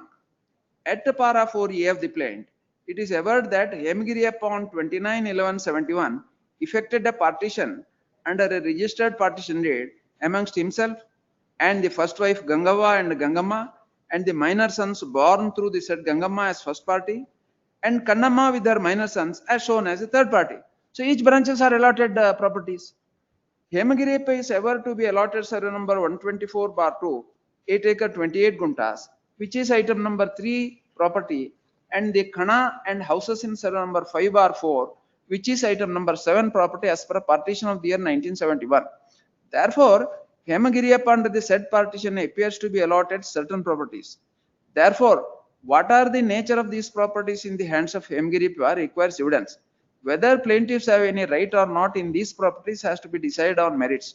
Though there is a partition deed which is registered prior to the amended Hindu Succession Act of the year 2005, and though the provision of section 6 of the act saves the registered partitions prior to the When counsel appearing for the petitioner submits that, though there is a prior partition in the year 1971, now the present suit is filed seeking partition of all the properties belonging to the entire family. Belonging to the entire family. They submitted that the amendment provider to section 6 of the act saves the registered partition prior to the date fixed. They submitted that this aspect was not considered by the court. Considering the same, they shall be stay of all further proceeding pursuant to the order dated so and so. Stay I have prayed for. Stay I have prayed for, not further proceedings. And the shall take out hand summons and file a memo to that effect by 14th of July, or else a stay granted by this court stands vacated. Please. Yes, next.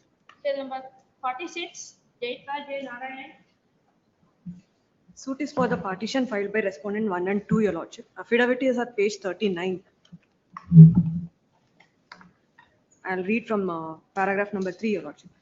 I submit that the suit filed is liable to be dismissed for by rejection of claim inasmuch as plaintiffs have executed a registered release deed dated so and so, while registered document hereunder plaintiffs in consideration of receipt of rupees 16 lakhs each by plaintiffs released and are relinquished their right, title and interest over the scheduled properties, and consequently they went out of the joint family of the remaining members of the family. The plaintiffs themselves have produced the copy of the said registered sale deed along with the plaint. Same thing is reiterated, Your Lordship, upon the monetary consent. Come to the order. In the para 10 of the impugned order, Your Lordship, the reasoning starts. Yes. The learned counsel for defendants argued that the plaintiffs, along with defendant number 2, have executed registered release deed dated so and so in favor of the father of plaintiffs, late Ramaya. Under such circumstances, the suit for partition is not maintainable and plaintiff's liability to be rejected. The frivolous and vexatious suit should be nipped in the bud. In support of the above arguments, the learned counsel has relied on so and so decisions. And on the next page, Your Lordship, on the other hand, the learned counsel for plaintiff has argued that plaintiffs in para 5 of the plaint specifically pleaded that the father of plaintiffs in the guise of execution of mortgage deed got created release deed from the plaintiffs by fraud and misrepresentation. When there is a specific plea regarding fraud, the said contention of the plaintiffs is to be proved by a way of full-fledged trial. The plaint cannot be rejected based on the disputed question of fact considering the defense of the defendants. The truthness of the plaint allegation cannot be considered in an application Yes, under I've order seen 7. Your Lordship, in the next page, Your Lordship, in the next paragraph, he continues, in the light of the arguments, in para number 5 of the plaintiffs have specifically pleaded that the father was in need of money and in order to borrow loan and signatures, the plaintiffs have But obtained. the court says that they have pleaded fraud and other things. Yes, Your Lordship. So that cannot be decided. Your Lordship, in the fraud allegation in paragraph 5, Your Lordship, of the plaintiff, page 32, Your Lordship. The plaintiff has only said that, but the father of the plaintiffs misled the plaintiffs and got created release deed dated so and so in respect of suit scheduled properties without the knowledge and consent of the plaintiffs. It's a registered sale release deed, Your Lordship. Producing the copy of release deed. No, was it produced along? It was produced along with the plaint, Your Lordship. I had not annexed it along with the. All the daughters have received 16 lakh rupees in consideration in the What are the registry. parties to this? In first release deed, the parties are the defendant number 2 and plaintiff number 1 and plaintiff number 2. They are the parties and they have received 16 lakhs each, Your Lordship. And in second release deed, the defendant number 5 is another daughter is the party and she has received 16 lakhs, Your Lordship. So all the daughters have been given 16 lakhs through the release deed, Your Lordship. Please come when counsel appearing for the petitions of this. The application is filed in order 7 to 11 is rejected on the ground that the allegations of, they've taken the allegation of, raised the allegation of fraud. It is submitted that in the release deed that is executed, the plaintiff and the plaintiff number 2. Plaintiff number 1 and 2. 1 and 2 are the parties to the same. And this aspect was not considered by the court considering the same. There shall be stay of all further proceedings pursuant to the order dated so and so and so. Same hand summons and the memo shall be filed by 15th or else 15 July or else a stay granted by this court stands vacated. Much. 7. And we'll see after. Serial number 102, list 1, my lord. It may be disposed of with the direction that I number 2 and 3 may be, the petitioner is also agreeing to the same, my lord. She is appearing through VC. Take that in the 102. 102 FA for the petitioner, my lord. We'll see in the afternoon, take that file. Deeply obliged. No mentionings now, please.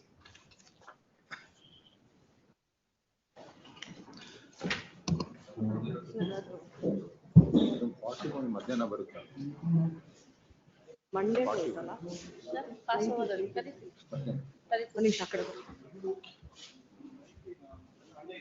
ಅದು ನಾವು hand summons ಇಲ್ಲ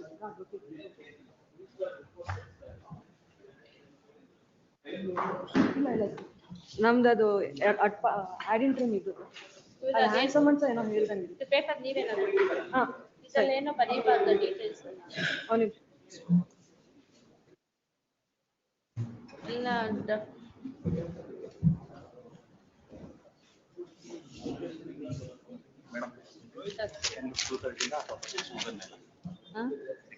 first list continue ಆಗುತ್ತೆ sir. 2 matter 230ಗೆ mention ಆಗಿದೆ.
continue. My lord, may I kindly mention one matter, my lord.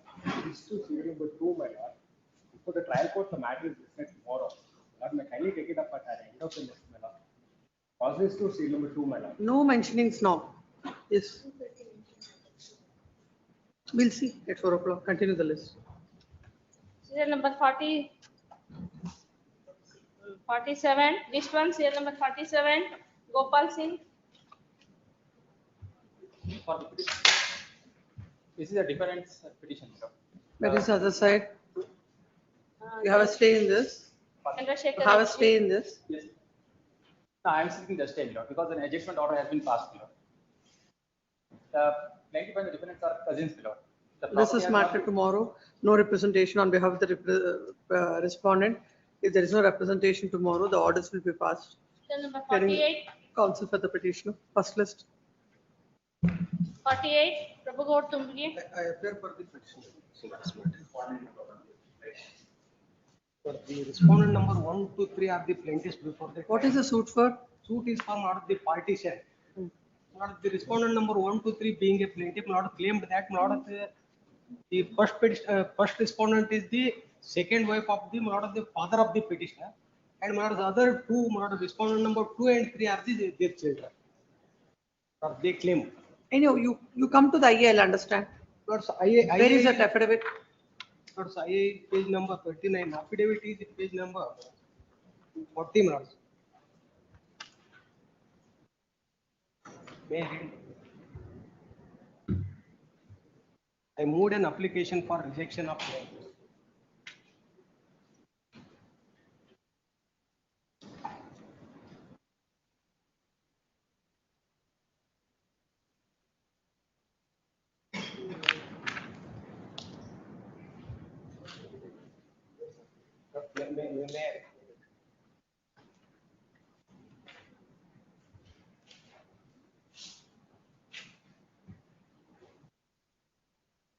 Para number 5, madam.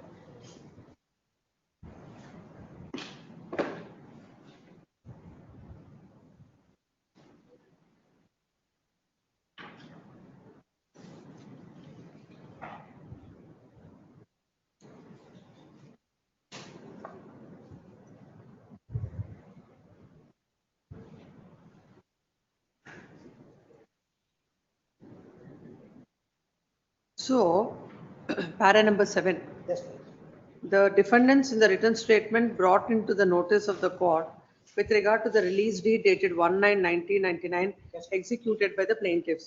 It is not the case of the plaintiff. No, madam. They concealed that fact and not the filed the. Correct. It's a Immediate- fact. No, please listen to the court.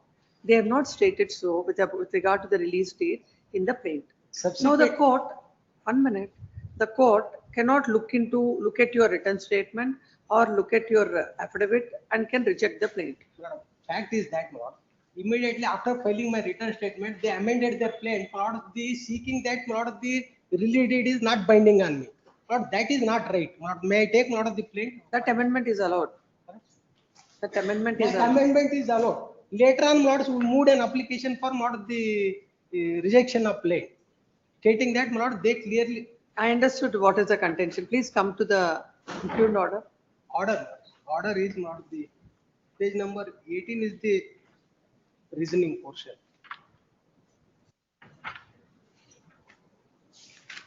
They stated that. Let's read from the reasoning part.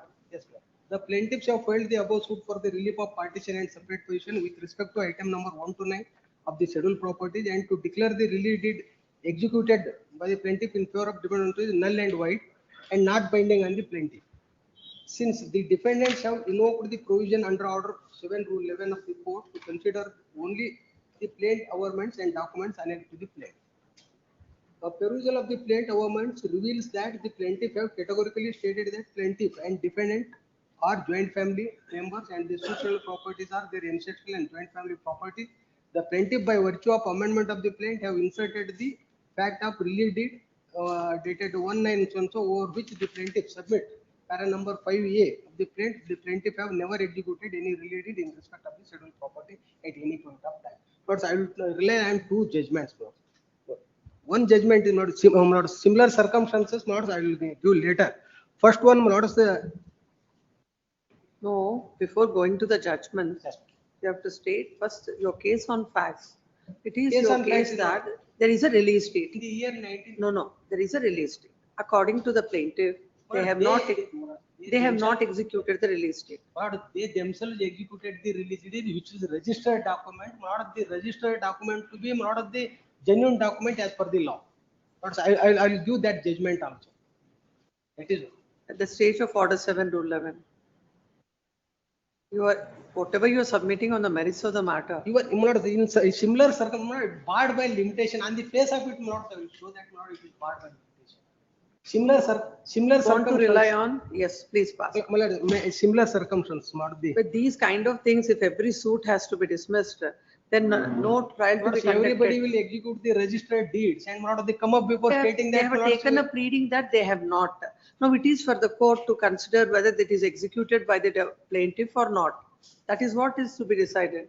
So at the threshold, how can the plaint be rejected? Please pass on those judgments. Not say one judgment, not say two judgments also.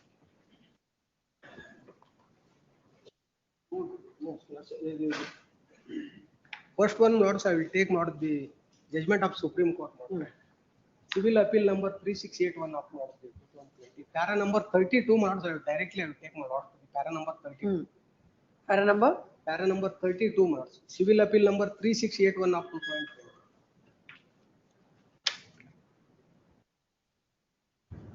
Yes. So this is arising out of what? Out of the principle what laid down in the model principle with regard to genuineness of the model of the registered child is concerned. No, this judgment will come to your rescue in the main suit. But the next judgment is also there. Then that we will see. What about this limitation? This also will come to you at that time.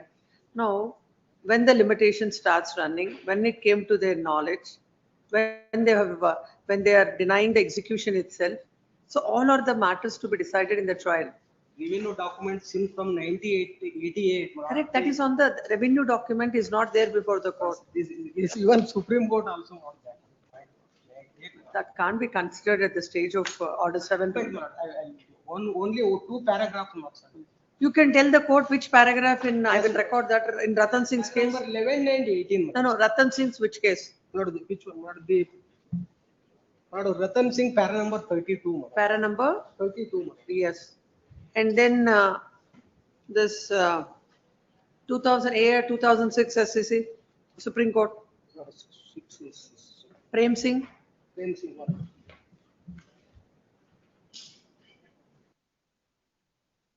Paragraph.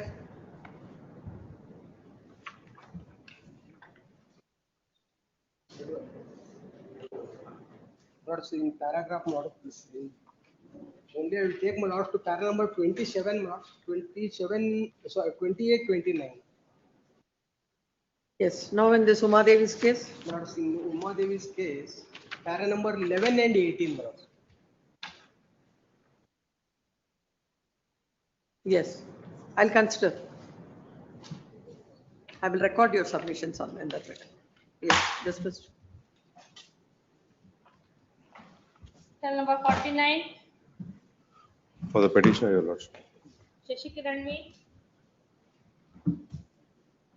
Suit for partition filed by the daughter-in-law against the father-in-law who is alive.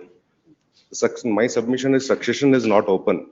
Father-in-law has acquired the properties in 1993 and 97 that she records in her own plaint, saying that the registered partitions, through the registered partitions deed, my father-in-law has got the property. And subsequent to that, she files a partition suit. Come to the IA. And IA is You can come to the findings. findings, just a second, your lordship.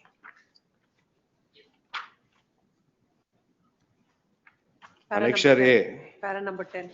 Annexure A, para number 9, 10, 11 are the findings. Yes, let's look at 10. On the perusal of the record, it is to be noted that the defendant number 1 is the father-in-law of the plaintiff number 1, the grandfather of the plaintiff number 2. It is now noted that the husband of the plaintiff number 1 died. The plaintiff have filed the suit for the declaration and for the partition. In this case, the plaintiff is the suit property was acquired by the defendant through partition. there was no partition between the plaintiff and the defendant's family in accordance with law. But in 2017, C schedule property was allocated.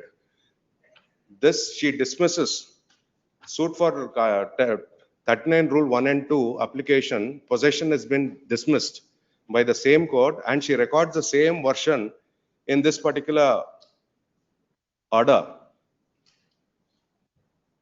And no finding in respect of 7 rule 11A or D. No, no, what is this? Come to this para number 11.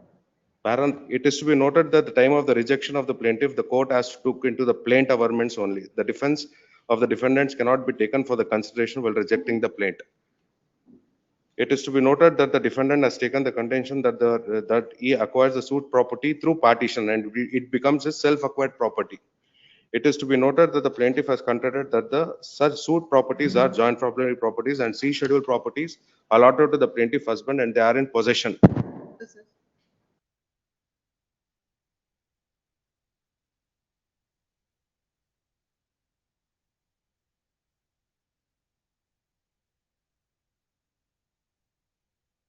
order in respect of the application, whatever I filed, 7 rule 11A and D, stating that succession is not there and the father-in-law is alive. according to her, but these properties were allotted to her. How allotted? It's not allotted, Your Lordship. I've denied. According to her, according to the plaintiff. According to the plaintiff, it is like the, She says that it is allotted to her. it's not allotted. That is the reason like she dismisses the application. The trial court dismisses the application and records the finding of that application in this 7 rule 11 AD, in spite of recording the reasons of cause of action and the barred by law. How it is barred by law or how it is barred by cause of action.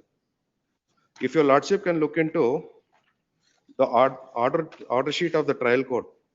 Then counsel for the petitioner submits that in the file an application taking rejection of the plaint on the ground that the father-in-law, there was a partition in the year 93 and 97. She admits in the plaint. 93 and 97 even as per the plaint. And when he has got the properties in the said partition, that becomes the self-acquired properties of the father-in-law. Now during the lifetime of the father-in-law, the present application, the present suit is filed, which is not maintainable. But these aspects were not at all considered by the court. But in a mechanical manner, court has dismissed the IA, saying that it's a mixed question of fact and law. Considering the sufficient stay, notice, hand summons by 10th of July, or else stay granted by this court stands vacated. Much obligation. Yes, next. Bill number 50, Devendra Gowda, RR for petitioner.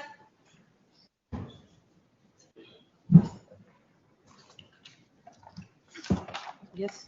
This suit scheduled property of 6 acres land has been granted to the plaintiff's father way back in 1963. Later, Please come to your affidavit. I'll understand the facts from there. please. There was a PTCL proceedings and then it was, You must have stated so in your affidavit. Come there. Please. Where is it? Page number. yes.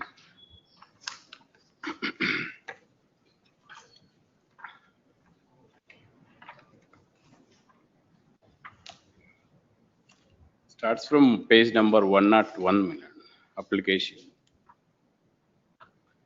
I have taken grounds under 11A, B and D. Suit is also barred by law of limitation and learned trial judge held that suit is clearly barred by law of limitation.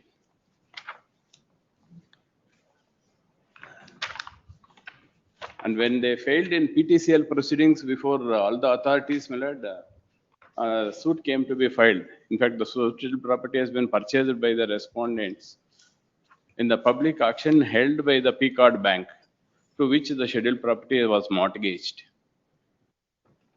Your application must have been rejected for this filing 21 pages of affidavit. Probably that is the reason. No, we have stated all the grounds, because started the history was in 1963.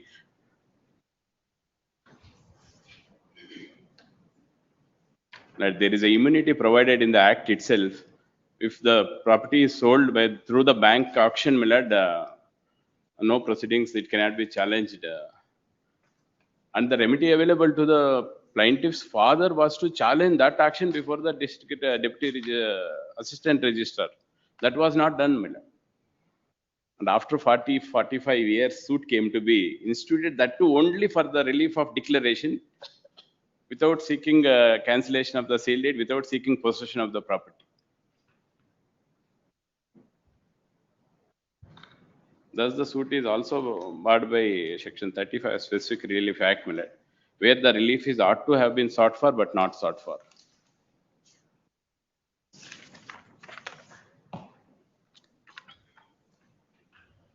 And suit is going on from past 12 years, my lord. In the meanwhile, now the property has been acquired with a KADB.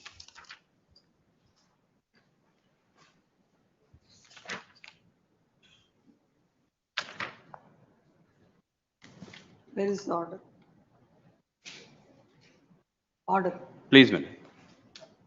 Where is the impugned order? Order is at next the page number 39, madam. Page 39 it starts.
below fifth line, therefore, I hope your lordship got it. Therefore, on the facts and circumstances of the case and on the basis of the settled position of law, The it is court said clear. the plaint cannot be rejected in part. Yes, that is. My humble submission to this honorable court, it is not the part. As a whole, the plaint has to be rejected as against D1 and D3. If your lordship accommodate me to go through with the provisions of service agreement and the admissions made by the plaintiff in the plaints. We'll see this on Friday. Some We'll see this on Friday. Friday in the first list. Friday. First list. Yes, Nale. this Friday. Tomorrow. Tomorrow. Deeply, please. Till number 55. Janardhan Ji. Decree holders, the execution petition is dismissed on the ground of limitation mainly. The reason is that the decree was, compromise decree was put into execution now for the reason that the ADRs have filed a declaration suit that compromise is not binding on them. And I have filed a suit for recovery of portion of the ground floor in terms of the compromise decree. But the judgment has been now delivered by the court saying that they are not the children, they are played a fraud on the court and hence they are not entitled for any relief. But immediately I filed an execution and under section 17 of the limitation act. We'll read para 26. Yes. Page 26, para 11. Yes.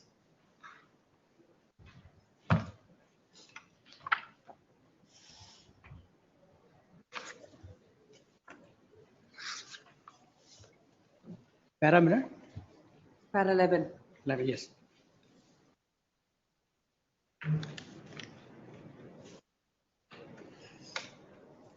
Kindly similar, it is forthcoming from the record that the decree holder has instituted two execution prior present execution. Execution judgment and decree zone 1354 of 84 in EP number 119 of 211, whereby the decree holder had sought to execute the judgment decree in OS number 1354 I 84, which was decreed in terms of compromise petition 8/11/2000 in relation to the first floor of the old flat number so and so, new number 9/14 at Lloyd's Road, Cookstone, Municipal Division number 86, Bangalore 5. Under the compromise decree OS number so and so, the LR of the original plaintiff, Mr. J. Anthony Sami had agreed to hand over the vacant portion of the first floor of the suitable property to defendant decree holder after making necessary arrangement to accommodate the maid servants elsewhere filed so and so by November 2000. In the very same decree, the defendant number 1 decree holder also liberty to evict the tenant on the ground of suitable property and take possession of the same in accordance with law. The legal heirs of the original plaintiff and further agreed to hand over vacant portion of the first floor to the defendant decree holder by 30/11/2000 by reserving liberty to decree holder to take possession of the first floor by execution proceeding. Therefore, it is clear from the aforesaid judgment decree that only the first floor portion of the property so and so, right, Cookstone, Bangalore, 86 Bangalore, the subject matter of the compromise decree in OS number so and so, and consequence of the decree later was entitled to execute the decree to the effect by way of execution petition. The LRs of the original plaintiff, there was nothing in compromise to proceed. There was nothing in the compromise decree to proceed against the present judgment debtors.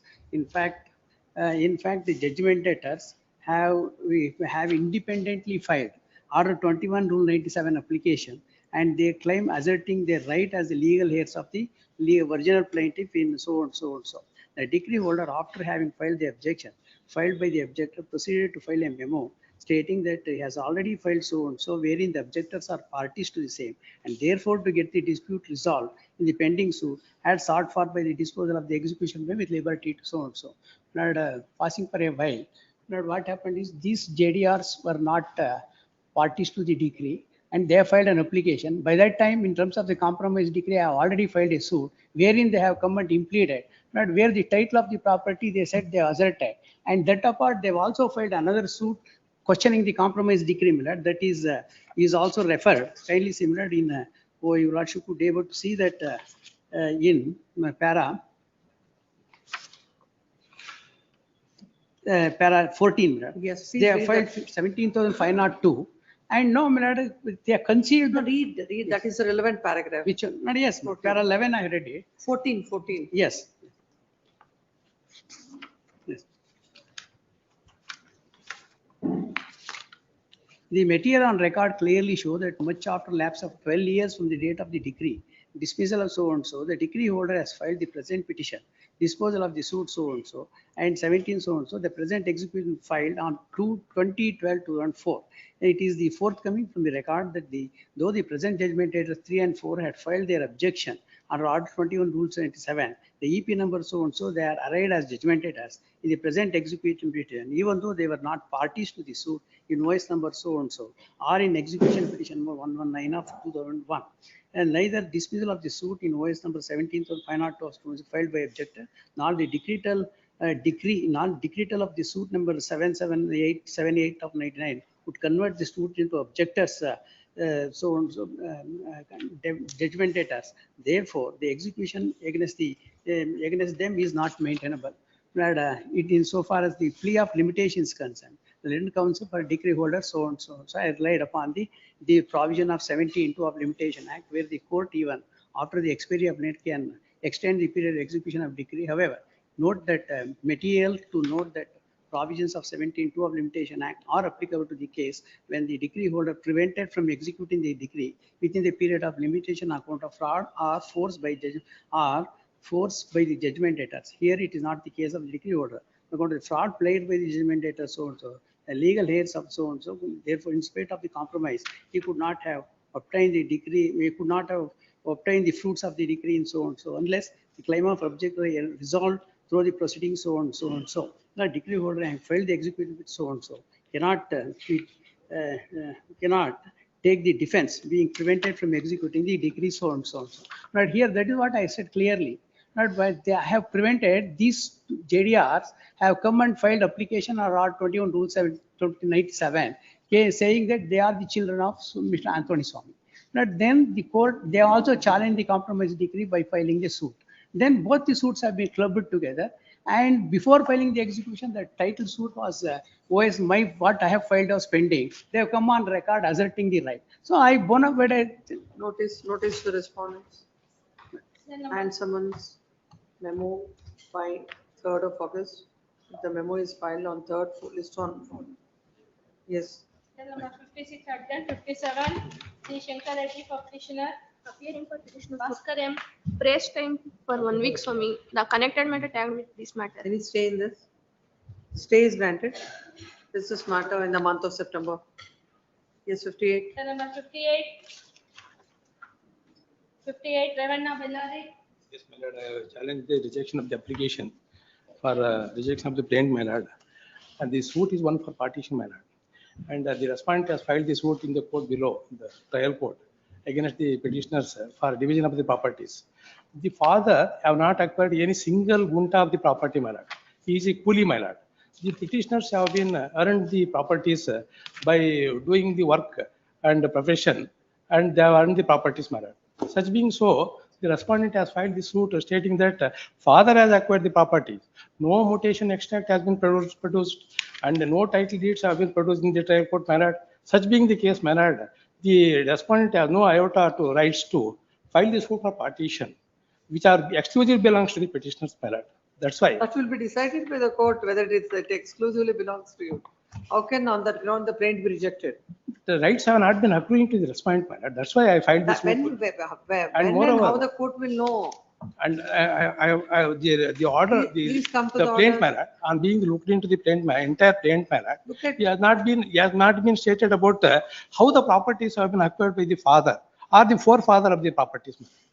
And further, my lord, I have produced all the title deeds. Look at whatever you have produced, the court cannot look into. And in the court below, in the trial court, my lord, I have produced all the title deeds belongs to the petitioners in respect of all the 25 properties, my lord.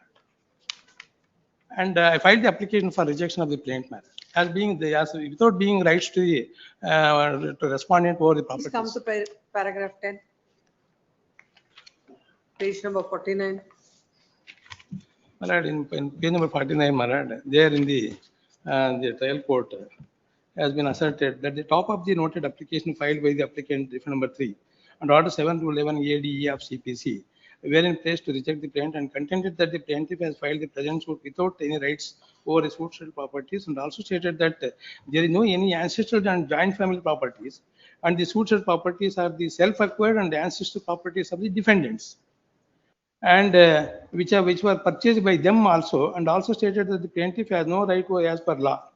Further, it is contained that in the pair number 13 of the plaint, that the plaintiff has mentioned elusive cause of action, and as per the judgment passed by A.C. Davangere, it is ordered that the plaintiff has no right over the property. Even the Assistant Commissioner has decided this fact for cancellation of the kata over the property to the petitioner's matter. And that being also, my lord, the suit has come up from the respondent before the trial court, my lord. So that on perusal of further reading of the lines, my lord, further it is submitted that there is no cause of action to the plaintiff to file this present suit and prays for to reject the plaint. Per contra, the counsel appearing for the plaintiff denied the allegations made by the defendant number 3 in the application, and also contended that the grounds urged by the defendant number 3 in the application are involved the mixed question of law and facts. When the property, if at all, stands in the name of the father, my lord, by earning him or by his forefather, that will be accepting to the mixed question of law and facts matter. Here is the, I have produced the entire documents pertains to the. What the documents which you have produced, court will not look into that. Apart from that, what are the other material to substantiate your contention? My lord, when the respondent has no any rights for the property, my lord, in my exclusive properties, as because simply as we are the brothers and sisters to the respondent, my lord, how can he got rights over the my properties, my lord? That's why I filed the application in the trial court, my lord. And even in the return statement, I have specifically contended this contention in the return statement, my lord, in the para number. In the para number in the pagination 30, my lord, in para number 26, my lord, the suit properties have not been acquired from Karegowdu Ningappa, he is the fathers, and they have not made any properties, and it is within the knowledge of the plaintiff. Court has extracted all this in the order. What all you are saying? And I have produced the page number 30, my lord, return statement. Yes. I am reading the para number 26A, my lord. And why should we look at the written statement when please, you filed an I do agree. I do agree. While disposing the application, return statement is not required, my lord. But on the basis, on the pleadings itself, my lord, he has not been stated anything about how the properties have been acquired by the father or forefather, my lord.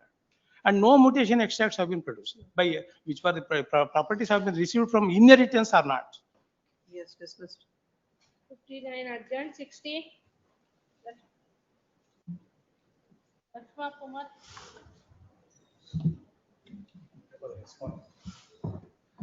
The petitioner, my lords.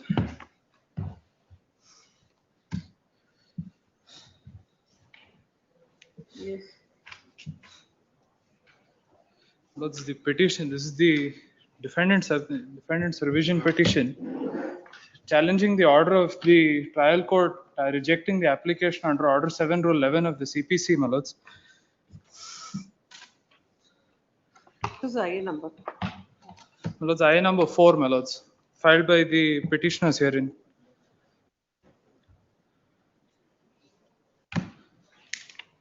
There are so many applications in this order. My lords, there are multiple applicants who have filed the application under Order 7, Rule 11 of the CPC on almost the same grounds, my lords.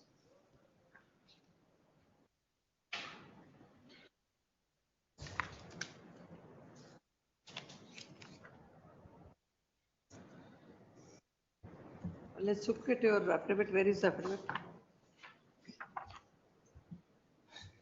Please. Page number?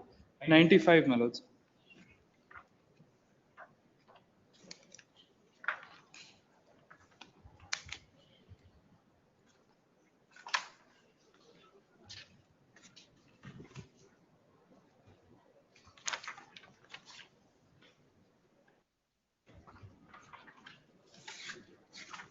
My lords, if I may, my lords,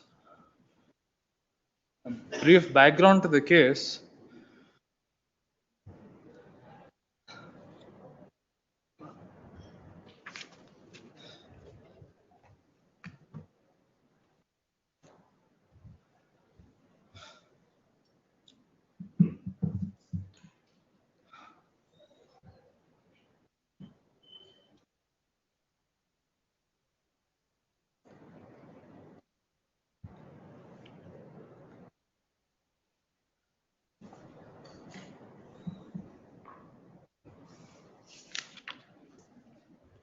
please come to paragraph number 3, 4, 5. This, whatever you have stated at para 3, 4 and 5, Please, my is this part and parcel of the plaint? Please, my lords, it is. They have not denied the relationship between themselves and their father and the No. father. I want a specific answer. I said, in this you are referring to a will, you are referring to this, a partition of 1978, and Please. is it the case of the plaintiff? Plus, the case of the plaintiff before the learned trial court was that their father, our grandfather, Sri D.R. Madhav Krishnaya, they want to seek the partition of the properties, my lords, of Sri D.R. Madhav Krishnaya, who has passed away admittedly in the year 2000, in the year 1975 itself, my lords. My lords, the respondents, my lords, in fact, were the parties to the proceedings that were previously present in OS number 10363 of 1987, my lords. Is it part of the plaint or My a lords, document filed along with the plaint? Indeed, my lords. My lords, they admit that there was a suit filed by in the OS number 10363 of 1987. They admit that their father had partaken in the proceedings before the learned trial court in OS number 10363 of 1987. And then later they resile on their defense without any documents or without any proof whatsoever by stating that on account of the demise of their father, they were not able to follow up on the case, my lords. When the decree in OS number, when the preliminary decree passed on in the year 2005, would clearly indicate that the respondents herein are. Oh, that is what precisely I am asking. Was that document filed along with the plaint? Please, the preliminary decree was filed with the plaint. What it says, the preliminary decree? The preliminary decree, my lords, had contained 3 issues, and of which the first issue would be of importance, my lords, whether the will or whether the registered will of the testator D.R. Madhav Krishnaya was validly executed. Now, after going through the entire length and breadth of the defense, including the defenses urged by the defendant number 2, who are now the respondents before this honorable court, the court came to the conclusion that the will of Sri D.R. Madhav Krishnaya is validly executed, and the terms and various other recitals present therein are validly done. Therefore, partition was with only regard to the 3 sons, that is Sri M. Manohar, Sri M. Nagraj, and Sri M. Krishnamurti, to the exclusion of the father of the respondents herein, my lords, M. Madhusudan. And the said judgment and the said preliminary decree is not challenged at all under This is matter on 30th in the first list, the 61. Cell number 61, VB File my Shivakumar. objections to this. My lords, if I may pray for an interim order, the issues are being framed. Nothing will happen if issues are framed. Please, my lords, if trial commences, then 30th. 30th June. Yes. Please. Cell number 61, VB Shivakumar. No, the application under 7-11 is rejected. It's a bare suit for injunction filed in regard to 4 acres, 26.5 acres of land. And 4 acres land, they say that there is an unregistered lease agreement executed by defendants 1 and 2 and has been put in possession of the property. But we are purchasers of the property on 29/2022. It's a vacant land. Can there be a lease agreement and a shed in regard to the vacant land? Suit is frivolously filed. We sought for dismissal of the suit. Learned judge says that there is a cause of action, etc., and then rejects our application. But the agreement is an unregistered agreement. Let's see what is your, come to your affidavit. To my application. Yes. But application is filed under 7-11, specifically mentioning that there does not exist. That's the. Can you get that affidavit accompanying the IA? Accompanying the application, I said B&M infrastructure. They are the page number. On page, my lord. Some difficulty. IA is produced. And we have said that there is no cause of action at all. Let's see, what is that you have said? At page number 29 it is. Yes.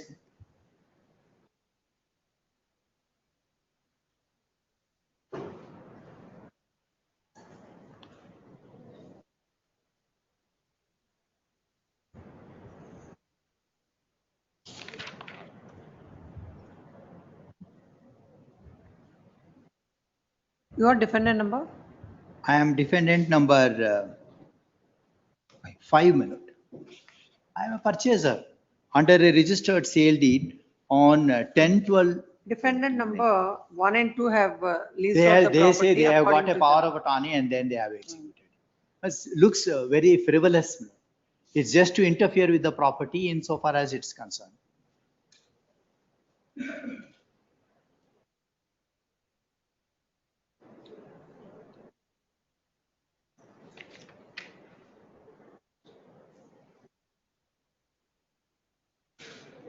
Please come to the order. Order, the order, it's a, this is what it, the learned judgment, para 2 on the reasons. It's a case on hand, the plaintiff in the plain stated defendant 1 is the owner of the suit schedule property. Defendant 2 is the SPA holder of defendant 1 in respect of the suit property. Defendant 2 executed lease agreement on 32. So, that lease agreement is filed along with the plaint. Is filed along with the plaint. Now, whether he's the owner or not, or you are the owner of the property, that the court can only understand after you I file have the been written made as a statement. party to the proceedings. Oh. And when I have been made a party, there must be some significance of my being made a party, without which I cannot be made a party. I'm a purchaser. That's why I made party. Correct. Now, with regard to your title to the property and all, in this IA, the court cannot go into. That's correct. But my application According can, to them, defendant number 1 is the owner of the property, and he I has have leased also out the filed- property to the petitioner. filed this application along Plaintiff. with 151 CPC. But if 151 is also invoked, court can look into the documents which I have produced also. I have not invoked only 7 Rule 11. 151 is also invoked, so that the discretion of Where the is the court. law, where is the law on that? I'll place that law on the court. That there is a judgment of the Yes, yes, Supreme please, Court. please. This is matter on 30th of June. Cell number 62. My lord, in this case, my lord, I appearing for my lord on the council behalf of the petitioner council. My lord. Morning is uncle has died. My lord, he went to Mysore. Kindly, my lord, Monday or Tuesday. Lord. Yes. He only moved matter, lordship.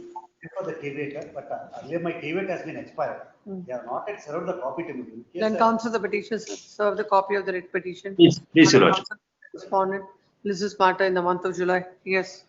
Please. Oblige, lord. 63. Gowda for petitioner. Appearing for petitioner, my lord. This revision petition is filed, my lord, for rejection of the application filed under order 7 Rule 11 A, B, C and D. My lord, the suit filed by the plaintiff for the relief of declaration that the compromise decree taken place between the defendant number 1 to 43 before the Lok Adalat, my lord, not binding on the plaintiff shares, not binding. My lord, in fact, my lord, the such nature. The suit for? Suit for declaration that the compromise taken place decree. It's not binding. Not binding. My lord, the plaintiff remedy is elsewhere one. My lord, if the plaintiff. The party to the compromise? No, she is not a member of the joint family one, and she is a stranger to our family. Subject matter of the land belongs to my uncle, my lord. My lord, the Ugrappa is the original prepositor. He had 8 sons. Out of 8 sons, my lord, the subject matter of the suit scheduled property, my lord, the service enom lands, granted in favor of the one of the son out of 8 sons. He died issueless. Thereafter, my lord, after the death of my uncle, my lord, we are all the class 1 heirs, my lord, we filed the suit and we have got entered into a compromise. At the first instance, my lord, the plaintiff, by creating my lord, the false, my lord, the genealogy and as well as the false death certificate, the plaintiffs made a claim before the Tahsildar in the RRT proceedings. After the detailed inquiry, my lord, the claims of the plaintiff has been rejected and it has become final also.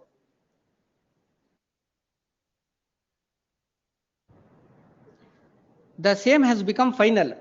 Thereafter, my lord, we filed a suit and we got settled. This is the subject matter is our ancestral property. It is the same is also not disputed. So, according to you, she is unconnected with the joint family. As such, a suit is not maintainable. My lord, it is the case of the plaintiff is that we are not the members of the plaintiff family. My lord, in fact, in order to overcome, my lord, the maintainability of the suit, she specifically denied, my lord, the relationship of the defendant with the plaintiff family. Let us see the plate. Please. Parrot. My lord, To declare that the plaintiffs are the it legal comments, heirs my of lord, Ugrappa 44. and are entitled for the right and. Who is Kindly this turn to para 9. Who is Ugrappa? Ugrappa is the original prepositor. That is What my is- grandfather. Hmm. My lord, he had 8 sons. Out of 8 sons, my lord, one Dala Muniga, the suit scheduled property, my lord, the service in omelette, in whose favor, my lord, the regrant order has been made by the assistant commissioner somewhere in the year 1969-70. And my lord, he died in the year 1979, died issueless. We, the brothers, my lord, the 7, they are the children of the Ugrappa, my lord. My lord, the defendant number 1 to 43, my lord, they are the legal heirs, my lord, of the Ugrappa. They are the grandchildren. My lord, after the death, after their death of the Dalmuniga, original grantee, my lord, we filed a suit, my lord, for the relief of partition and Have a separation. We got compromise settled. decree. Yes. My lord, the And kindly, according to the plaintiff, in order to, what is When- his name? She belongs to Ugrappa family. when she is And you have claimed, nothing to do with this, my lord, we are the grandchildren. the case of the plaintiff. She is belongs to the family of the Ugrappa. But kindly turn to para 12 of the plaintiff, in page number 50. She specifically denied the relationship of the plaintiff. It is submitted that defendant number 1 to 43, who are nowhere concerned to the family of Ugrappa, and who being the propositors of the plaintiff family, making the imaginary claims, and they are trying to dispossess the plaintiff civil suit. Next, my lord, kindly turn to para 12, in page number 51.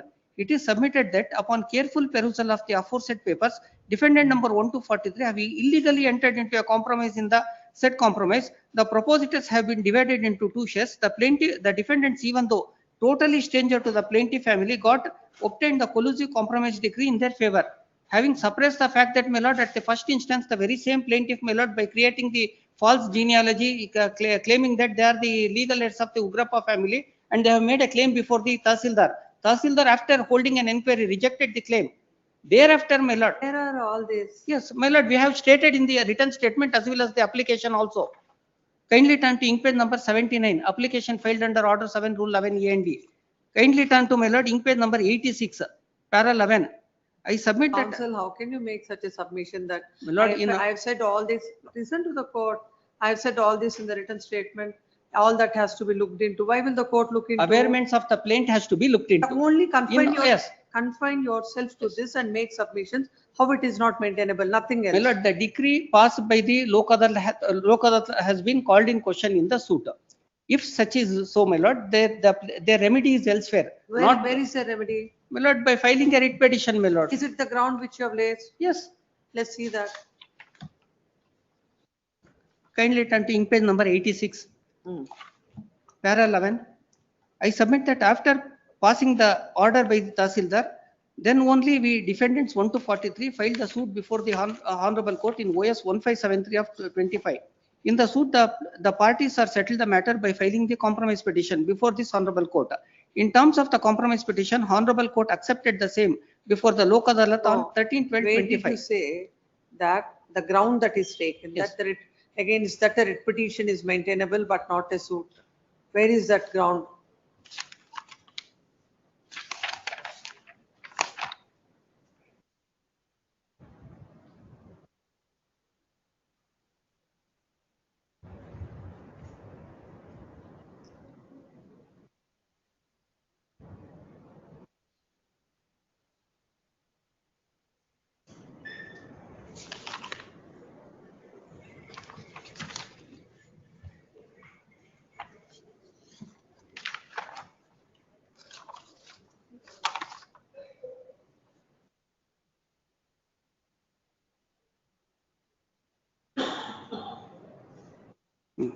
Last line, my lord, para 7, in page number 71. The decree passed by this Honorable Court accordance with law, the plaintiff are stranger to the Ugrappa and Dalamunika family. They have no right to challenge the decree passed by this Honorable Court. Hence, this ground, the suit is liable to be dismissed. That is a different ground from what you are saying. My lord, this is the view taken by this is the latest judgment of the Apex Court. Forget about the judgments. You have to be specific in what you want the Lord, court. No, so you can't after, my in lord, a revision petition, you can't improve your grounds. No, my lord, I specifically contended suit is not maintainable. On why? My lord, their remedy is elsewhere, my lord, on the ground. Say so, where did you say? That's what I wanted to see. Suit it, my lord, I have specifically stated that, my lord, the Not maintainable on what plaintiff have ground? no right to challenge the decree passed by this honorable court. When the compromise has been recorded before Court has to infer it. You will not argue the on law, that.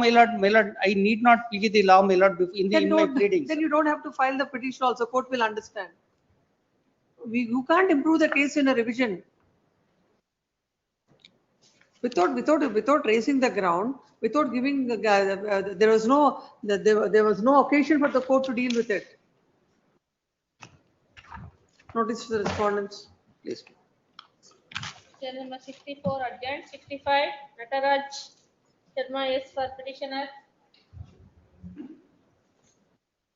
No representation. This in the month of August.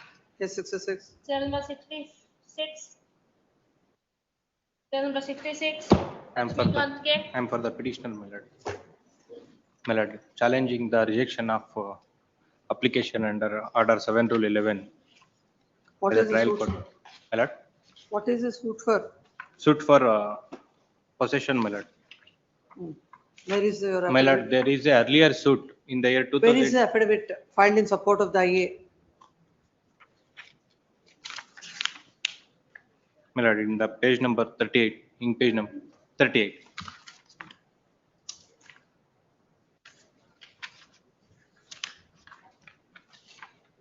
The last page of this papers is at 32.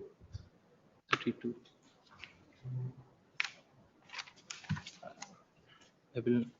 I will look into it, my lord.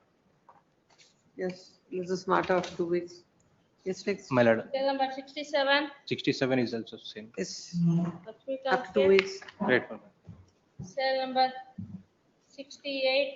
Impugned order, my lord, passed on 24th March, rejects my application for, my lord, the rejection of plaint. The suit is for possession and separate possession filed by the respondents, my lord.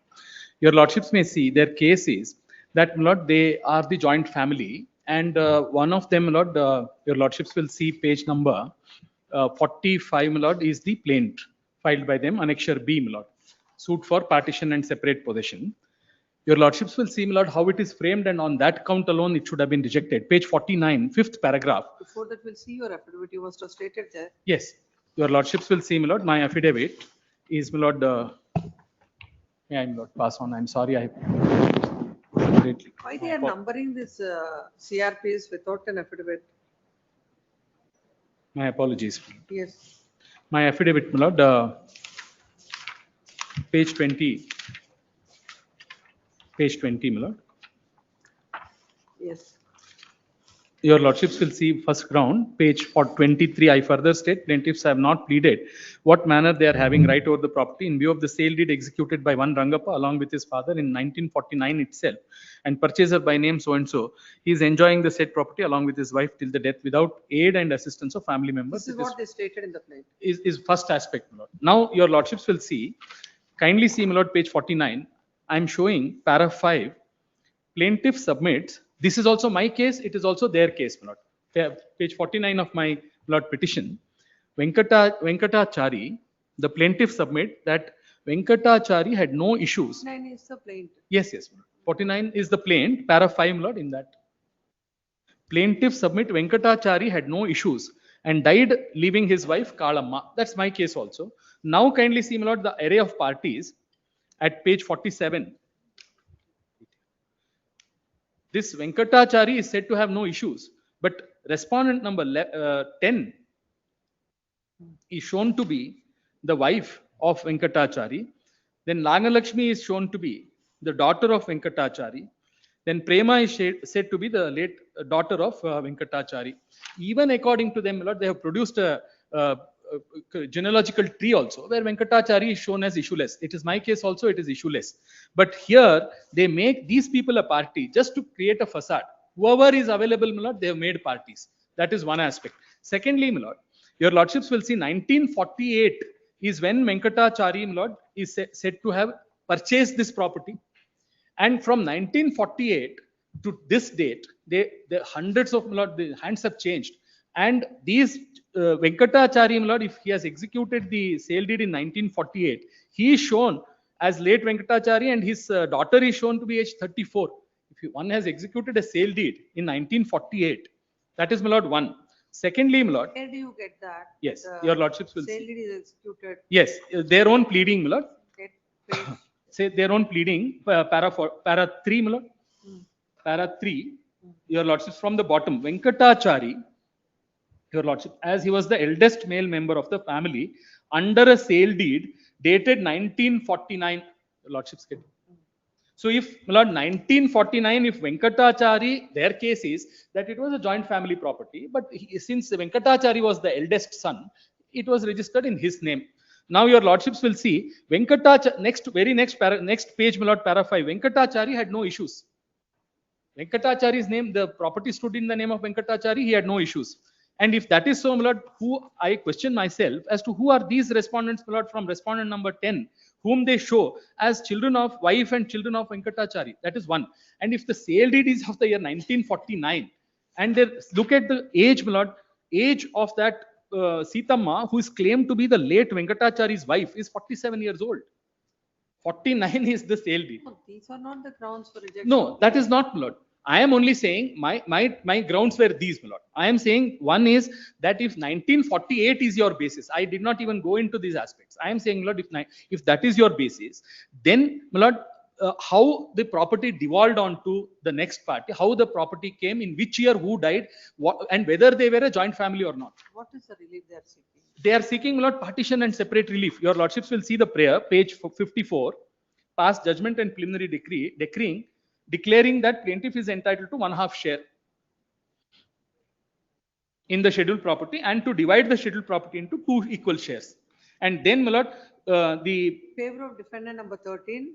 yes, that is my sale deed. I purchased it for value. I am a bona fide purchaser for value from one of the, my lord, co-partners of that, one of the sellers of that tree. So my sale deed, my lord, executed in 24 is sought to be cancelled. And the sale deed also, I will not trouble your lordships because these are matters, my lord, which have to be gone into in trial. But I'm prima facie, I am showing to your lordships that the way the plaint is framed, my lord, and in 1948, if 1949, if the sale deed has taken place. Is it the only property? That is, my lord, one more stranger aspect. There are hundreds of other properties. No. What is that? Yes, they say, my lord, only property. Your lordships will see schedule. What do they say about that 1948 sale deed? Nothing. Your lordships will see that 1949 is registered as so and so. This property, my lord, which the schedule, whatever is the schedule, is the property according to them, which was purchased by that Venkatachari in 1949. After that, what happened? Who purchased it? And Venkatachari, if he is issueless, how could, my lord, these people, what is their right? Why have they arrayed them as parties? Not mentioned. And your lordships will see how cleverly the plaint is drafted. After 1949 sale deed, my lord, no dates are mentioned. Who died when? Who is whose children? And who is defendant number 10 to 12? Nothing is mentioned. Just say. But are these grounds to reject the plaint? No, the issue is, my lord, if the date, one is, my lord, if dates are not mentioned, if cause of action is not shown. What they said was 1948. Yes.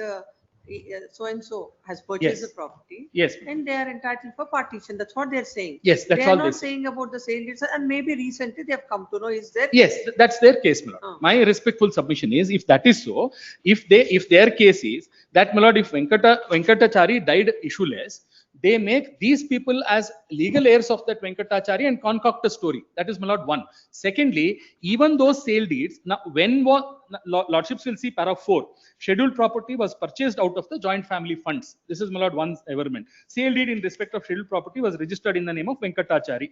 After that, straight away, my lord, para 5, Venkatachari had no issues and only legal heir. The plaintiff submits that after death of Venkatachari, remaining 3 sons, Munyachari so and so died. So these are the 2 grounds or any other grounds? No, third ground is, my lord, that the one is your lordship's judgment, my lord, if I may produce. If the sale deeds are executed and if they have constructive notice, in fact, my lord, these sale deeds contain earlier sale deeds also. I could show them, my lord, but since those sale. No, all that is not at the stage of rejection of plaint. Whose case is that there are some other sale deeds or? They are No, no, only I'm questioning- not even pleading that. No, I'm they not are even only showing that. questioning your sale date. This is of the year 2024. 19 Suit yes. is of the year 2025. When they say that they have come to know about it, Correct. then even on that also, that is within limitation. No, but no, my lord, my sale deed is challenged, no doubt, my lord. But the averment is that it is their ancestral property and it is, my lord, one property. Now, after you entering appearance, and Yes. you will tell the court about how the transactions had taken place from I- 1948 to. Now, my lord, that yes. cannot be part of an Please, application my under lord. Order 7, Rule 11. Please, my lord. But kindly see, my lord, the impugned order, it relies on my written statement than looking at their plaint. Your lordships will see that, my lord. Where is that? No, however, the court has dealt with it. Now Page you are 9. on these two grounds. Yes. On these two grounds, it cannot be rejected. Yes, the reasoning assigned is, my lord, page 39. The learned counsel for the defendant number 13 argued that above suit is frivolous and vexatious, is bona fide purchaser for value. The scheduled property was absolute property of Venkatachari. After the death of so and so, his wife Kalamma, thereafter so and so, will deed dated so and so is executed, is what I state in the written statement, my lord. If I have said that there is a will executed in favor of this Kalamma, that need not be looked into, as your lordships now said, and their plaint averments and the strength of their plaint needs to be looked into. But the application is rejected on the count that this will has to be looked into. Where, my lord, will was not impugned, sorry, it was not challenged. Will was not even ever to. No, On my weakness. Whatever are the findings of the court, ultimately, your application cannot be looked into. Cannot be looked into, my lord. Need not be looked into. Therefore, my lord, I am endeavoring to, my lord, show their own plaint. I am not even arguing that point, though I argued. From your plaint, that's why I'm saying, forget about what the court said and whatever your grounds. I'm purely relying on their plaint, my lord. Therefore, lordships may ignore all this and keep aside one. I am showing, my lord, one ground on which the plaint itself is framed. The way the plaint.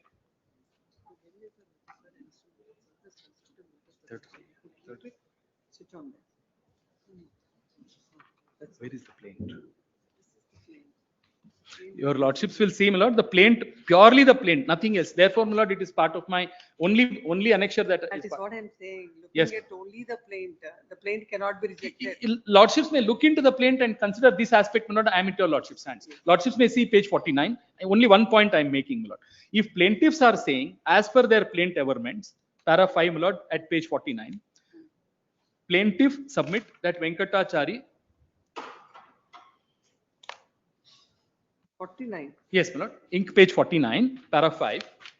That's what I read in the initial phase, my lord. The plaintiff submits that Mr. Venkatachari had no issues and he died leaving behind his wife Kalamma and his legal heirs. Now kindly see, my lord, page 47. These are Venkatachari's children. That will continue. If this, my lord, is the plaint, and if this plaint, So my lord, leads to a trial, under Order 7 rule, which proviso to that? it's this now has to be considered. it is, my lord, I would say, if there is no cause of action, because, my lord, if No. if there is a cause of Venkatachari, action. no, your cause of action comes from the partition suit. They say you partition this property, and they make these people as parties and say, my lord, it has to be partitioned among these parties. That is, my lord, my limited submission. Yes. I have asked for this. No, the issue is, my lord, that. No. This was. On the humble submission, ma'am. On the humble submission, my lord. The serial number 66, there is a page existing in the file, my lord. There is a? Page affidavit, page number 38 is existing, my lord. When is it posted? Tomorrow. Tomorrow. Grateful, ma'am. Both matter. Grateful. Yes. Cell number 69, Akash Kumar Roda. Defense revision petition, suit for specific performance. Yes. The application has been filed. My lord, the suit is not maintainable as there is no cause of action and also is barred by limitation. Rashmi, kindly, the court below, my lord, proceeds as if it's a contingent contract and therefore it is maintainable. Rashmi, kindly come to page 27, the findings record of the court below. Yes. After referring to the judgment of so and so, my lord, the commencement of 6 months period itself was contingent upon the defendants performing their part of the obligation, namely. No, before that, what Yes. is your specific case? Come to your affidavit. What did you say? On what ground the plaint has to be rejected? Yes, my lord. Page 49. the ground of limitation, my lord, Hmm. and As- no what cause is of the- What is action. the date of agreement? Rashmi, kindly say, the date of the agreement is 1/10. 1/12/2015. Then the 6 months is the time fixed. As per that, within 6 months, they have to execute the sale deed. Yes, my lord. Ah. Then it should have been filed on or before 31/3/2019. Suit has been filed in 27/4/2024. My lord, the time 6 months is specific. Rashmi, What did they say in the plaint? Please Ah. come to the plaint. cause of action, my lord, at page 37.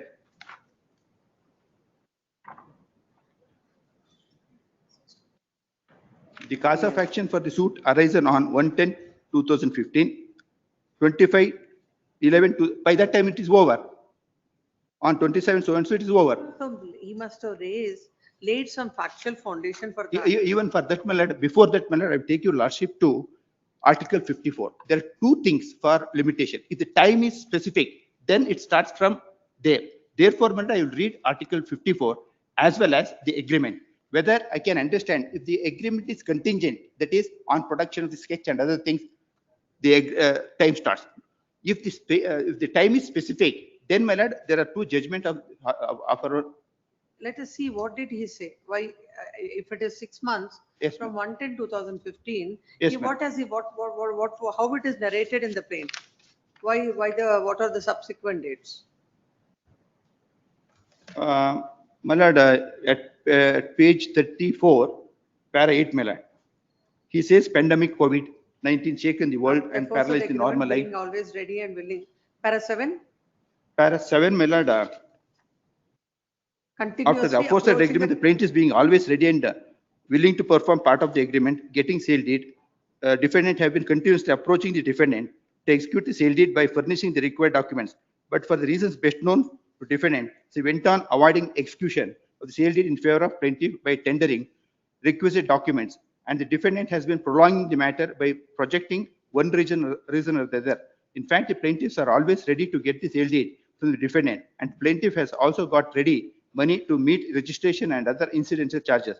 The defendant is not legally entitled to postpone her part of the agreement, since the defendant was unnecessarily prolonging the matter, and in order to know whether the suit scheduled property is free from encumbrances and whether topography of the property is tallying with the actual state of affairs and the boundaries furnished by the defendant, the plaintiff being bona fide purchasers may attempt of further inquiry, and during the course of the further inquiry, for the astonishment and surprise of the plaintiffs, they have noticed that the defendant had mortgaged the social property and had avoided loan from GB so and so. what was the consideration as per the agreement? Agreement, my lord, it is 15, 1 minute.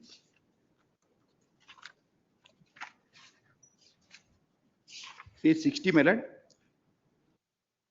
Sale consider 25 lakhs, my lord. How much was paid? 10 lakh.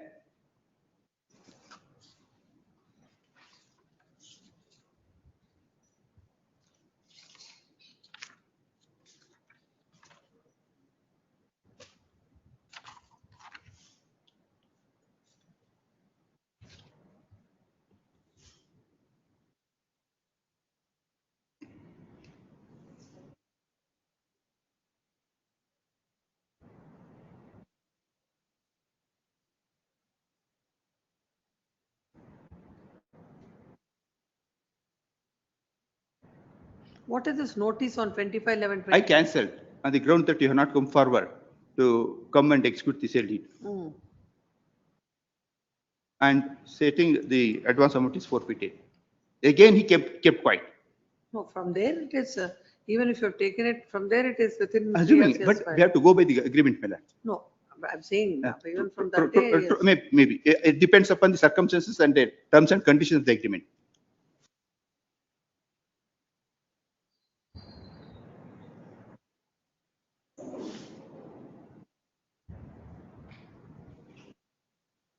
It is a fact that you have mortgaged the property in favor of the bank It was mortgaged, my lord. during the pendency, after the Before, agreement of sale is no, executed. before.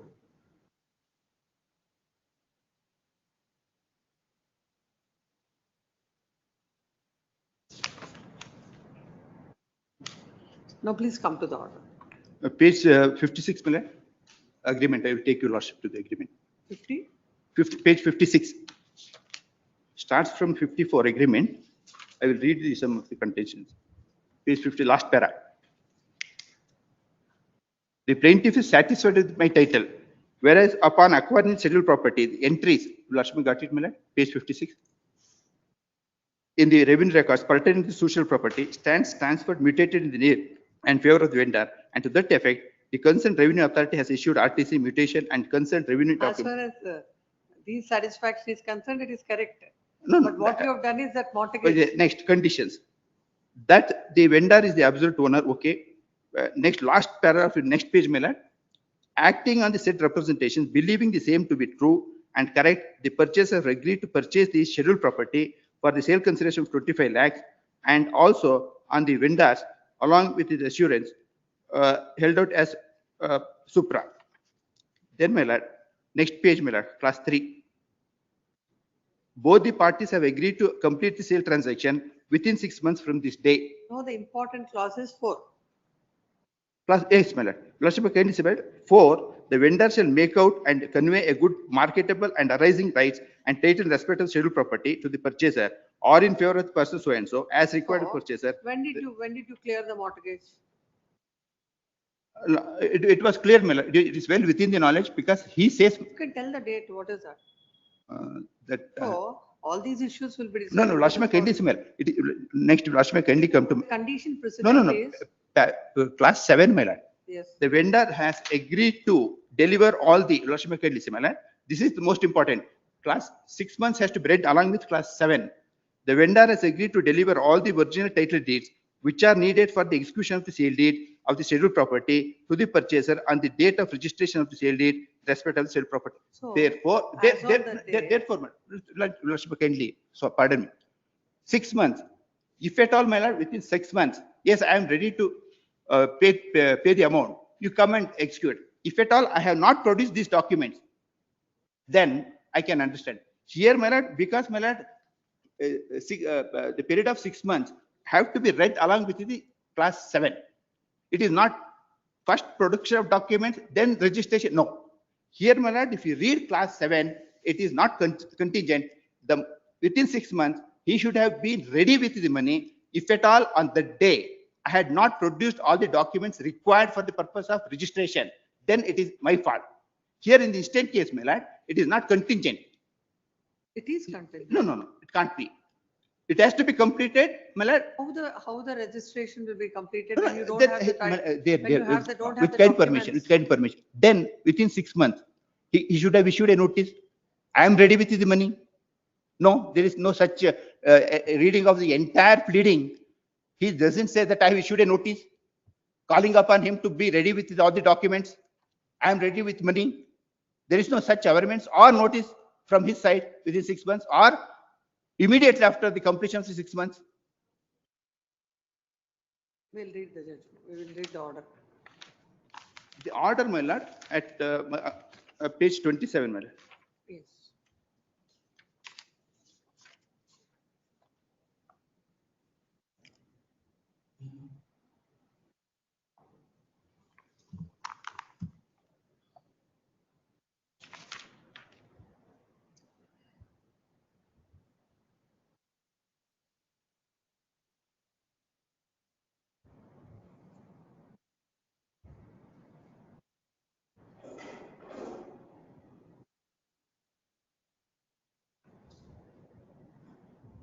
It is not contingent. According to me, it is erroneous, sir.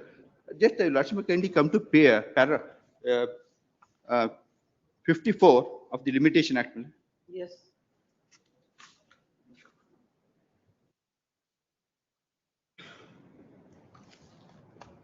Yes. 3 years. The date, then, madam, the date fixed for the performance. Here, madam, date is fixed. Or if no such date is fixed, when the plaintiff has noticed that performance is refused. The question of refusing doesn't arise here in the instant case because if you read class 7 along with the time fixed, my lord, it is on the day. 6 months he should be ready and he should have issued a notice. Then, my lord, this article rely upon the judgment of the Supreme Court, Usha Devi.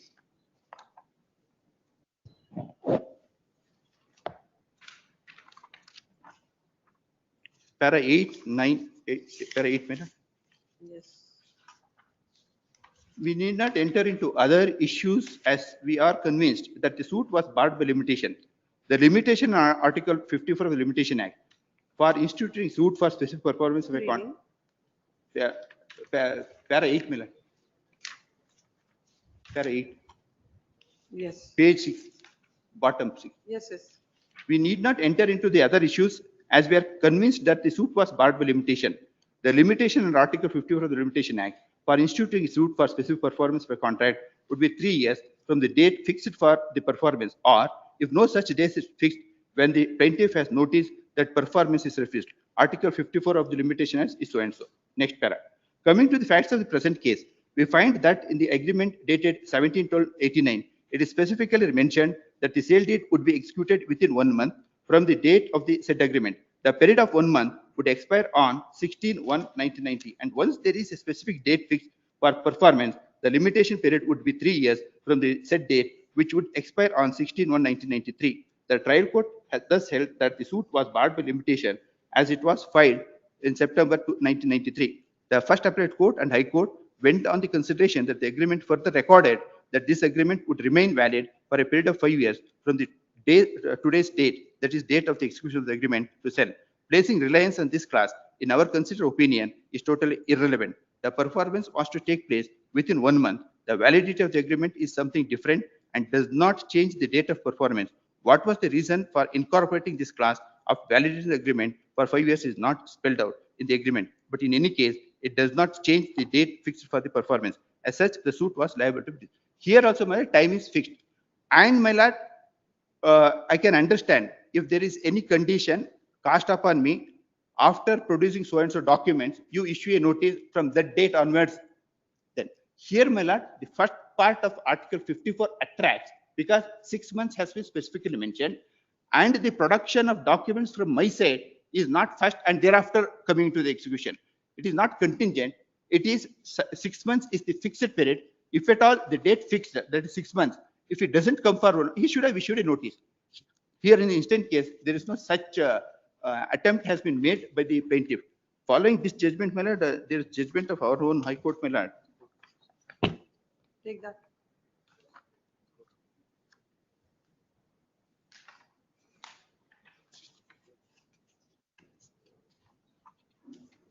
Yes. Para 16, my lord. Refer to the judgment and so and so. Para 16. Upon reviewing the plaint and agreement of the sale deed dated 28/4/2008, it is clear that the sale transaction was to be completed within 11 months. No extension of time was stipulated, even for obtaining necessary permissions.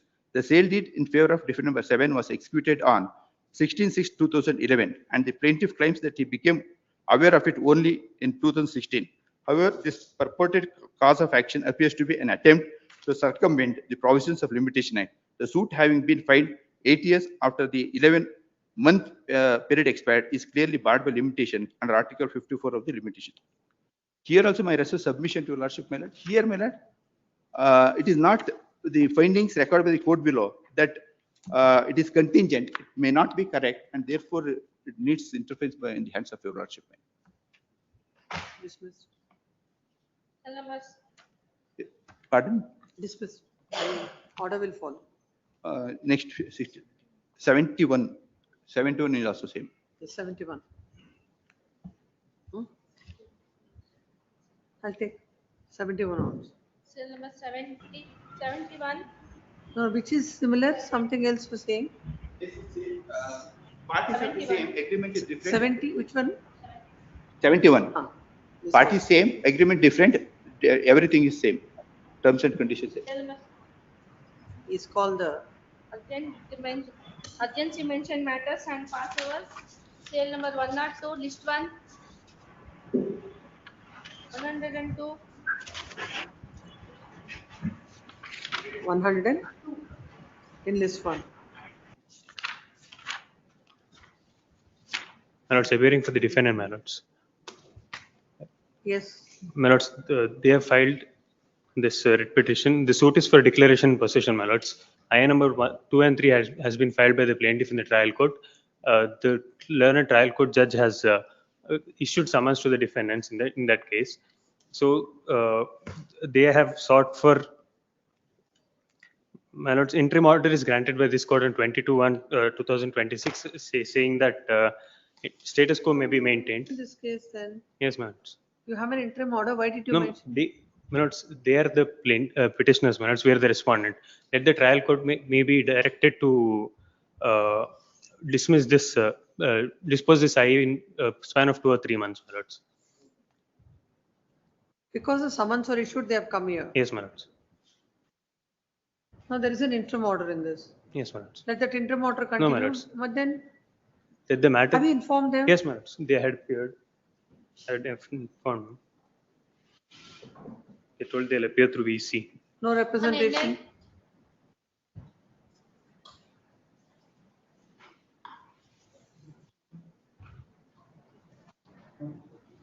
No representation on behalf of the. My lords, they had appeared, my lords. They were here only.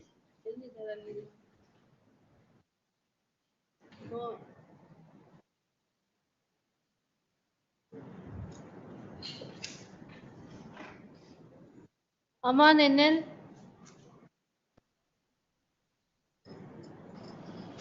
No representation on My lord, behalf serial of number the. 1 or 2, my lords, I appear for the petitioner in this matter. Yes.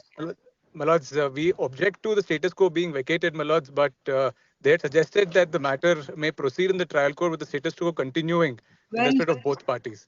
that is what I'm asking him. He said no, he's opposing that. My lords, we oppose that as well, my lords, because they had suggested that.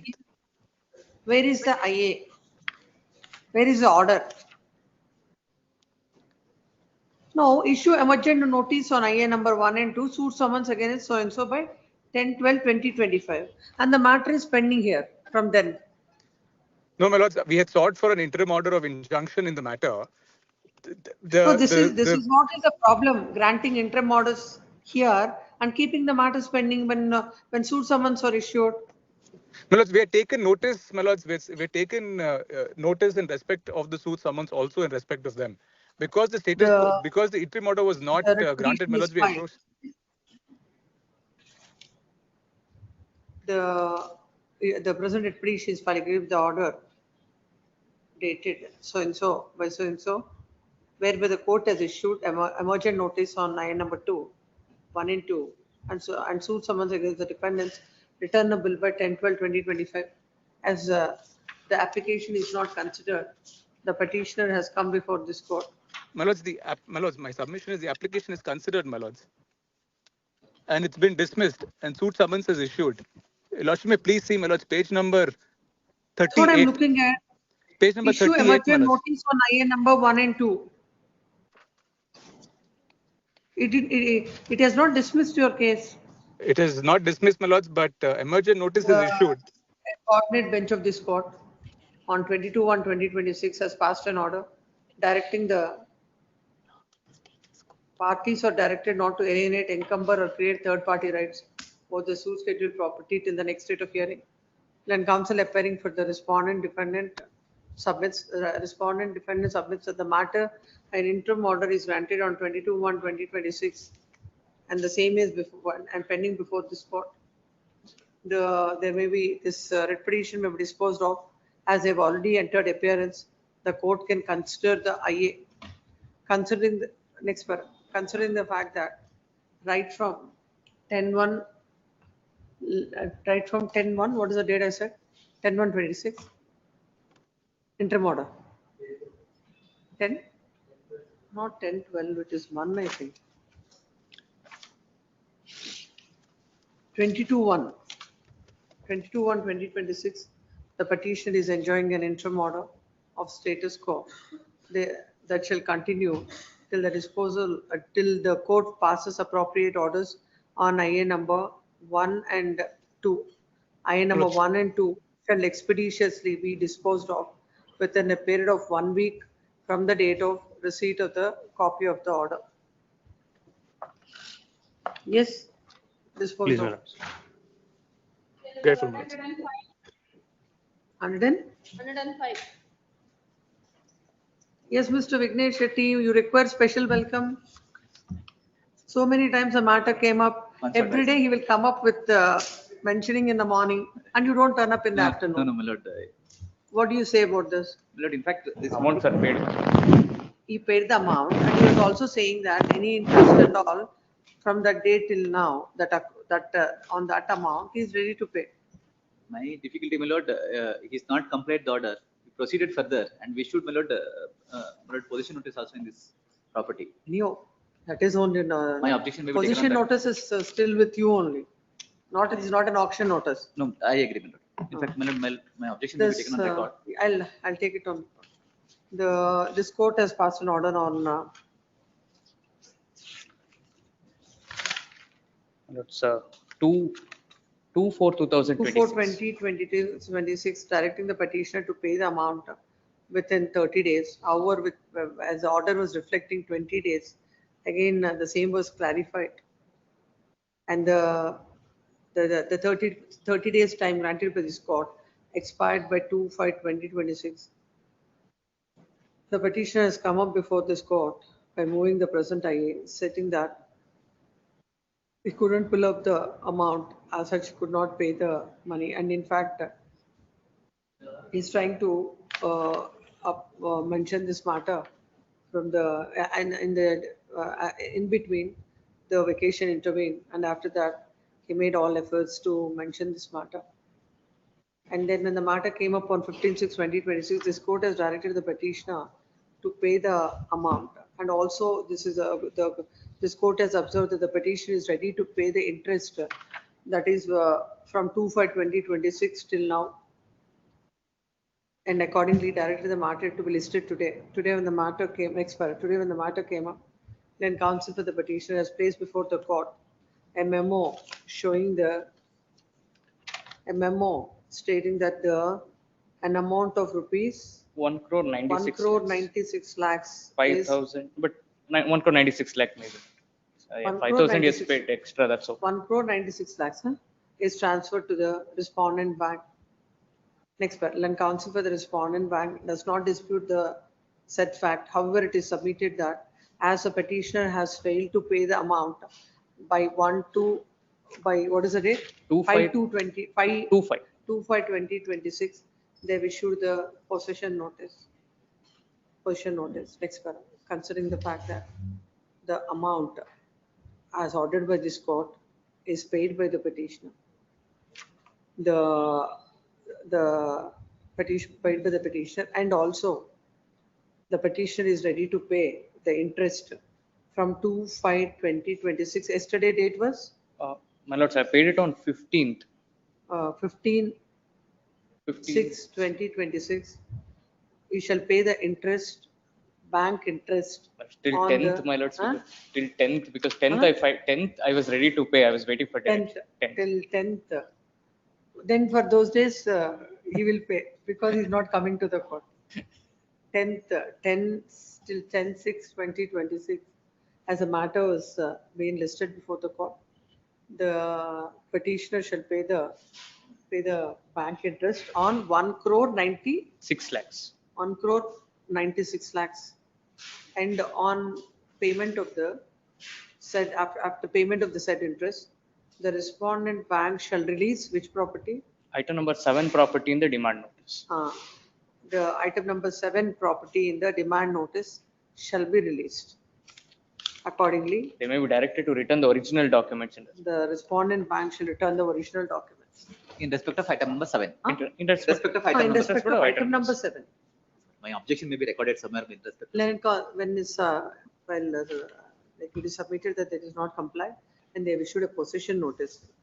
A continuation of that, then counsel for the respondent bank opposes the present application and submits that when the petitioner has failed to comply with the order, he is not entitled for any further orders, as already possession notice is issued. Grateful. So only one submission. Bank interest may be specified. FD What is the interest bank interest? 6% is FD interest even in their bank. So that's same maybe Savings bank account interest is 4%. 4%. 4%. Great. Is allowed and ordered. Yes, next. Serial number, pass over matters, list number 1, serial number 18. 18 pass over matters,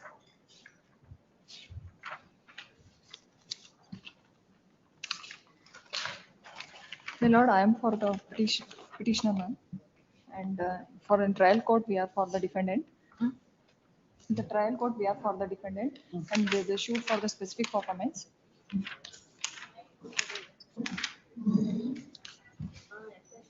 Uh, The land measuring 2 for 24 acres, survey number 28 of P1. In this, the plaintiff father himself came and give the GPA to the defendant number 1 with family members' knowledge, ma'am. And land sold legally and sale money was paid to the plaintiff. That should be the sub-register, more than the sub-register valuation.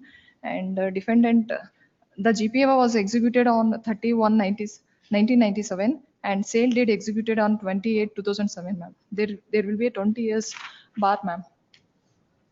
And my prayer is that, ma'am, please cancel the trial court order dated 16/3/2026 and OS 1720. And allow the writ petition. Yes, ma'am.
Because you have argued, notice to the respondents.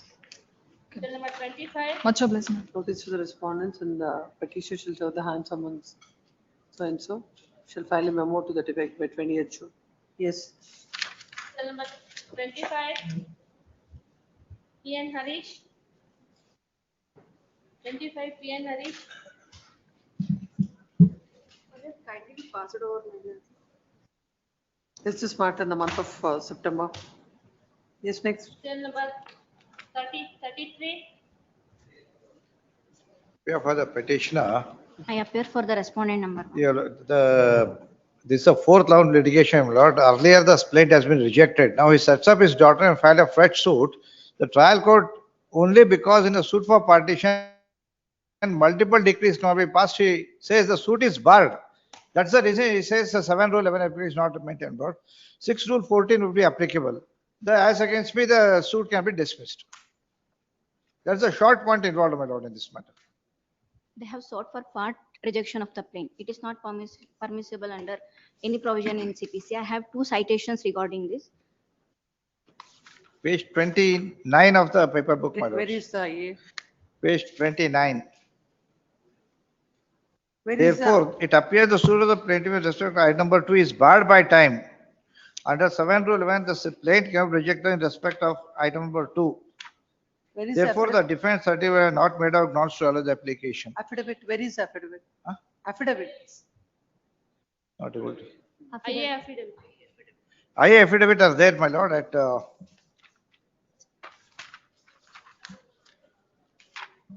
written submitted at page 45. IA is at page 53, my lords, 54.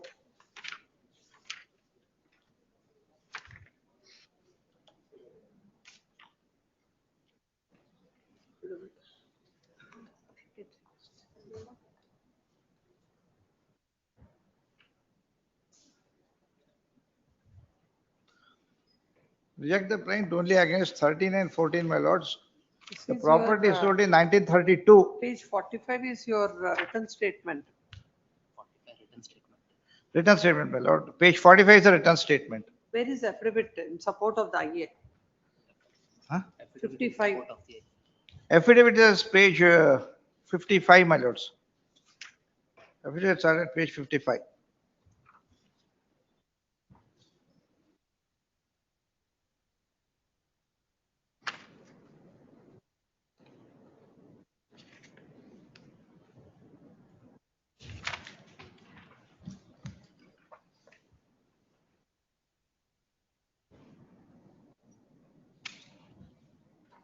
May I share the list of dates, my lord, are prepared? There is another appeal pending, my lords. There also I produced the same thing. Sorry, I could not correct the case number, my lords, on that. We'll hear it some other day. This is matter on 1st July. Match up. Case number 39. Mohan Kumar BM. Defendants CRP against an order dismissing IA for rejection of plaint. Plaintiffs 1 and 2 are parents-in-law of defendant number 1. A suit is filed saying defendant number 1 on his property promised us, and therefore we constructed a house on his property in 2012 by spending 40 lakh rupees.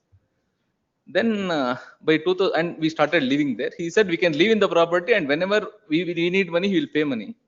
And in 2020, between husband and wife, there was relationship issues, divorce cases filed. They asked me to vacate the property. Now I am in need of money, therefore a suit for recovery of 40 lakh is filed. IA for rejection of plaint on the ground that 2012 is said to be the oral date.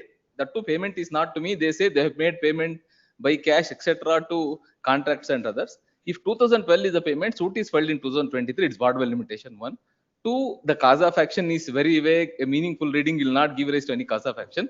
3, that they have asked for payment of 40 lakh with interest at 24% compound rate from 2012, whereas court fee is paid only on 40 lakh rupees.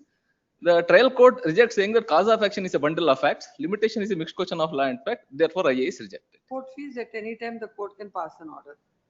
No, I agree. The only point is, therefore, I did not want to emphasize on that anyways. Yeah. Come to the order. My lord? The order. Annexure A.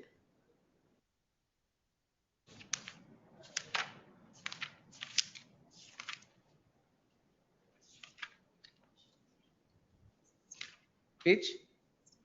Reasons start at page 34. However, that again discusses only the facts. Relevant reasoning is at paragraph number 44 at ink page 43. I think we can come 43. The court reproduces order 7 rule 11. Come to para 42. Para? 42. Para 42. The main objection filed with the plaintiff counsel to present application is that in view of the assurances and promises made by defendant number 1, plaintiffs invested their life savings and hard-earned money and had put up construction over the social property by taking all the initiations, and even they are in possession of the property as per the assurances given by defendant number 1. However, now due to matrimonial disputes between plaintiff's daughter and defendant number 1, he has executed gift deed in favor of defendant number 2 with respect to suit property, and is intending to dispose plaintiffs from the suit property through defendant number 2, and is also avoiding repayment of money invested by plaintiffs in construction of the house. Hence, these issue on merits and only after execution of sale deed, defendant number 1 in favor of defendant number 2, and issuance of legal notice by defendant number 2, the cause of action has arisen for the plaintiff to file the present suit. Order 7 rule 1 CPC contemplates so and so. Then para 44. Hence, it is clear that as per the provisions of order 7 rule 11 CPC, while considering application for rejection of plaint, court has to consider only the plaint governments and the documents produced by the plaintiffs. The defense taken by the defendants and the documents of defendants cannot be considered while adjudicating the application under order 7 rule 11 CPC. Moreover, in the present case on hand and on perusal of the plaint government, there is clear cause of action made out by the plaintiffs for adjudicating the matter on merits. Moreover, as it is well settled principle of law that point of limitation is mixed question of law and fact, and so also on plain reading of plaint government does not make out that suit as barred by limitation. The fact as to whether suit is barred by limitation or cause of action actually arose to the plaintiffs after issuance of legal notice needs to be considered only after full-fledged trial of the case. Hence, at the stage, the contention of the defendant that suit does not disclose cause of action and that it is barred by limitation needs to be rejected does not hold any water. Now, my lord, may kindly see the plaint governments. Then the notice to respond. Yes, I have filed an application for stay. Because my lord, no, we'll give a short day. Even as per Article 21 of Limitation Act. Not stay. We'll give a short day. Yes, this is matter hand summons and memo shall be filed by 1st of July. If it is filed by 1st of July, list on 2nd of July. I may be permitted to serve the council also, my lord. And summons is already. Yes. Yes. Till number 41, Pradeep Yadav for petitioner. My lord, I am for the respondents. On the order on 18 to 26, this honorable court, may I read it out? 18th February 2026. Issue notice to respondent number 1 and 2. Learned counsel for petitioner have filed memo seeking for dispensation of the notice and others. At the risk of the petition notice, the other respondent is dispensed with.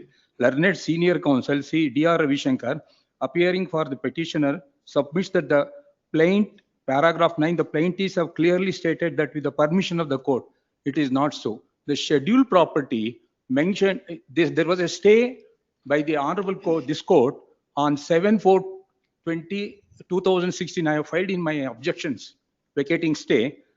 Heard the learned counsel, this is on 7/4/2016. Heard the learned counsel for the petition parties pending disposal of the appeal on merits. All the parties this appeal are directed not to alienate or change the nature and character of the parties.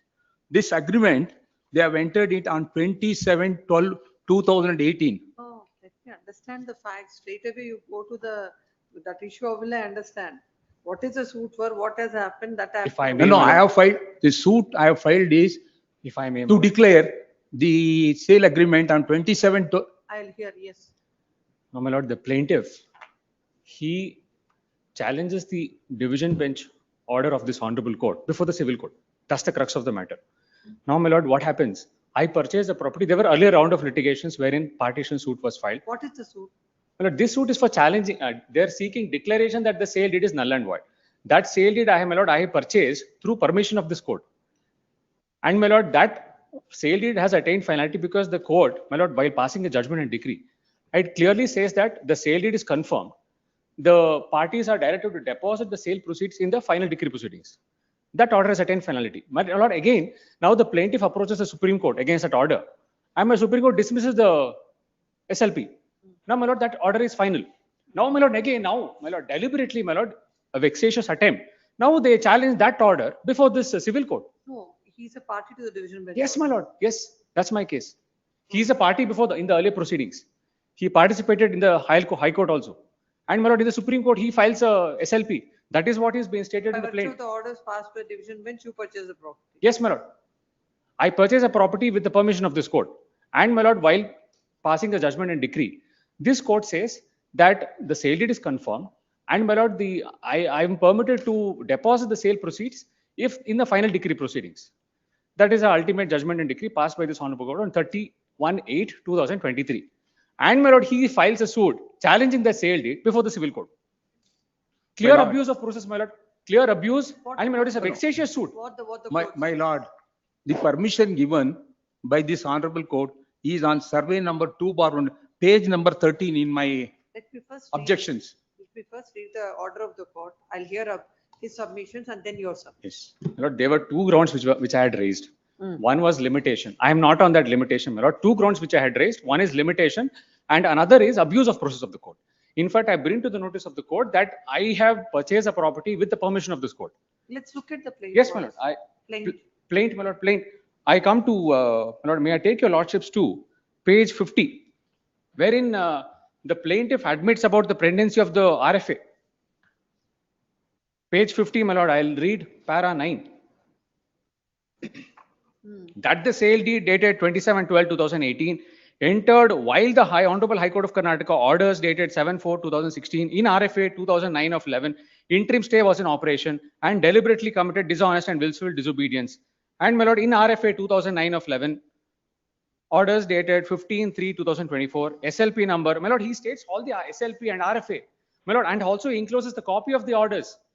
My lord, that order is already before this honorable court. RFA, my lord, I have produced. Where is that RFA order? My lord, RFA, my lord, there is already on record, my lord. I have produced the judgment and decree. I have produced the RFA order on page number in my 31/8/2023, my lord. That is the judgment and decree passed by the division bench of this. In my objections, I have filed it on page annexure C, page number 10 to 13. IN number 2 and 2 on dated 6/3/2019. My lord, here the main thing is two things. No, I'll cut short on these things. Main thing is scheduled property mentioned in that agreement 27/12/2018. registered. They are mentioning 27, 2019 not. That agreement was registered as I, Come to the RSA. or RFA. RFA, and where is that? Where is that finding? Yeah, RFA IA number 1 and 2. I'll read out the operating portion. In these circumstances, Where is page 13, idರಲ್ಲಿ objections I have filed. No? They have not produced the Page they have number not produced a judgment 13. and decree, my lord. They have not 1-3. produced a judgment and decree. 1-3. They have not produced a Yes, judgment. sir. I have produced the copy of the judgment. Where is the relevant portion? Relevant portion on page 13, para 1. In these circumstances, keeping in mind the legal rights of all the parties, we find that the application requires to be allowed. Hence, IA number 2, 2019 allowed. The applicant defendant number 1 is permitted to alienate land measuring 1 acre 10 guntas of 2/1A. Yes, 2/1A already done. Here they are doing 2/2. Entire even revenue records. Where you are referring to page number 30. 1-3. No, 1-3, madam. 1-3 is the cost title of RFA. No. What I have filed, my objections, I am reading it out. I have filed an IA, objections to civil division, CRP. Illide nodi.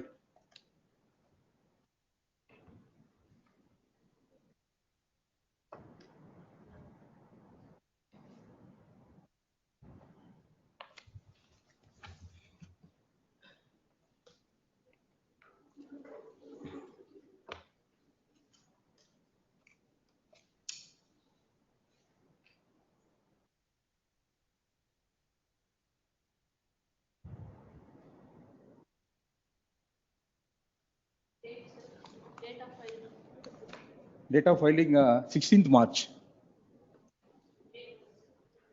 Page number 13. Objections ಎರಡು ಹಾಕಿದ್ದೇನೆ. ಒಂದು ವೆಕೇಟಿಂಗ್ stay, ಇನ್ನೊಂದು objections ಎರಡು ಹಾಕಿದ್ದೇನೆ.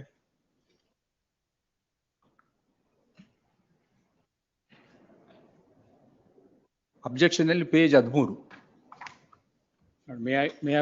Am I permitted to produce the copy, my lord? I have a hard copy of the judgment.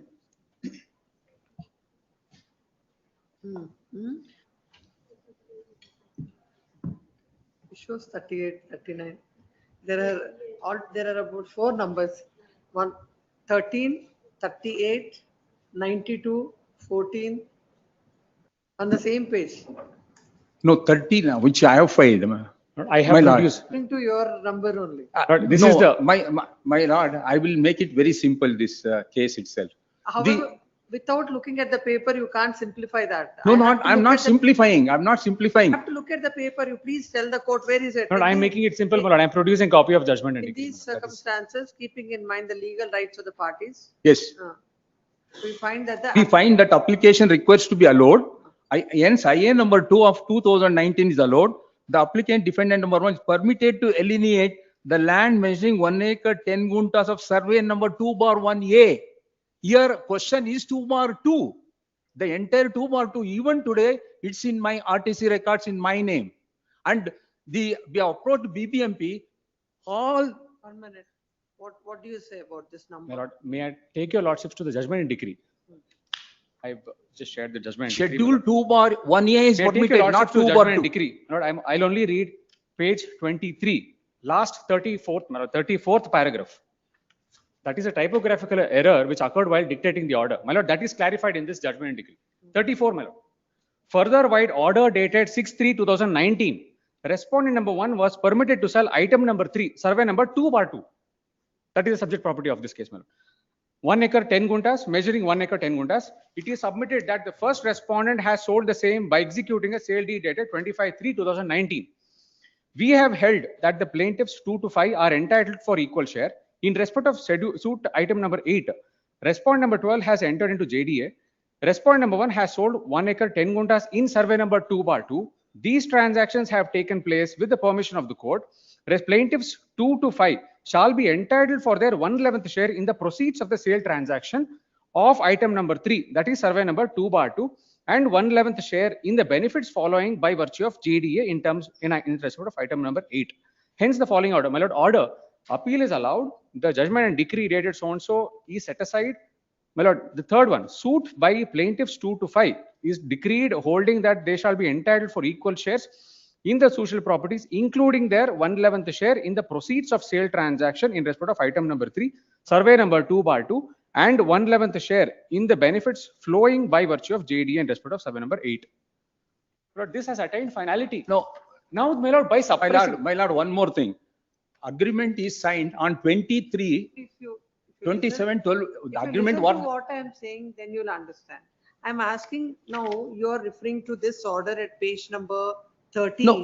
Say that it is survey number 2/1A. 1A. But when it comes to this order, it is survey number 2/2. Yes. Now, the thing is, on 7/4/2016, the Honorable Court, not to alienate, order was passed. This agreement was they are referring, is entered on 27/12/2018. They are telling us 27/12/2019. It is not so. It is registered on 27/12/18 when the stay was pending. Interim order. We are not concerned with And- it. What is the final order of the court? Final order of the court on all the properties, the With regard to the sale. daughters of the people, they have to get 1/11th of the share, wherein I will also get 1/11th of the share. My lord, another thing, in Supreme Court, the matter has been referred to the mediation. So, madam, one nimsha. The matter, we have received the notice. The same, what they are telling, it is dismissed and other thing, it is disposed. You and- have an interim order in this. My lord, this Interim order dismissed on to merits. vacate. SLP has been dismissed on merits. No, why the notice is issued? My lord, that I am not aware of that, my lord. No, you have an interim order in My this. lord, even otherwise, my lord, it's a clear abuse of process. My lord, how can they challenge the division bench order of this court before the civil court? Correct. But Clear abuse, my no, lord. no. For mediation, when they've received a notice, you have an interim order. We'll continue the My interim lord, order. correct. That's fine. Yes, I'm. What I'm saying. Yes. Interim order only granted is extended, is submitted that before the Supreme Court, the notice is issued for mediation. Matter in the month of August. Yes, next. Now, come. All other matters, ask the advocates and extend the interim orders. And as Lord, per the board. My lord, one small submission.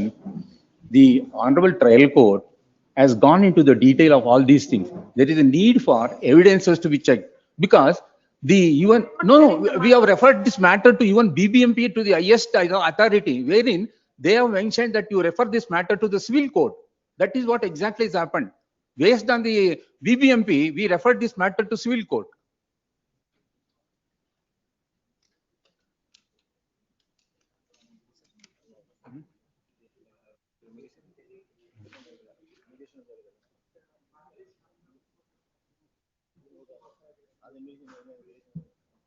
My lord, list to serial number 10, my lord, says the emergency. I will accept notice for one of the unserved respondents. So I request for a date, my lord. One submission, madam. List number 2, serial number 2, I undertake to file a wakalat on behalf of the R1 and R2. Madam, उधर paper पढ़ी.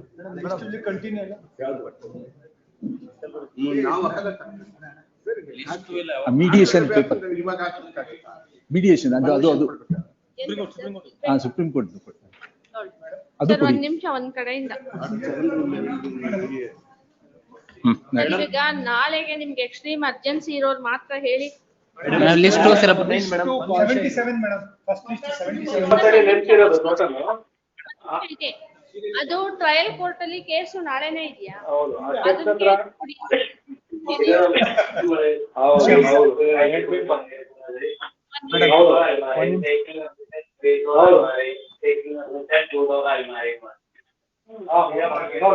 Sound ಕಡಿಮೆ ಮಾಡಿ sir ಸ್ವಲ್ಪ.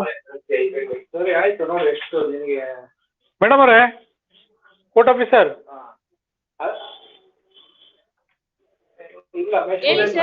Court officer madam, list 2 ಏನಾಯ್ತು? List 2 ಕಾಲ out ಆಗಿಲ್ಲ. Dates ಕೊಡ್ತೀವಿ sir ನಾವು ಇಲ್ಲಿ according to the date given. ಇಲ್ಲಿ ಅಕಾಮಿಡೇಷನ್ ಯಾವ ಡೇಟ್ ಆಗುತ್ತೋ ಆ ಡೇಟ್ ಕೊಡ್ತೀವಿ. ಹಾ, ಈಗ ನಾನು ಸೀರಿಯಲ್ ನಂಬರ್ 9 ಮೇಡಮ್, ಏನ್ ಹೇಳಿ. ಲಿಸ್ಟ್ 2 ಸೀರಿಯಲ್ ನಂಬರ್ 9 ಡೇಟ್ ಕೊಡಬೇಡಿ. ಆಫ್ಟರ್ 1 month ಅಂತ ಹಾಕ್ಬಿಡಿ. After 4 weeks. ಸರ್ ನೀವು ಕೇಳಿಲ್ಲ ಅಂದ್ರೂ ಅದು 1 month ಆದ್ಮೇಲೆ ಹೌದಾ? Okay okay okay okay. Okay, madam. Okay, madam. Thank you. Thank you. Date ಕೂಡ ಇಂಜಿನಿಯರ್ ಮ್ಯೂಟ್ ಮಾಡಿಬಿಡಿ ಅದು ಸೀರಿಯಲ್ ನಂಬರ್ 9 ಮೇಡಂ ಸರ್ ಇವಾಗ ನಾಳೆಗೆ ನಿಮ್ಗೆ ಎಕ್ಸ್ಟ್ರೀಮ್ ಅರ್ಜೆನ್ಸಿ